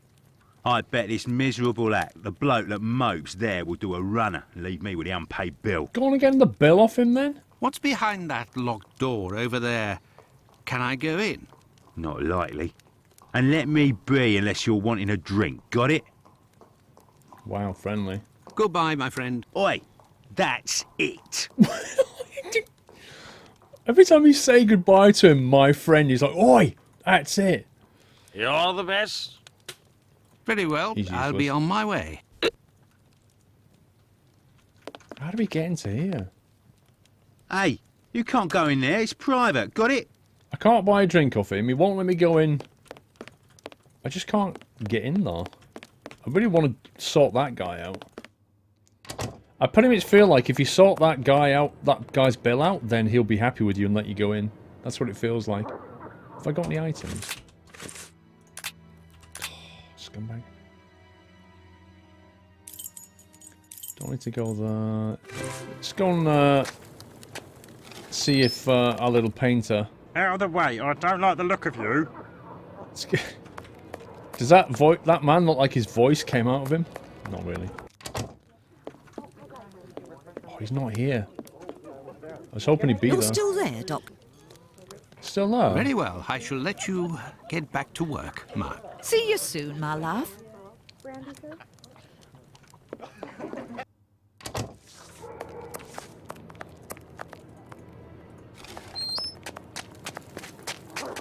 No, it would be better not to insist. I agree. Right, we've done that. Lucy's lodgings, I don't think there is anything though, really. We can try again, I guess. We've been here. We've been there, we've been there. Clinic?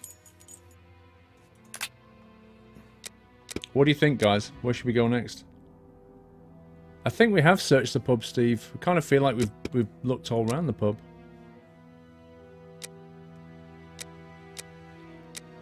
We've got to find this guy. Where do we find him? I reckon he's in that room.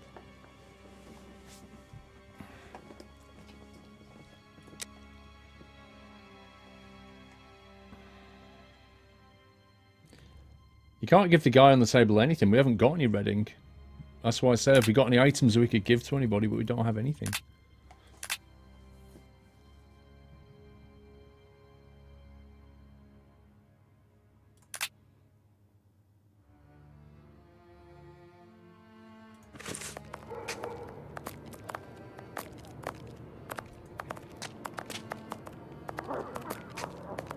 Wow, that's weird.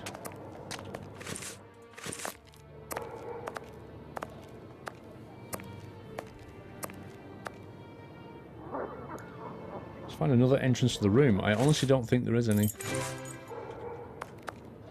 But we'll have a look.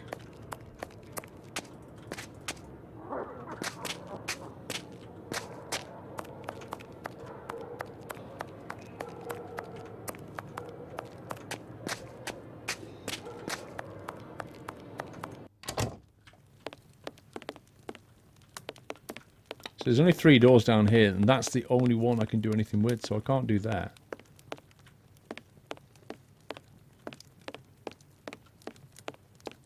I want to know where that guy went. Oi, what'll it be to drink, Gav? Leave me alone. I bet this Goodbye, my friend. Oi, that's it.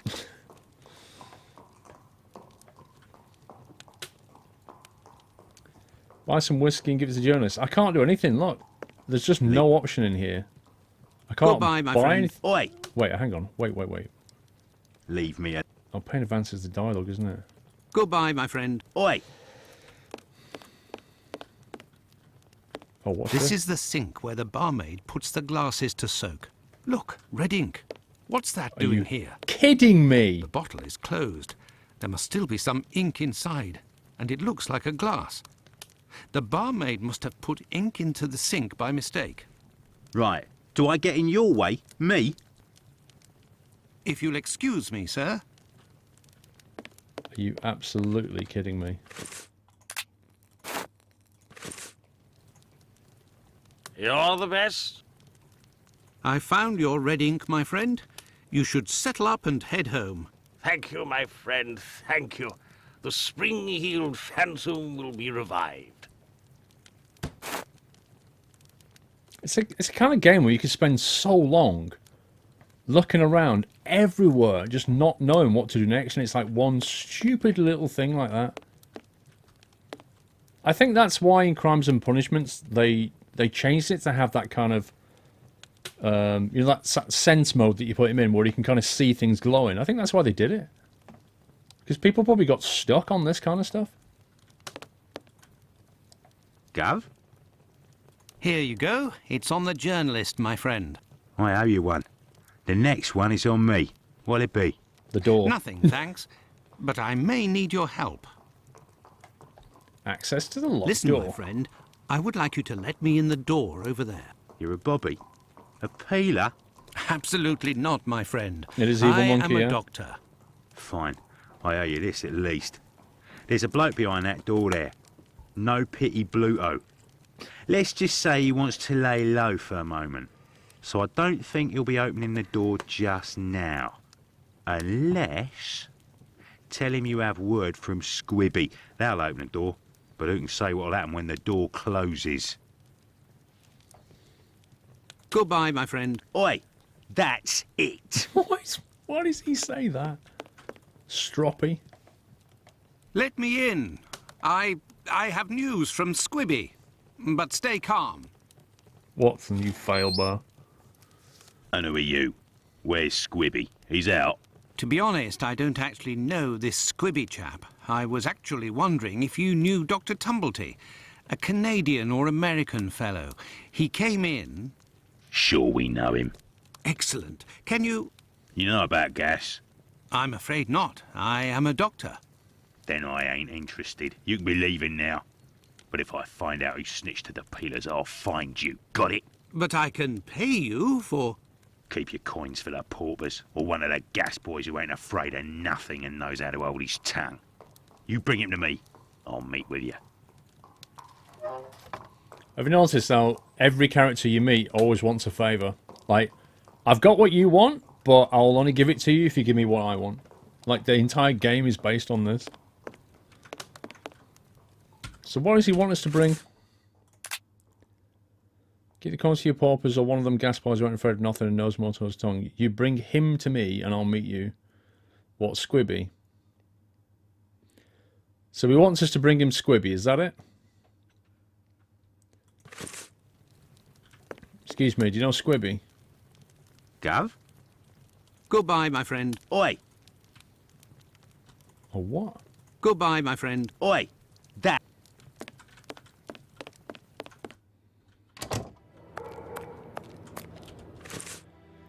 Squibby. Where the heck do we look for Squibby?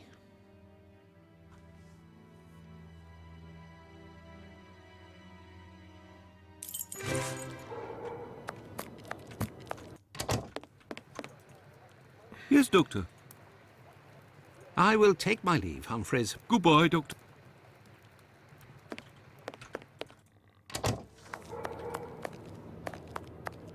We just did that to our Kafka, there's nothing there.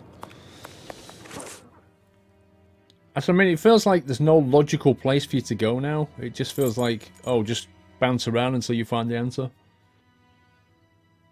I don't know if this guy wants to chat with us anymore. What can I do for you, Doctor? Farewell, Isaac. Goodbye, Doctor.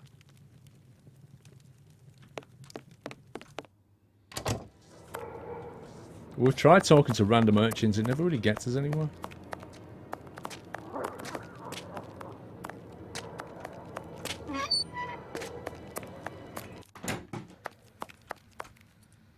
Yes, Doctor? Well, farewell, Doctor. Goodbye, Dr. Watson.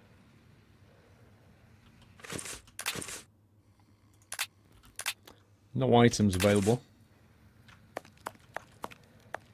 Can't interact with anybody in the room.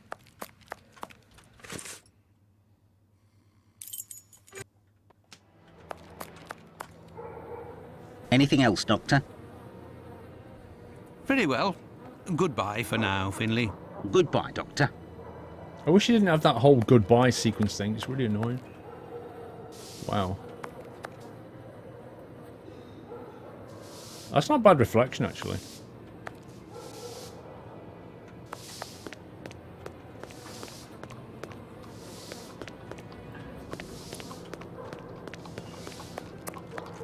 Wait.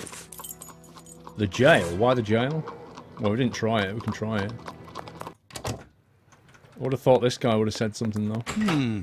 Closed. Nope.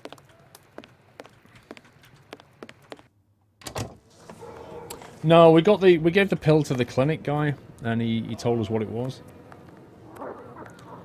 No, you can't skip it, MJ. I'll keep trying. When you click it, it doesn't really skip it. Maybe we can go and see... I could return to... Apparently not.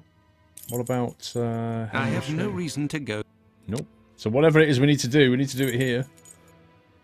Did we go to the brothel recently? Let's go here. I've not been here for ages. There's actually nothing to do here. She's not at the window anymore. I don't even know why this is a waypoint.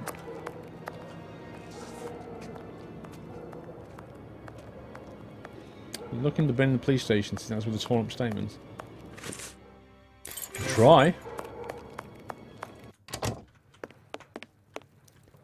Looks like the bin is the floor, though.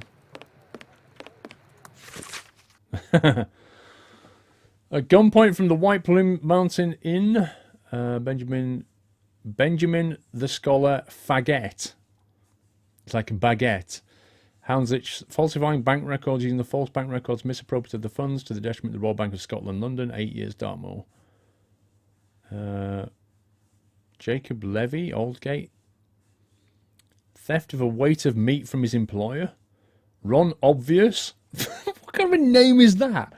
Ron Obvious. Address unknown. Vagrancy, embezzlement, indecent assault, degradation of religious building to detriment of the authorities in charge of the Chichester Cathedral, City of London Lunatic Asylum, indeterminate duration. James Longfoot Jim. How do we scroll that?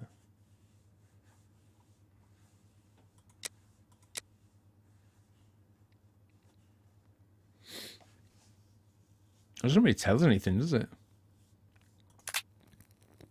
An old report on arrests that took place a few years earlier. Here are the ripped statements. Oh my I can God. piece them together again. Are you having a giraffe? Here's a smashed pane of glass. Now, let's see if we can reassemble it into an ornament. Right, okay. Like the world's biggest jigsaw puzzle. This is going to be like more than one page as well, isn't it? That could be page 1 for all I know. What? That's on its side. This is scumbag. How do you rotate? How do you rotate it?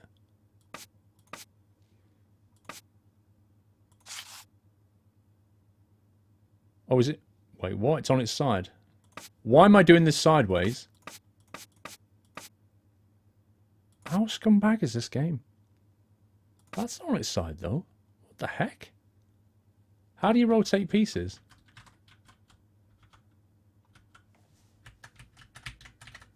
What key do you press? Right click. Oh my god, game. Like, as if that was in any way necessary.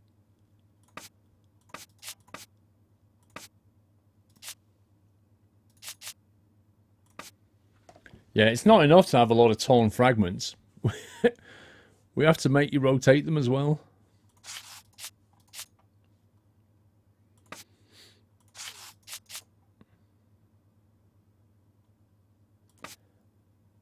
I'm guessing there's 2 pages here.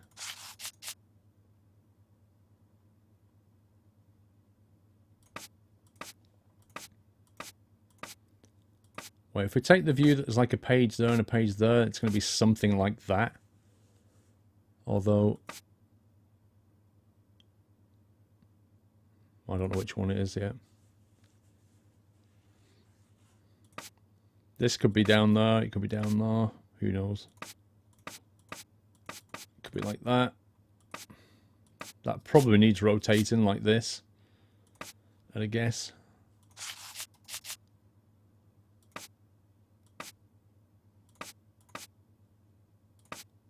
So that's that corner. No, let's leave that one. Let's get that one. That could be here, or it could be there. Doesn't fit on that one. Does that fit on that one? Yeah, that fits on that one. This may not belong to this page, though. That's reversed. So that goes there like that.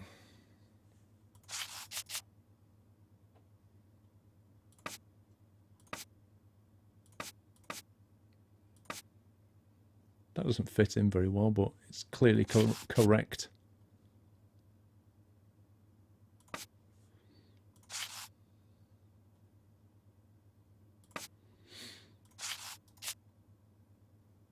And I guess that probably goes in the middle there, which means that must go down there.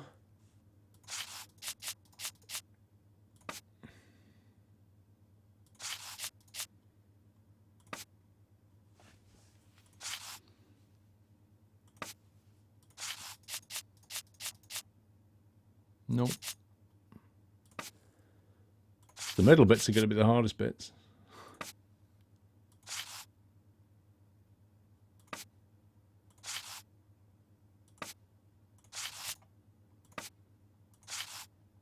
There, all done. Holmes couldn't have done better himself. Testimony of E. Long. On the morning of the murder, the witness left her domicile at 32 Church Street at approximately 5 a.m. to get the Spitalfields market. I've been there. It's a meat market. It's a good place for a butcher. She was passing down Hanbury Street at 5:30 a.m. The witness was certain at the time, as she declares that she heard the clock at the Black Eagle Brewery on Brick Lane strike 4:30 just before she entered the street. In front of the 29 Hanbury Street, she saw a man and a woman talking. It should be noted that the witness identified the body of Annie Chapman at the morgue as being the aforementioned woman. This identification was solicited by our services. The man seen with the victim is described by the witness as follows. Aged at least 40 years, height a little taller than the woman with whom he was discussing, approximately 5 feet 3 inches. Clothing, brown deerstalker hat, dark coat, a doubt at this point, general appearance of working class, particular markings, dark hair and a moustache, dark face, looks like a foreigner. The witness only saw the man from behind and wouldn't be able to recognise or identify him. The term foreigner is often associated with a person of the Jewish origin.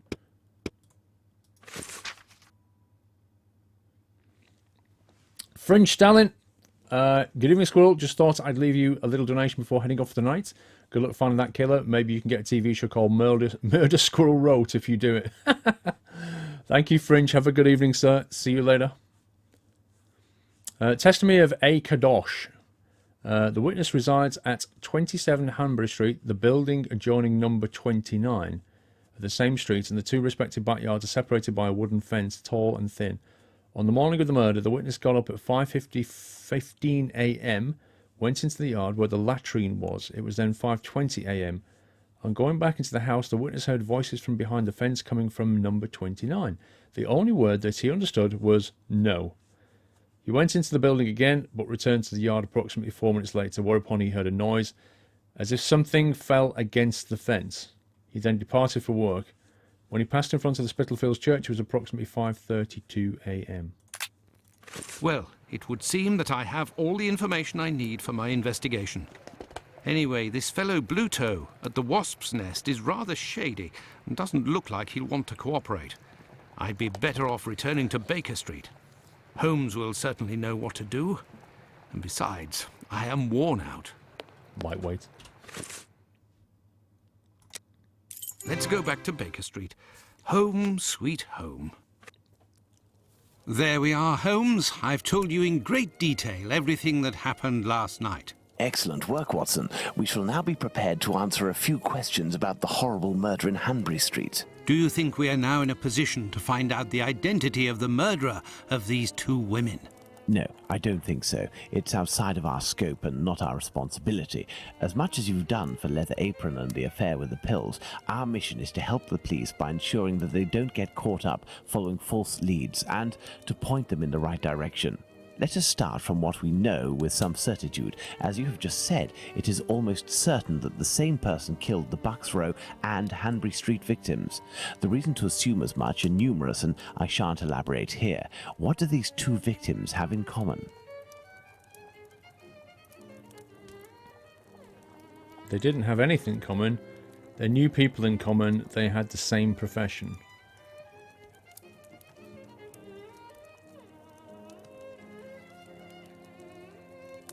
Apparently nothing, Holmes. Are you feeling all right, Watson? Come on.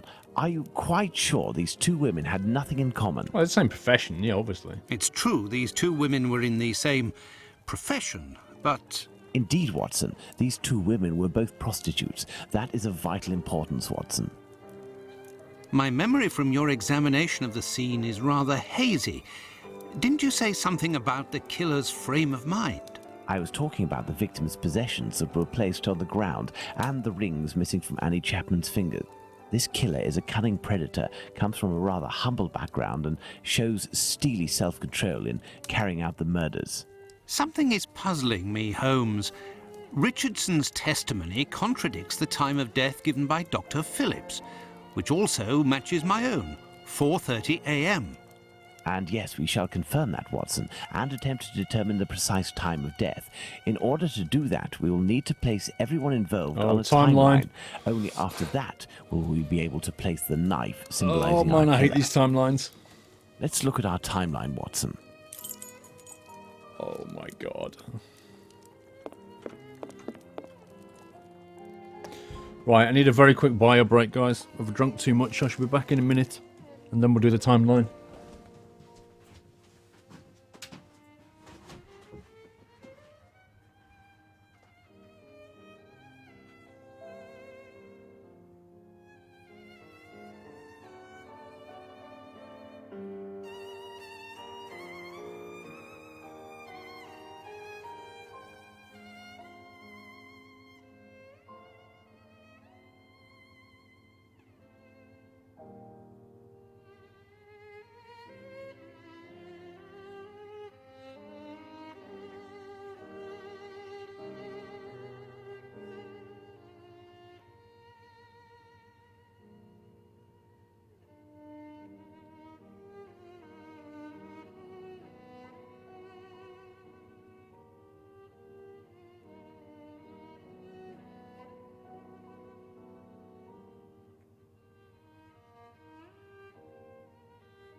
And back.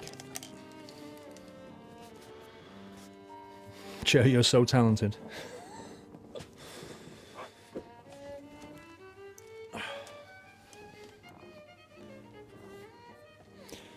Determination of the exact time of Annie Chapman's murder in Hanbury Street.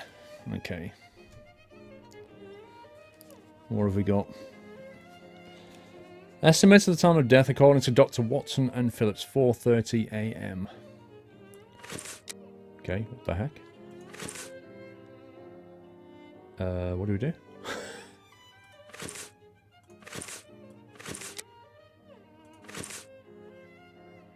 Inventory, reset, close, hell, what the heck am I doing?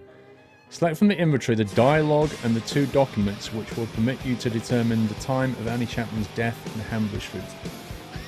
Suspent, thank you for subscribing. Welcome to NetHouse and thank you for supporting the stream. Welcome to the community. Can we give Suspent a nutty welcome, guys? I'm squishing the chair, how do I? How dare I? Place the objects of the characters representing these testimonies on the timeline. Listen carefully to Sherlock Holmes' instructions which might ask you to modify them. Once all the icons are properly placed, Sherlock Holmes will ask you to place Jack the Ripper's knife at the exact time of death. Select from inventory the dialogue and the 2 documents which will permit you to determine the time of Annie Chapman's death.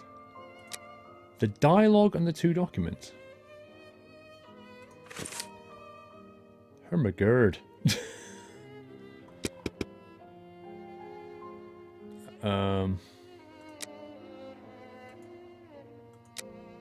How do we even select a document?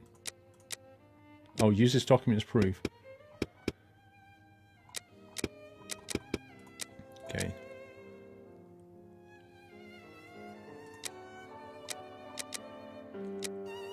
My age, give us a...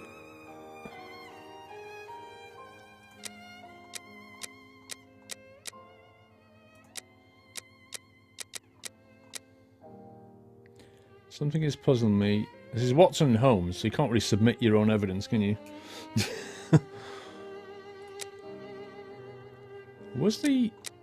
What about that stuff that we had, the documents? Where's it gone? That thing that we made, this. Can we use that? And that one, that hasn't got time. Yeah, that's got times in it.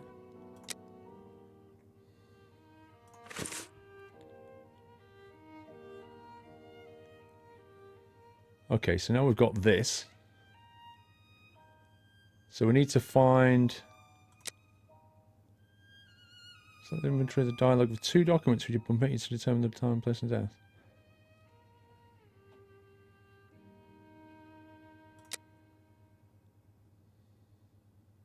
We're missing something else, aren't we?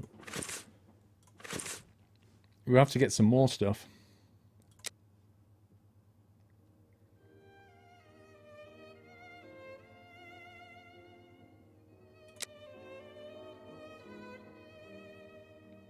Mr. Kadosh in his garden for a few minutes, then goes back.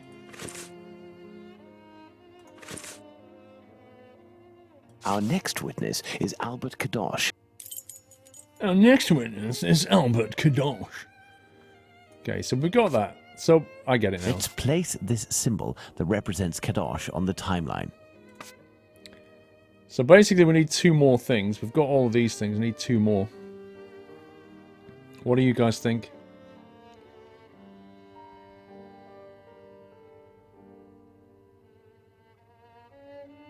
You bought a new cover for your phone from Amazon and it arrived and you already broke it. Oh man. I've had the same, like, honestly, I've had the same phone case for 11 months. No, 9 months, because I had a different one at first. And it's in mint condition. Look at the testimonies, maybe. Documents we've done. Well, who would it be? It's going to be somebody that mentions something involving timelines, isn't it?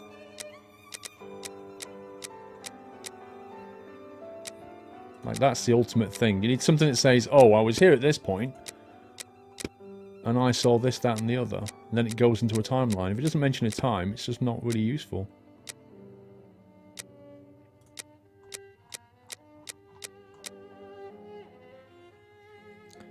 Click on the picture and read through. Look at Bluto, or the gas guy.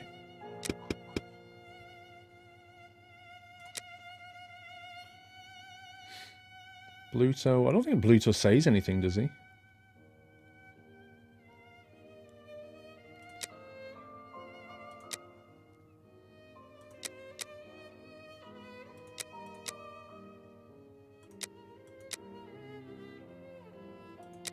None of these, I can't click on any of these as use.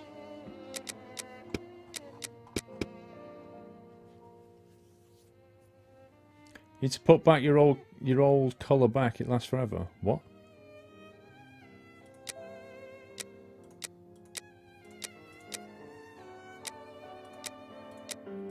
So none of these are...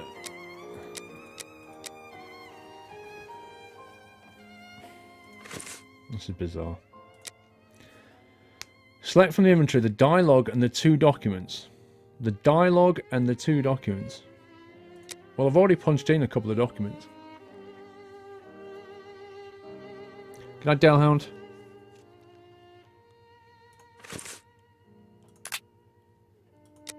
I can't use any more. Because I've already got them. So it's got to be from this lot. But how do you even use this? I've no option here to use it. The doctor talked about any.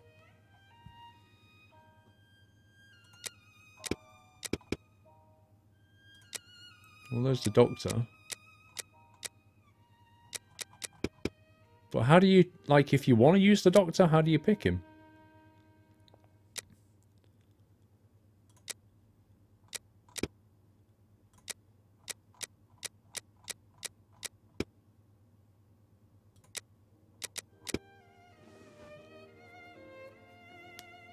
Can't put any more documents unless you take 2 out. I don't want to put any more documents in. I'm trying to put dialogues in. But doesn't this symbol here and this symbol here mean that I need to add something else? Click dialogue picture on the timeline and then select dialogue maybe. So I click the dialogue picture and then I'm clicking in everything in here. This is what I don't get. If I want to use something out of one of these dialogues, how do I do it? I can't see how. What's this at the top?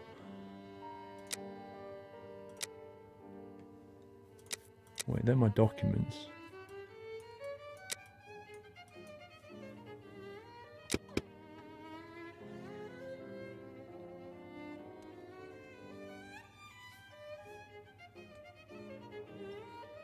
It's bizarre.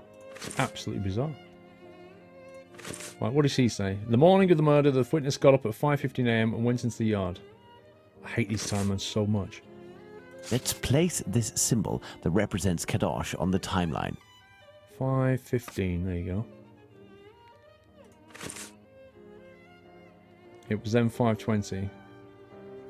Go back to the house, the witness heard voices.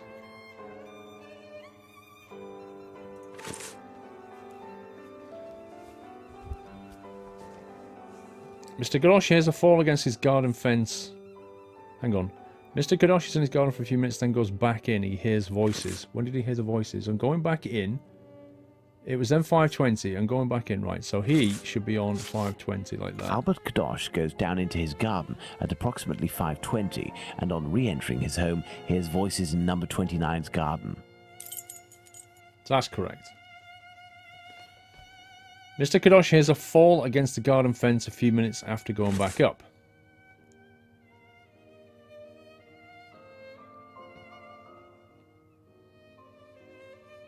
Going back in, when you say voice from the fence coming from the non-train, the only one that he understood was no. He then went to the building again, but returned to the yard approximately 4 minutes later, whereupon he heard a noise. So approximately 5:25.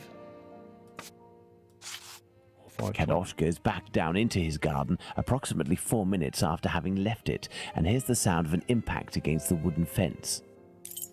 Good night, Chestnut. Mr. Kadosh leaves the place to get to work. 5:32. Let's place this symbol that represents Kadosh on the timeline. Yes, let's. Kadosh leaves the garden, enters his house, then leaves for work, seeing the clock on the Spitalfields church showing 5:32. Sherlock Holmes and Watson arrived at the crime scene.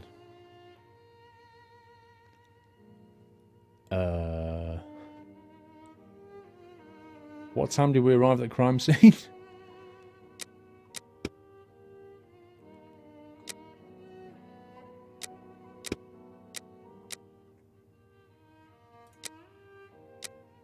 What time? How the heck did we do that?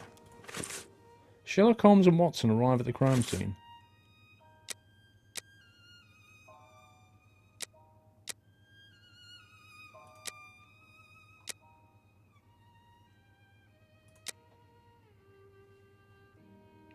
$6:20. We left the station at 6 o'clock, and it took us 20 minutes to arrive at Hanbury Street. It actually tells you when you click on it. GG. Our arrival at the scene occurred at around 6:20.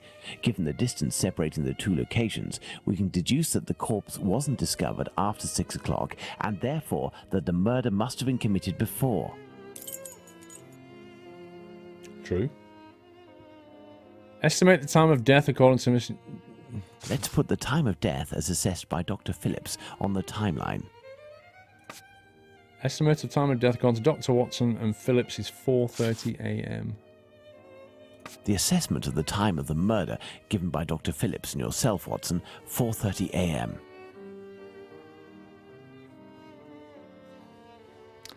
Miss Long sees a woman speaking to a man near 29 Hanbury Street. Miss Long sees a woman.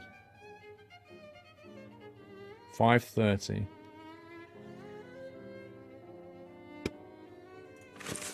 Now, for the most important part, the testimony of Miss Long. She claims to have seen a woman speaking to a man near 29 Hanbury Street sometime around...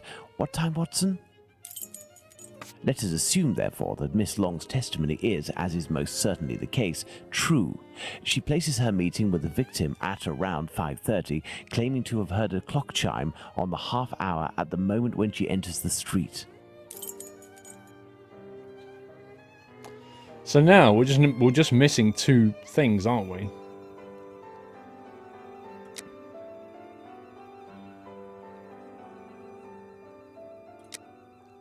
The question is, which two things are we missing?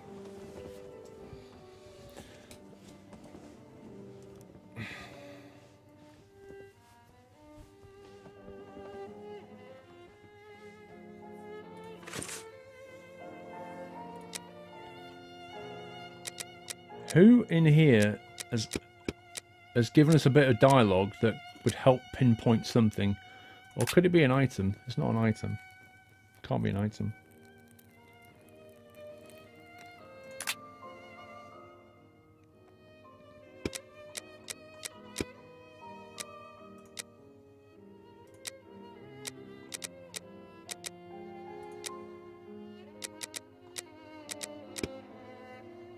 I don't even know if this is right because there's nothing here that we can click.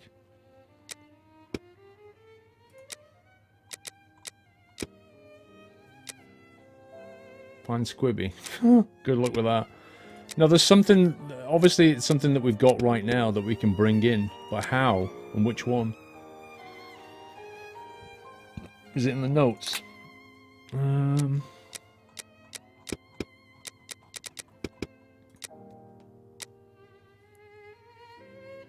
The notes don't contain any new items, they're only meant to expound upon the facts already stated, it says, so I don't think it's the notes thing. Well, the documents we've already got, that's the thing.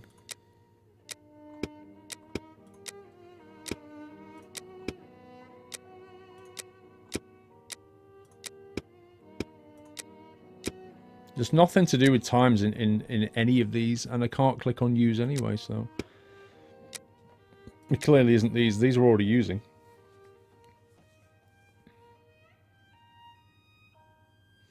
Good night, 81. So it has to be dialogue. It can't be anything else.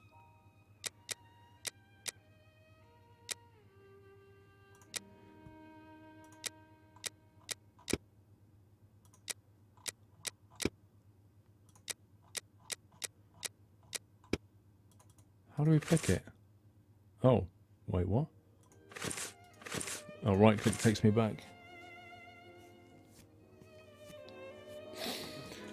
Deductions or conclusions? See, with the document stuff, it gave me an option here, use this document. With the dialogue stuff, I don't get any option. No, I don't think we're missing anything, because if we were missing something, it wouldn't have taken us to this point to say, right, we've got everything we need, we just need to piece it together on a timeline. Like, it wouldn't let you here. You look to have two pieces in the timeline missing, which could be out in the streets, Alan. I'm not convinced, dude. I think we've got it all. Because imagine how annoying it is to start assembling a timeline and then be like, oh, you need to go get some more stuff.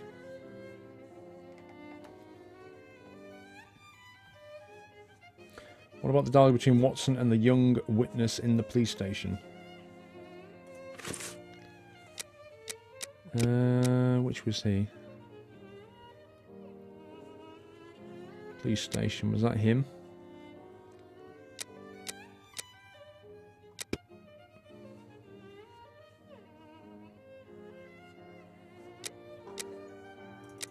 How do we use them though?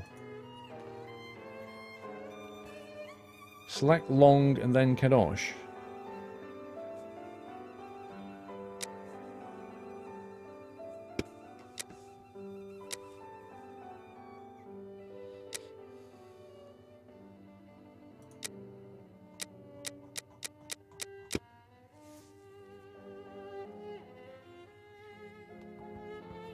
What does the info tab say?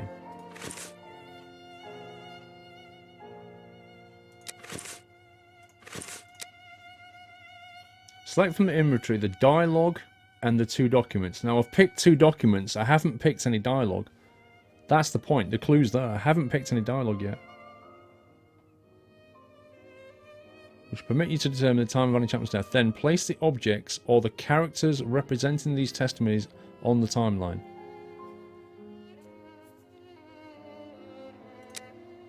So we're missing 2 bits of dialogue.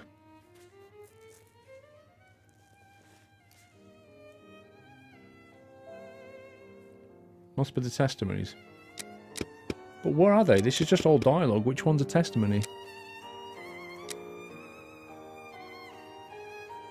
Testimony. These are the testimonies. But we've already got the testimonies. We've already brought that in.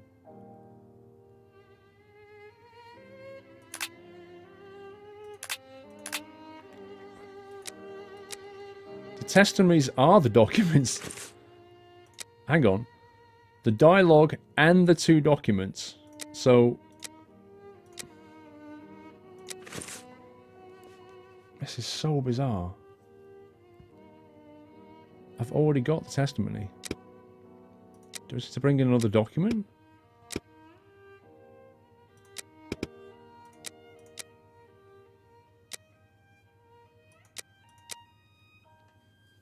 I don't know.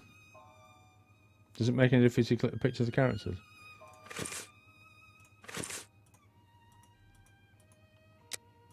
Nope. Like if he said something and I wanted to use like something he'd said, some dialogue, what do I click? It's not click and drag. So I'm trying to drag that, but there's nowhere to drag it to. I can't click anything in here. I can't highlight anything in here. I can page up and page down. It's just a bit... I kind of feel like the developers of this should have got some people to playtest it, because it almost feels like to them, it's obvious what you need to do on the interface, but to anybody that's not played it, you're like, what do I do? What do I click?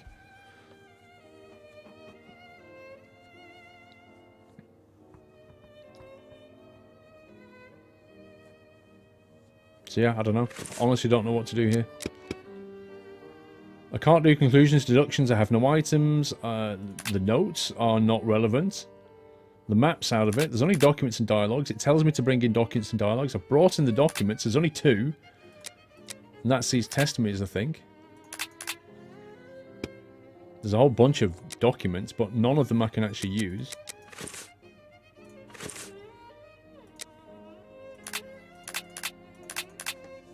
Like if I click any of these, I don't know how to use them. VTech, a ready Twitch message.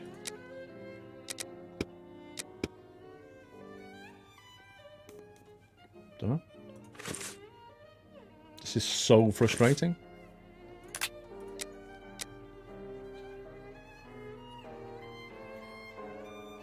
Look at Miss Long's dialogue as when you placed her symbol, Holmes questioned the time. Miss Long's dialogue. Okay, what does she look like? That was her, yeah? So she's the one with the weird bonnet thing on. Do we have any dialogue from Miss... Did we actually meet her? I don't think we met her, did we? We met Lucy.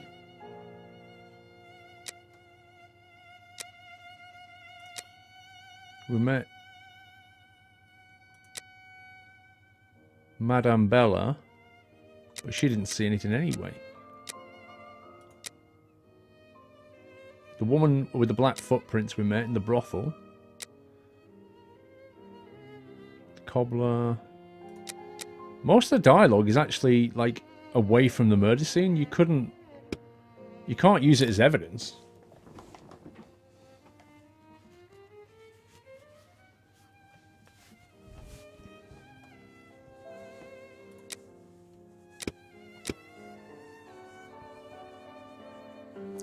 No, the documents Paul, Long and Kadosh. So Long and Kadosh are testimonies, and we've already used these, haven't we? Because Mr. Kadosh here and Kadosh there, when we click on that, it takes us to the testimony. That's where we got that from. That's how we knew where to put that. So we've already done Kadosh there and Long here. The estimate of time of death from here, from Watson, and then Sherlock Holmes arrived on the scene. We're missing 2 things. And I don't know what they are or where to get them from.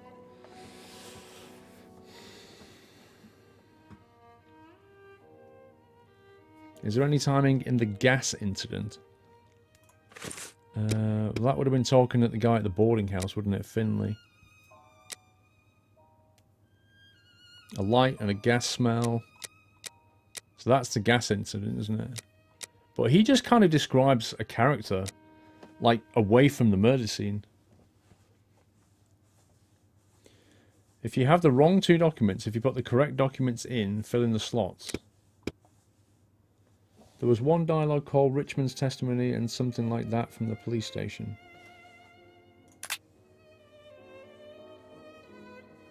Well, that would be in here, wouldn't it? Preliminary reports. So that's just got method, like mode of death, isn't it? That's a newspaper article, so is that, so is that. That's a scrap that you found at the murder scene, which doesn't tell you anything. That's another news article. That's a police arrest, which is an old one, talking about various people that got arrested. The police station dialogue is the one you want. What, this one? Wait, the police station dialogue.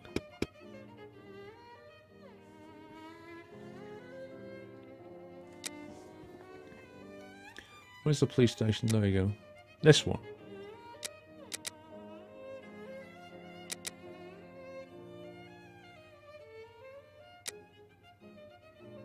That was the guy that we talked to, wasn't it? The one Watson talked to him. So if we want to use that, how do we use it? What do we click?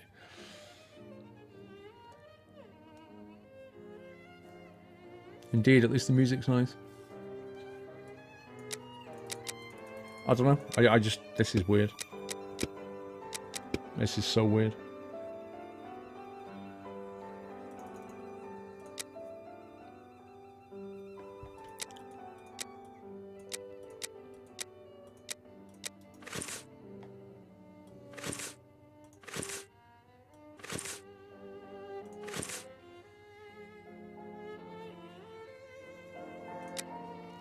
I must be doing something wrong here. Maybe there's a clue in the scrap. I don't think so. Place the objects in the timeline. Select the inventory, the dialogue, and the 2 documents.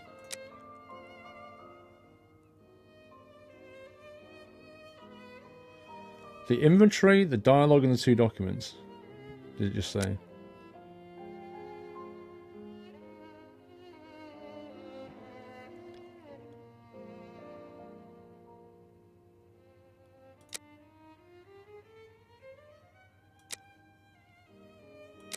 We have the 2 documents, so everything else has to be dialogue. It has to be.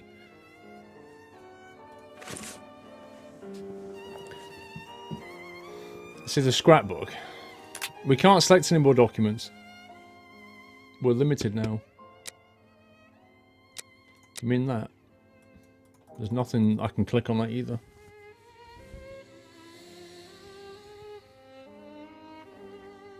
Remove things from the timeline that don't add up. Well, everything that we put on there, Sherlock Holmes had a dialogue script for, which means I'm pretty certain it's correct, and it's got a green border around it, which essentially means it is correct. Like, if you put it in the wrong place, it just doesn't say anything. You can't get it wrong in that sense. The trick here is knowing what to put into this screen. We know it has to be a dialogue, but I've scrolled through, I think, every one. I've not seen any option to use it. It says in the help to place them on the timeline after getting all the docs and the dialogue. So you're saying I should just what? Take that off now? Well, I can't. Like, these are locked in. You can't remove them. I'd have to reset the whole thing.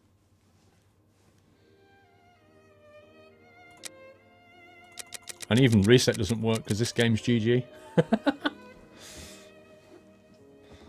I can't take it off. I can't take anything off, and I can't reset it apparently.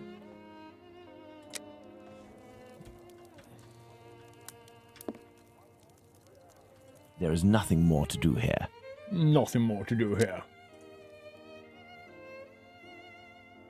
I love how the reset key doesn't work because it is correct.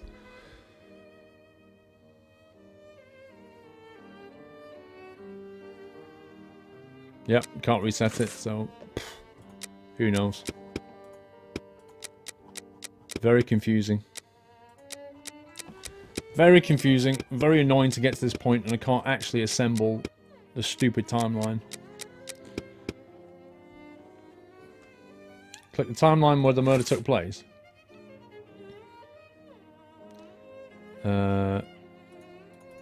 I can't yet.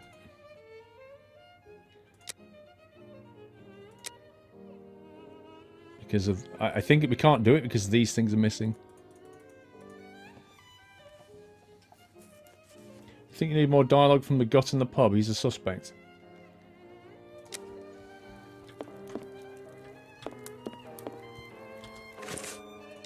What, you saying we need to go back to the pub? I have no reason to go that way. I have no reason to...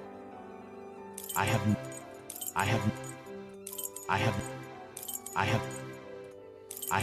So the game disagrees with that. It doesn't want me to go back anywhere else except in here.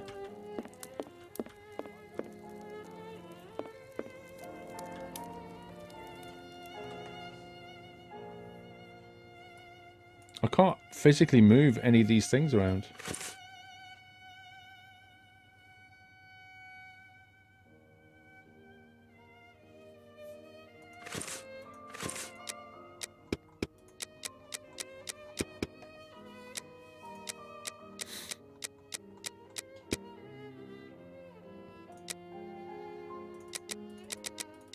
I'm trying double clicking, I'm trying single clicking, I'm trying to scroll. It's like... So wrap it under the desk.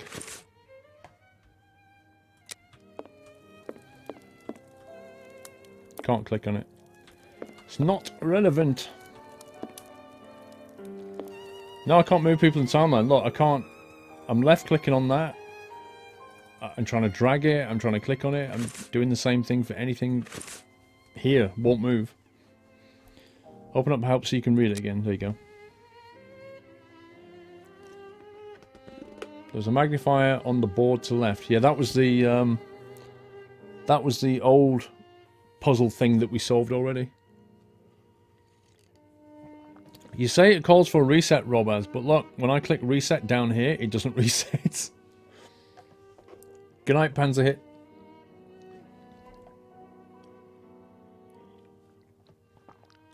Oh, there's more info in the flat. It won't let me go anywhere else now because this is, it's like funneled us to this point and gone, you've got everything you need now. And I've put things in place. It's gone, yep, that's correct, that's correct, that's correct. You can't move it anymore. How you put these final 2 bits in is beyond me. It's going to be something really stupid and dumb.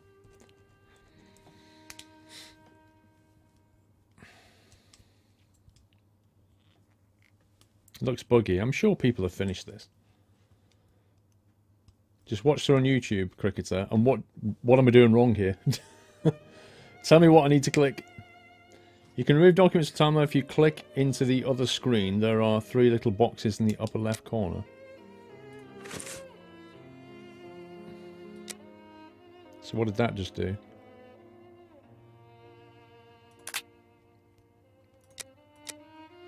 Did I have the wrong... Okay, do I need to... Wait. Okay, so there must be another... Okay, so that's kind of helped. So what's the thing we're missing here? The old police report? Is that going to help in any way? Yeah, it's not useful. Yeah, there's no close box on that now because they are correct. There's one other thing that's missing. People that finished it got a use document button on the dialogue. Yeah, use documents proof. Now we can do dialogue. So, who's the guy here? Let's try him. There we go. Richardson leaves his mother's place. Here we go. When? When did Richardson leave his mother's place?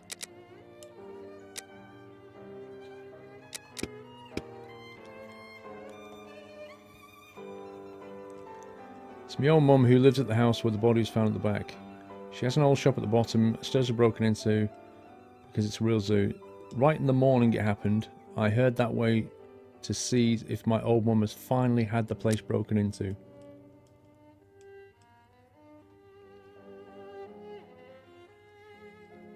This is definitely the right dialogue. It's trying to get the times out of this thing.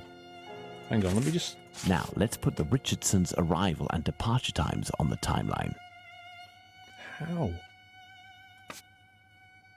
Richardson leaves his mother's place. When did he leave his mother's place? He doesn't actually say. You've been yelling at the screen for hours, 8 Justin. I think that's a slight exaggeration because we've only been on this screen for about 20 minutes.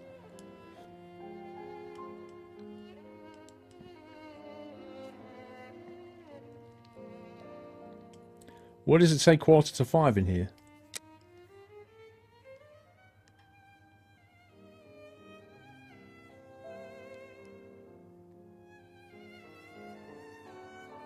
Ah, it is.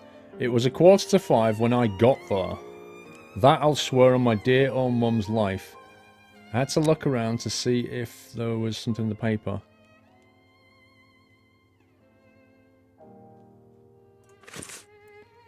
Richardson arrives at his mother's house. Now, let's put the 4:45. Richardsons' arrival and departure times on the timeline. So that's 4:45, which is right there. So the only thing we need to do now, Richardson leaves.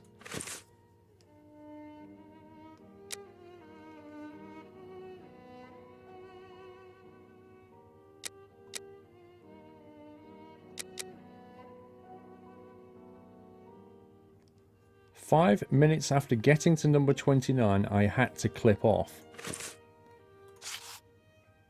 Despite the great respect I have for Dr. Phillips and the value I place on our friendship, my deepest conviction is that both of you are mistaken and that Richardson is in the right and that these two testimonies put down in writing have real worth. But how? Explain yourself, Holmes. Remember how you assessed the time of death. You touched the fingers and body of the victim, but it was remarkably cold for this time of year. In addition, the corpse had been drained of bodily fluids. Its heat retention was therefore no longer the same as that of an intact corpse. Egad! You're right, Holmes. Egad! Oh, I've had some time to research, Watson. Given these facts, my first diagnosis may have been off by half an hour, perhaps even an hour. Thus, we can confirm Richardson's statement and establish that the murder was committed after 4:50 a.m. and not before 4:30 a.m. Excellent, Watson. All our people are now in place. Yes, but Holmes, Miss Long claims to have seen the victim at around 5:30. But according to Kadosh, someone, most certainly the victim and her murderer, was already in the garden at 5:30. Excellent observation, Watson. It must be noted, however, that these two witnesses, Long and Kadosh, saw the time shown on the clocks in the area, which are often inaccurate and went by their empirical and, in this case, erroneous estimate of how much time had passed. Thus, neither of these two times can be considered reliable. Do you mean to say that these two testimonies might match? Indeed. Let's put Miss Long's meeting with the victim at 2 minutes before 5:30. This is Long's meeting at... this one. Let's add Miss Long's meeting with the victim at 2 minutes before 5:30 a.m. Mr. Kadosh claims to have passed by the Spitalfields Church at 5:32, which, given the distance from 27 Hanbury Street, would mean he was still at home at 5:31. Let's therefore put the end of his testimony at 5:31. Miss Long heard the man say to the victim, "Will you?" to which the victim responded, "Yes," which would suggest that an agreement was reached and that the transaction was imminent. They then proceeded to enter the garden, which puts the voices heard by Kadosh at 5:29.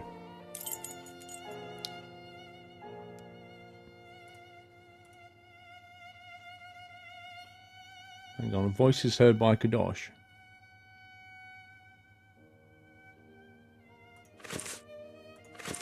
That's that one. Why can't I move this? We had thought that Kadosh had left 27 Hanbury Street at 5:31 after having heard an impact against the fence. Thus, 2 minutes passed between the moment when Kadosh entered the house after having been in the garden the first time and the moment when he returns to go out again and leave for work. How long did he estimate this interval to be? 3 to 4 minutes.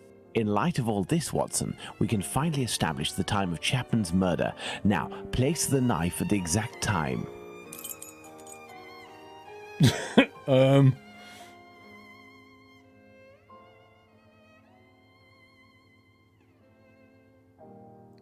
How do we do that exactly? How do you put the knife down? Oh, see.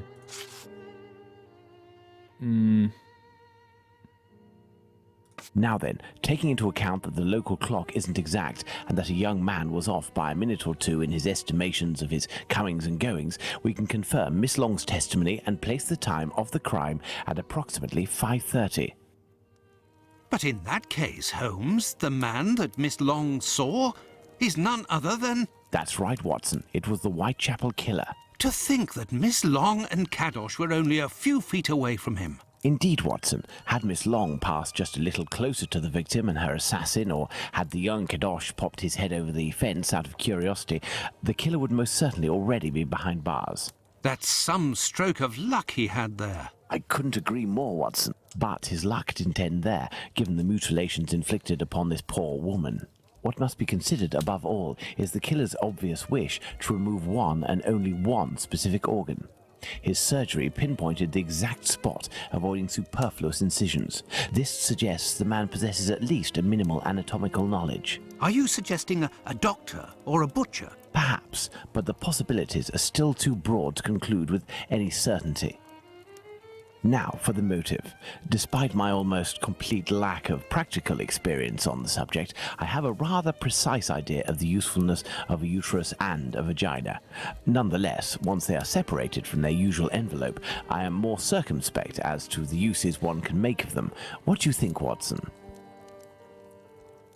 We need a board, Watson. A board? What's it just updated with dialogues?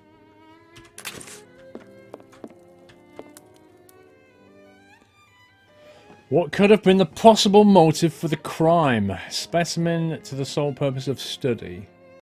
Black magic, cannibalism, trophy, money. Supply human organ trafficking. Could possibly go in there.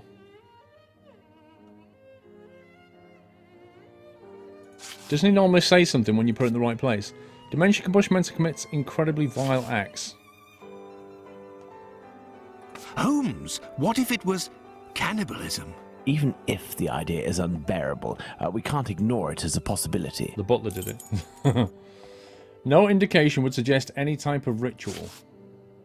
Black magic? Watson, this line of investigation is far too vague. We don't have a single clue in support of such a motive. We can eliminate this hypothesis.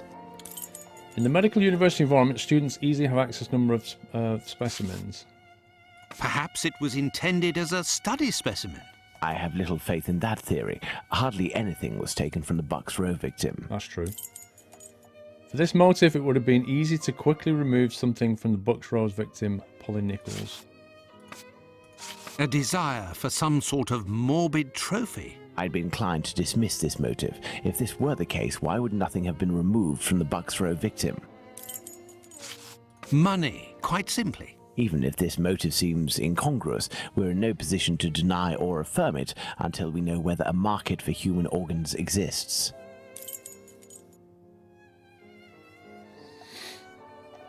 To me, it seems like trophy or money.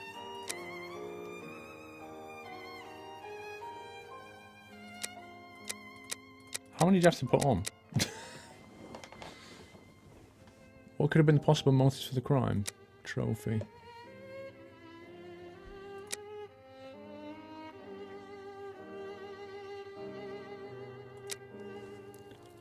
Do we have to get those right now?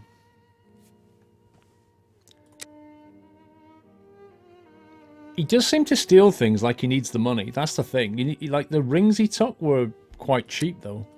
Implying trophy.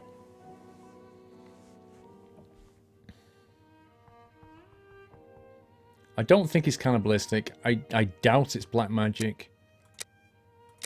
Specimen for study.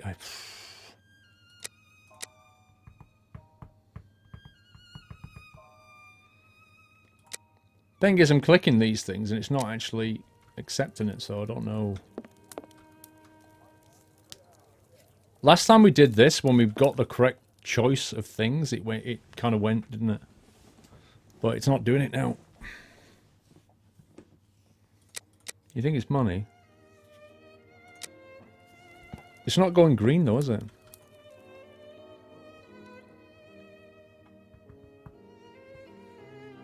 Yeah, Holmes kind of ruled out them.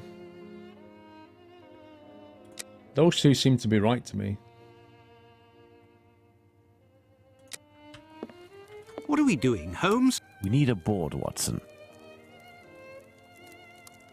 We've got a board.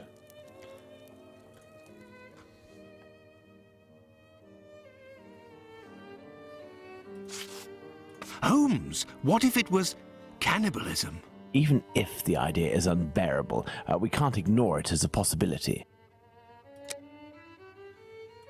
A desire for some sort of morbid trophy? I'd be inclined to dismiss this motive. If this were the case, why would nothing have been removed from the Bucks Row victim? Elementary. What emerges from these possible motives for having removed the uterus from the second victim is that they implied that the killer could have carried out the same thing on the Bucks Row victim, yet didn't. This brings us to a terrible conclusion.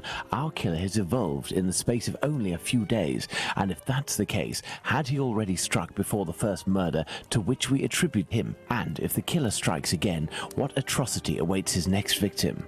We have to stop him, Holmes. We shall do our best. This recent business of jar filled with formalin and of the American doctor might be a lead. Watson, inquire among medical circles to ascertain if there is a black market for human organs. The chances are slim, but this must be pursued. Very well. What about you, Holmes? I will send word to Inspector Abaline regarding our recent conclusions. I should also like to become a gas man and pay a visit to Bluto at the Wasp's Nest. Understood, Holmes. I think one of my old university colleagues who works at the London hospital will be able to help me. I shall write him a note at once. He should be able to see me during the day. Afterwards, shall we meet here? Yes, Watson. See you later, and good luck. I must get to the London hospital, where my old university colleague works. Mr. Oyvindmal, 3-month support. Thank you, sir. So, is it kind of... Has it started the third murder inquiry now? London Hospital. Yeah, it kind of feels like it's unlocked the next section, hasn't it?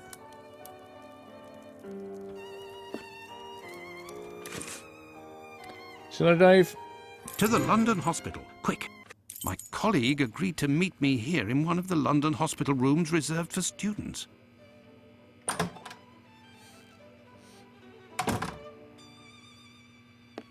Ah, John, you're there already. Punctual as always. Tell me, you don't seem to be in good shape. Is it possible that your recent marriage is making you this morose? Ah, you know me well, Andrew. No, it's a strange and terrible affair that concerns me. Have you read my note? Yes, I admit that I was surprised. It just so happens that I, too, was asking questions about our morgue. What do you think? Have you heard of any organ trafficking within? No, John. No doubt there exists some exchange between colleagues. Not quite legal, of course, but nothing that can qualify as trafficking. Since the Anatomy Act of 1832, which permitted the use of unclaimed corpses for science, the black market trade was definitely halted. There are sufficient subjects available for all practitioners and students. Of this I can confirm. Well, organ trafficking as a lucrative trade is out of the question. Then what is troubling you with the morgue? You are talking about trafficking organs, but I suspect there is trade in whole bodies. Bodies? What do you mean to say? Whole bodies are disappearing? Well, it's confidential, but I know of your discretion and your friendship with the famous Sherlock Holmes. I can tell you that a few corpses have recently disappeared from the hospital morgue. Cadavers that were intended for dissection. That is to say, not claimed. Poor, unknown people. If a single corpse had disappeared, it might have been a bad joke. There are many students who pass through here. It's even a meeting spot. For the majority, they are here to work. A few come here in secret to practice. It also happens that instruments or organs go missing. Nothing alarming, but so many corpses. It's very troubling. The heck? But the hospital doctors aren't doing anything? No. That is to say, they would prefer not to call the police at this point. An investigation would no doubt result in the suspension of authorizations for the use of unclaimed corpses. Do you think that you could intercede on our behalf with Sherlock Holmes to clear up this situation? Which corpses are missing? I don't know exactly, but I can make an exact list if you would like to wait here for a few minutes. Feel free to look around the room while you wait. It'll bring back memories. Thank you, Andrew. Wow. That looks nice.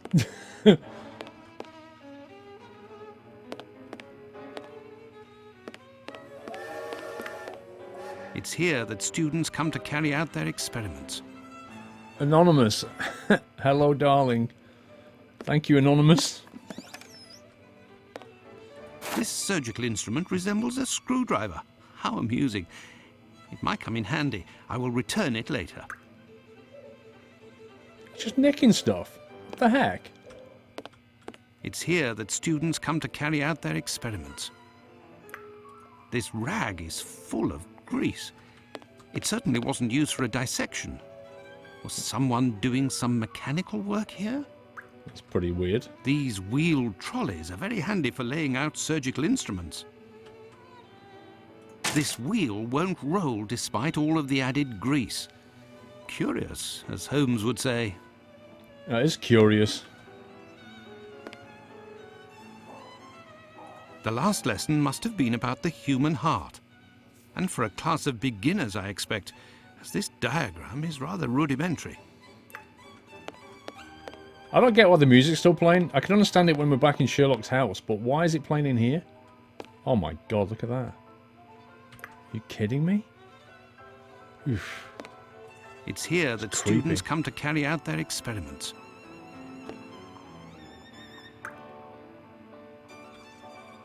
An encyclopedia of anatomy. A page on He's the a bit of human a tea heart leaf, is this dog-eared. Watson chap. Let's see. Oh my god. Why have we got this?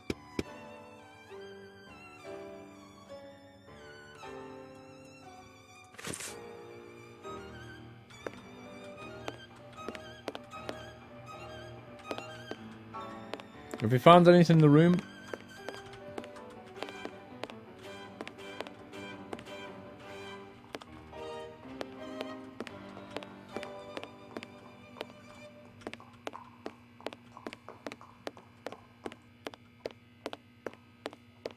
I must have missed something. You think it's Watson who's taking the bodies? I'm trying to work out what it is we need to click on, because I reckon he's only going to come back when we find everything we need to find in this room, but right now... I am missing some information. Obvious. I can't believe there's nothing clickable here.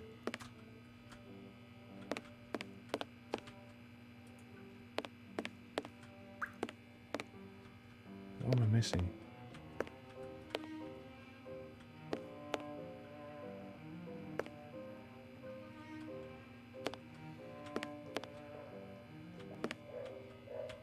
Screwdriver wheel.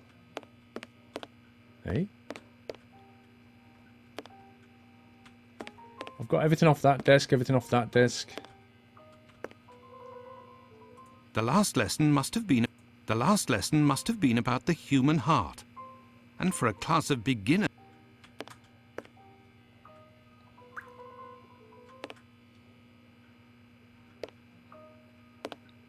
Can't see anything clickable on any of these things. Oh, hang on. There is a heart in this jar. Based on its colouring, it hasn't been there long. And it looks like the drawing on the board. This jar contains two lids with combination locks.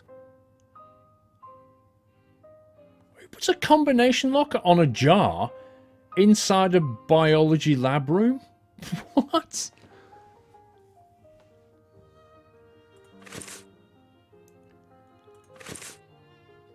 Oh my god.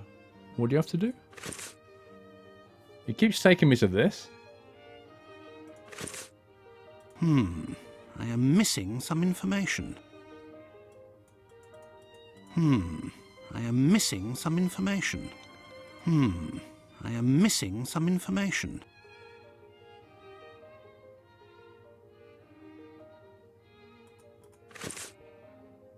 Use this document as proof. Why am I getting that?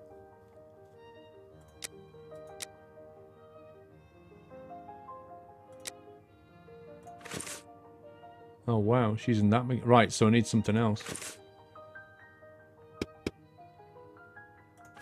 So the diagram of the heart and something else is going to let me decode this, right? Use the page. Well, I've got that, but what else do we need? Use an item?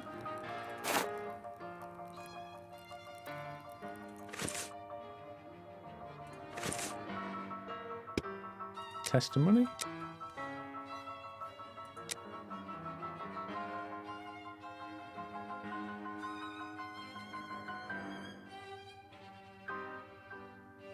think it means the numbers on the heart diagram.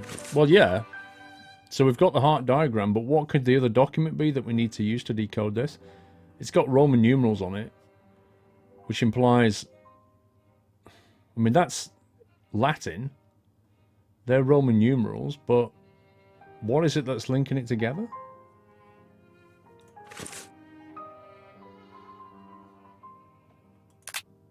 Is it dialogue?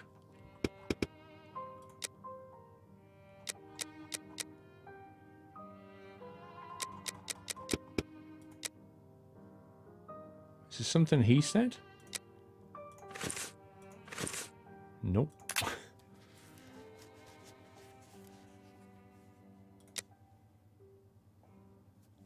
Book. What book? Oh yeah, where's the book? Yeah, where is the book? What happened to that? Shouldn't that be in the items list?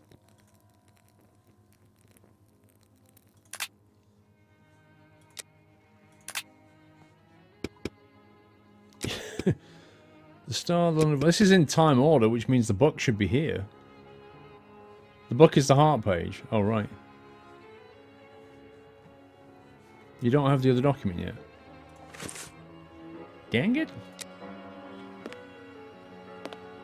Let's see if there's anything else that's clickable here.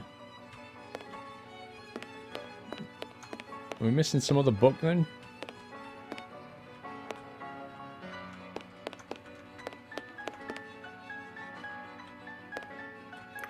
Nothing here.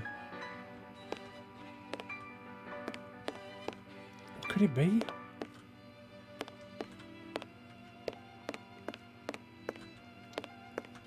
What about this? Why can't we click on this board? Is it one of these pictures?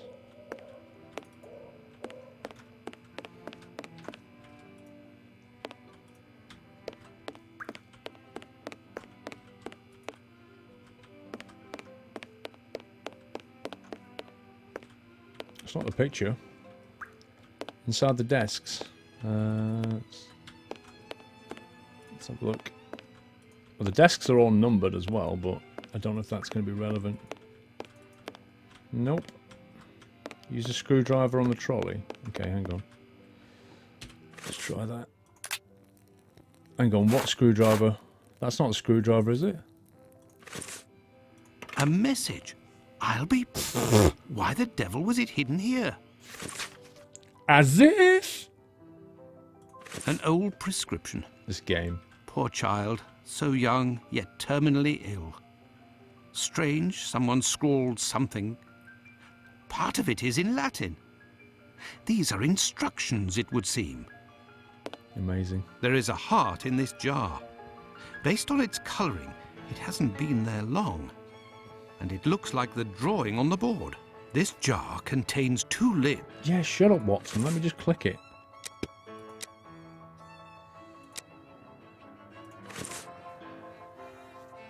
Okay, so if we're reading this, Vena Cava Superior is that one, which is number 1.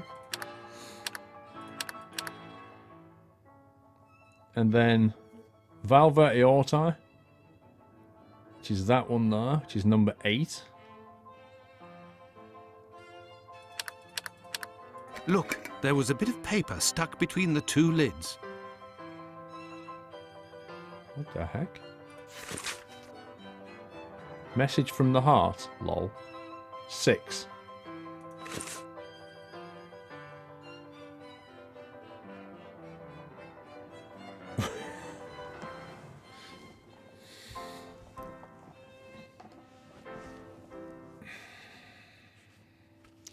Steve, I'm trying to find an end point to stop here. Yeah, that's exactly what I'm trying to do, Steve.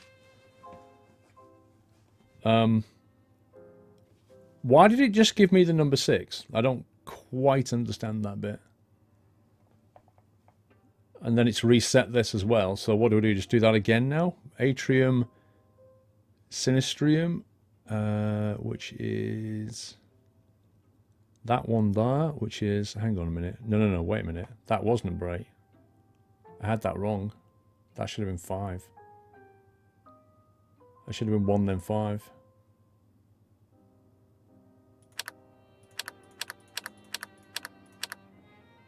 It should have been there.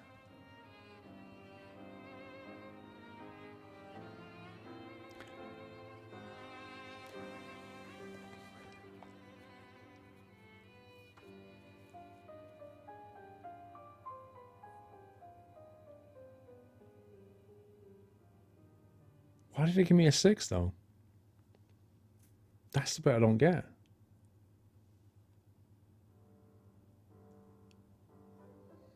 First lock is completed. Which means we're on the second one then. Assuming that's the first one, this is the second one, right? Atrium Sinistrium. Which is that one there, which is number 8. Which means we would go blue 8. That's blue 8. And then Tronus Pulmonis, whatever it is, which is number 2. Which would go... Incredible! Someone has hidden a magnet in this heart. But to what end?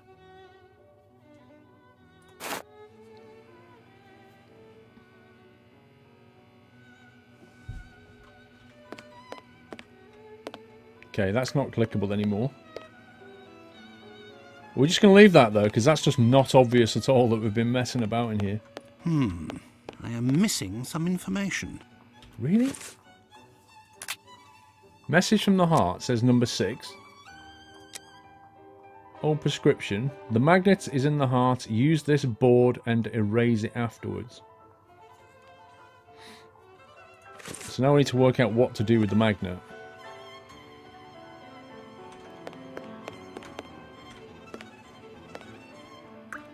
This is insane.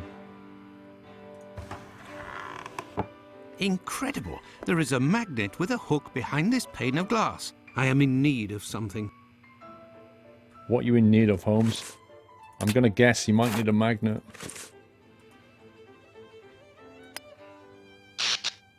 What the heck?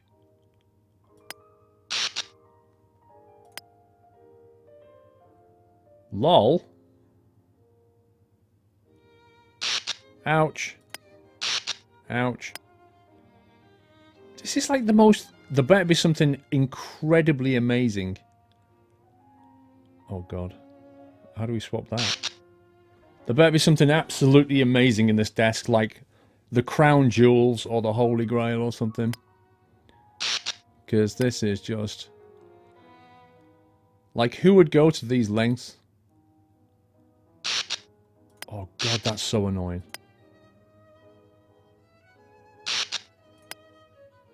This is like one of those, Stop it! It was like the bounding box of a ATS trailer. What's going on?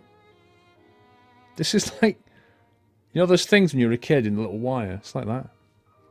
Or it's like playing Operation on hardcore mode. What do I do when I get here, though? That's what I can't work out. Can they touch? Oh, you scumbag. Oh, no, scratch my head just at the worst possible time. Just smash them together. Yeah, I'm sure that's all it needs to fix it.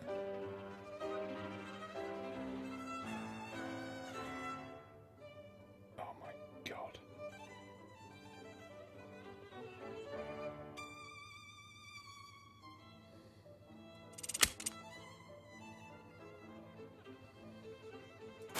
There, all done. Holmes couldn't have done better himself. You absolutely having a giraffe. What did that do? A hole. I could make out something inside, but how to get it out? I will need a hook. Have we got a hook? We've got a hook. How convenient. I found it.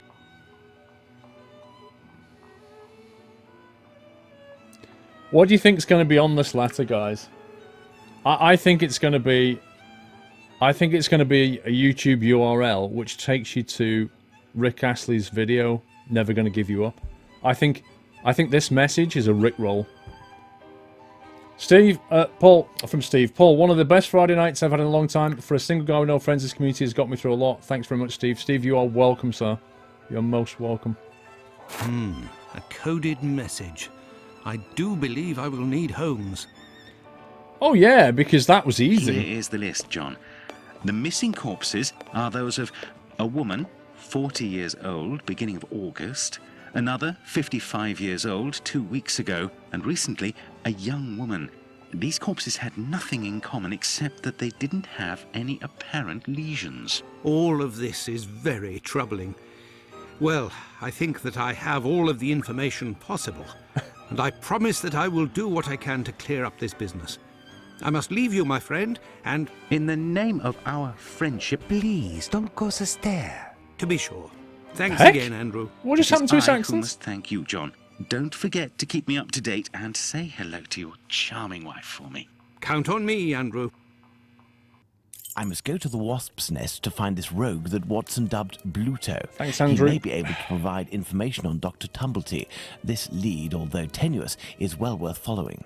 I must return to Whitechapel, but it would be better if I did so incognito.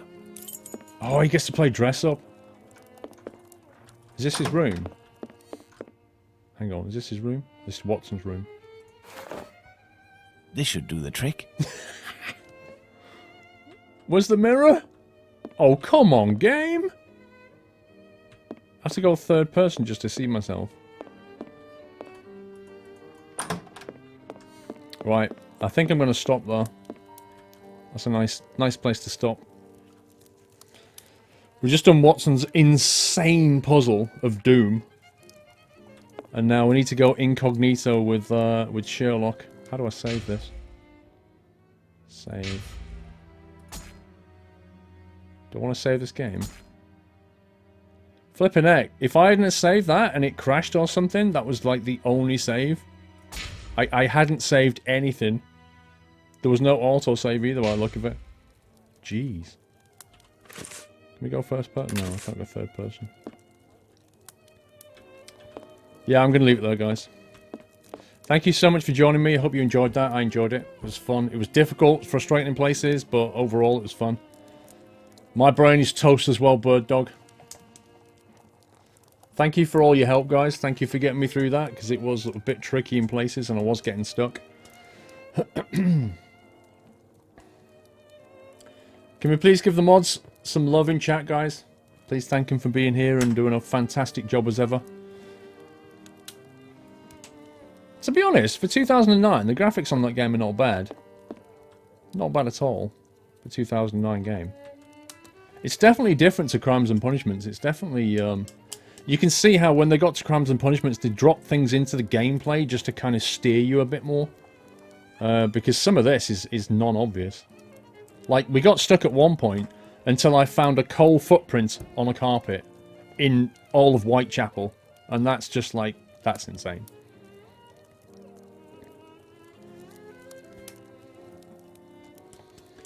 Two heads are better than one. Yeah, my head is toast. Speaking of toast, I might get some in a minute. You can't wait for Skylines tomorrow, Toro Kafka. Yep, we're back tomorrow, 6 PM with some City Skylines. I thought we'd play this tonight because I just fancied something different, you know what I mean? Been playing flight sims and all kinds of sims, and I was just like, let's just do something fun. Let's try the old Sherlock. Plus, I wanted to get this out the way before the new Sherlock comes out in June. That was the other reason to play it. But yeah, I think it's enjoyable. Hope you had a great Friday night, everybody, and I shall see you all on Saturday night. Have a great Saturday. Don't get too drunk, Steve. I'm not putting Marmite on my toast, don't worry.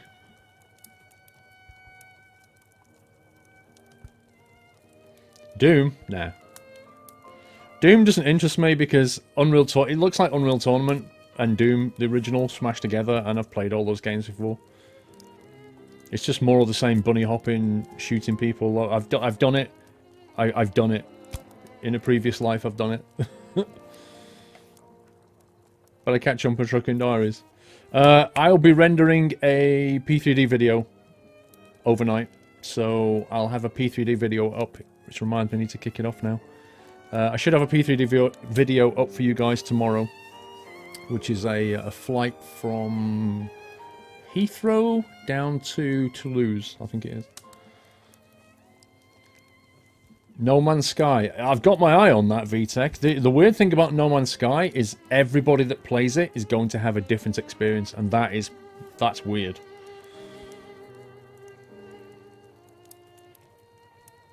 Thank you, Suspent.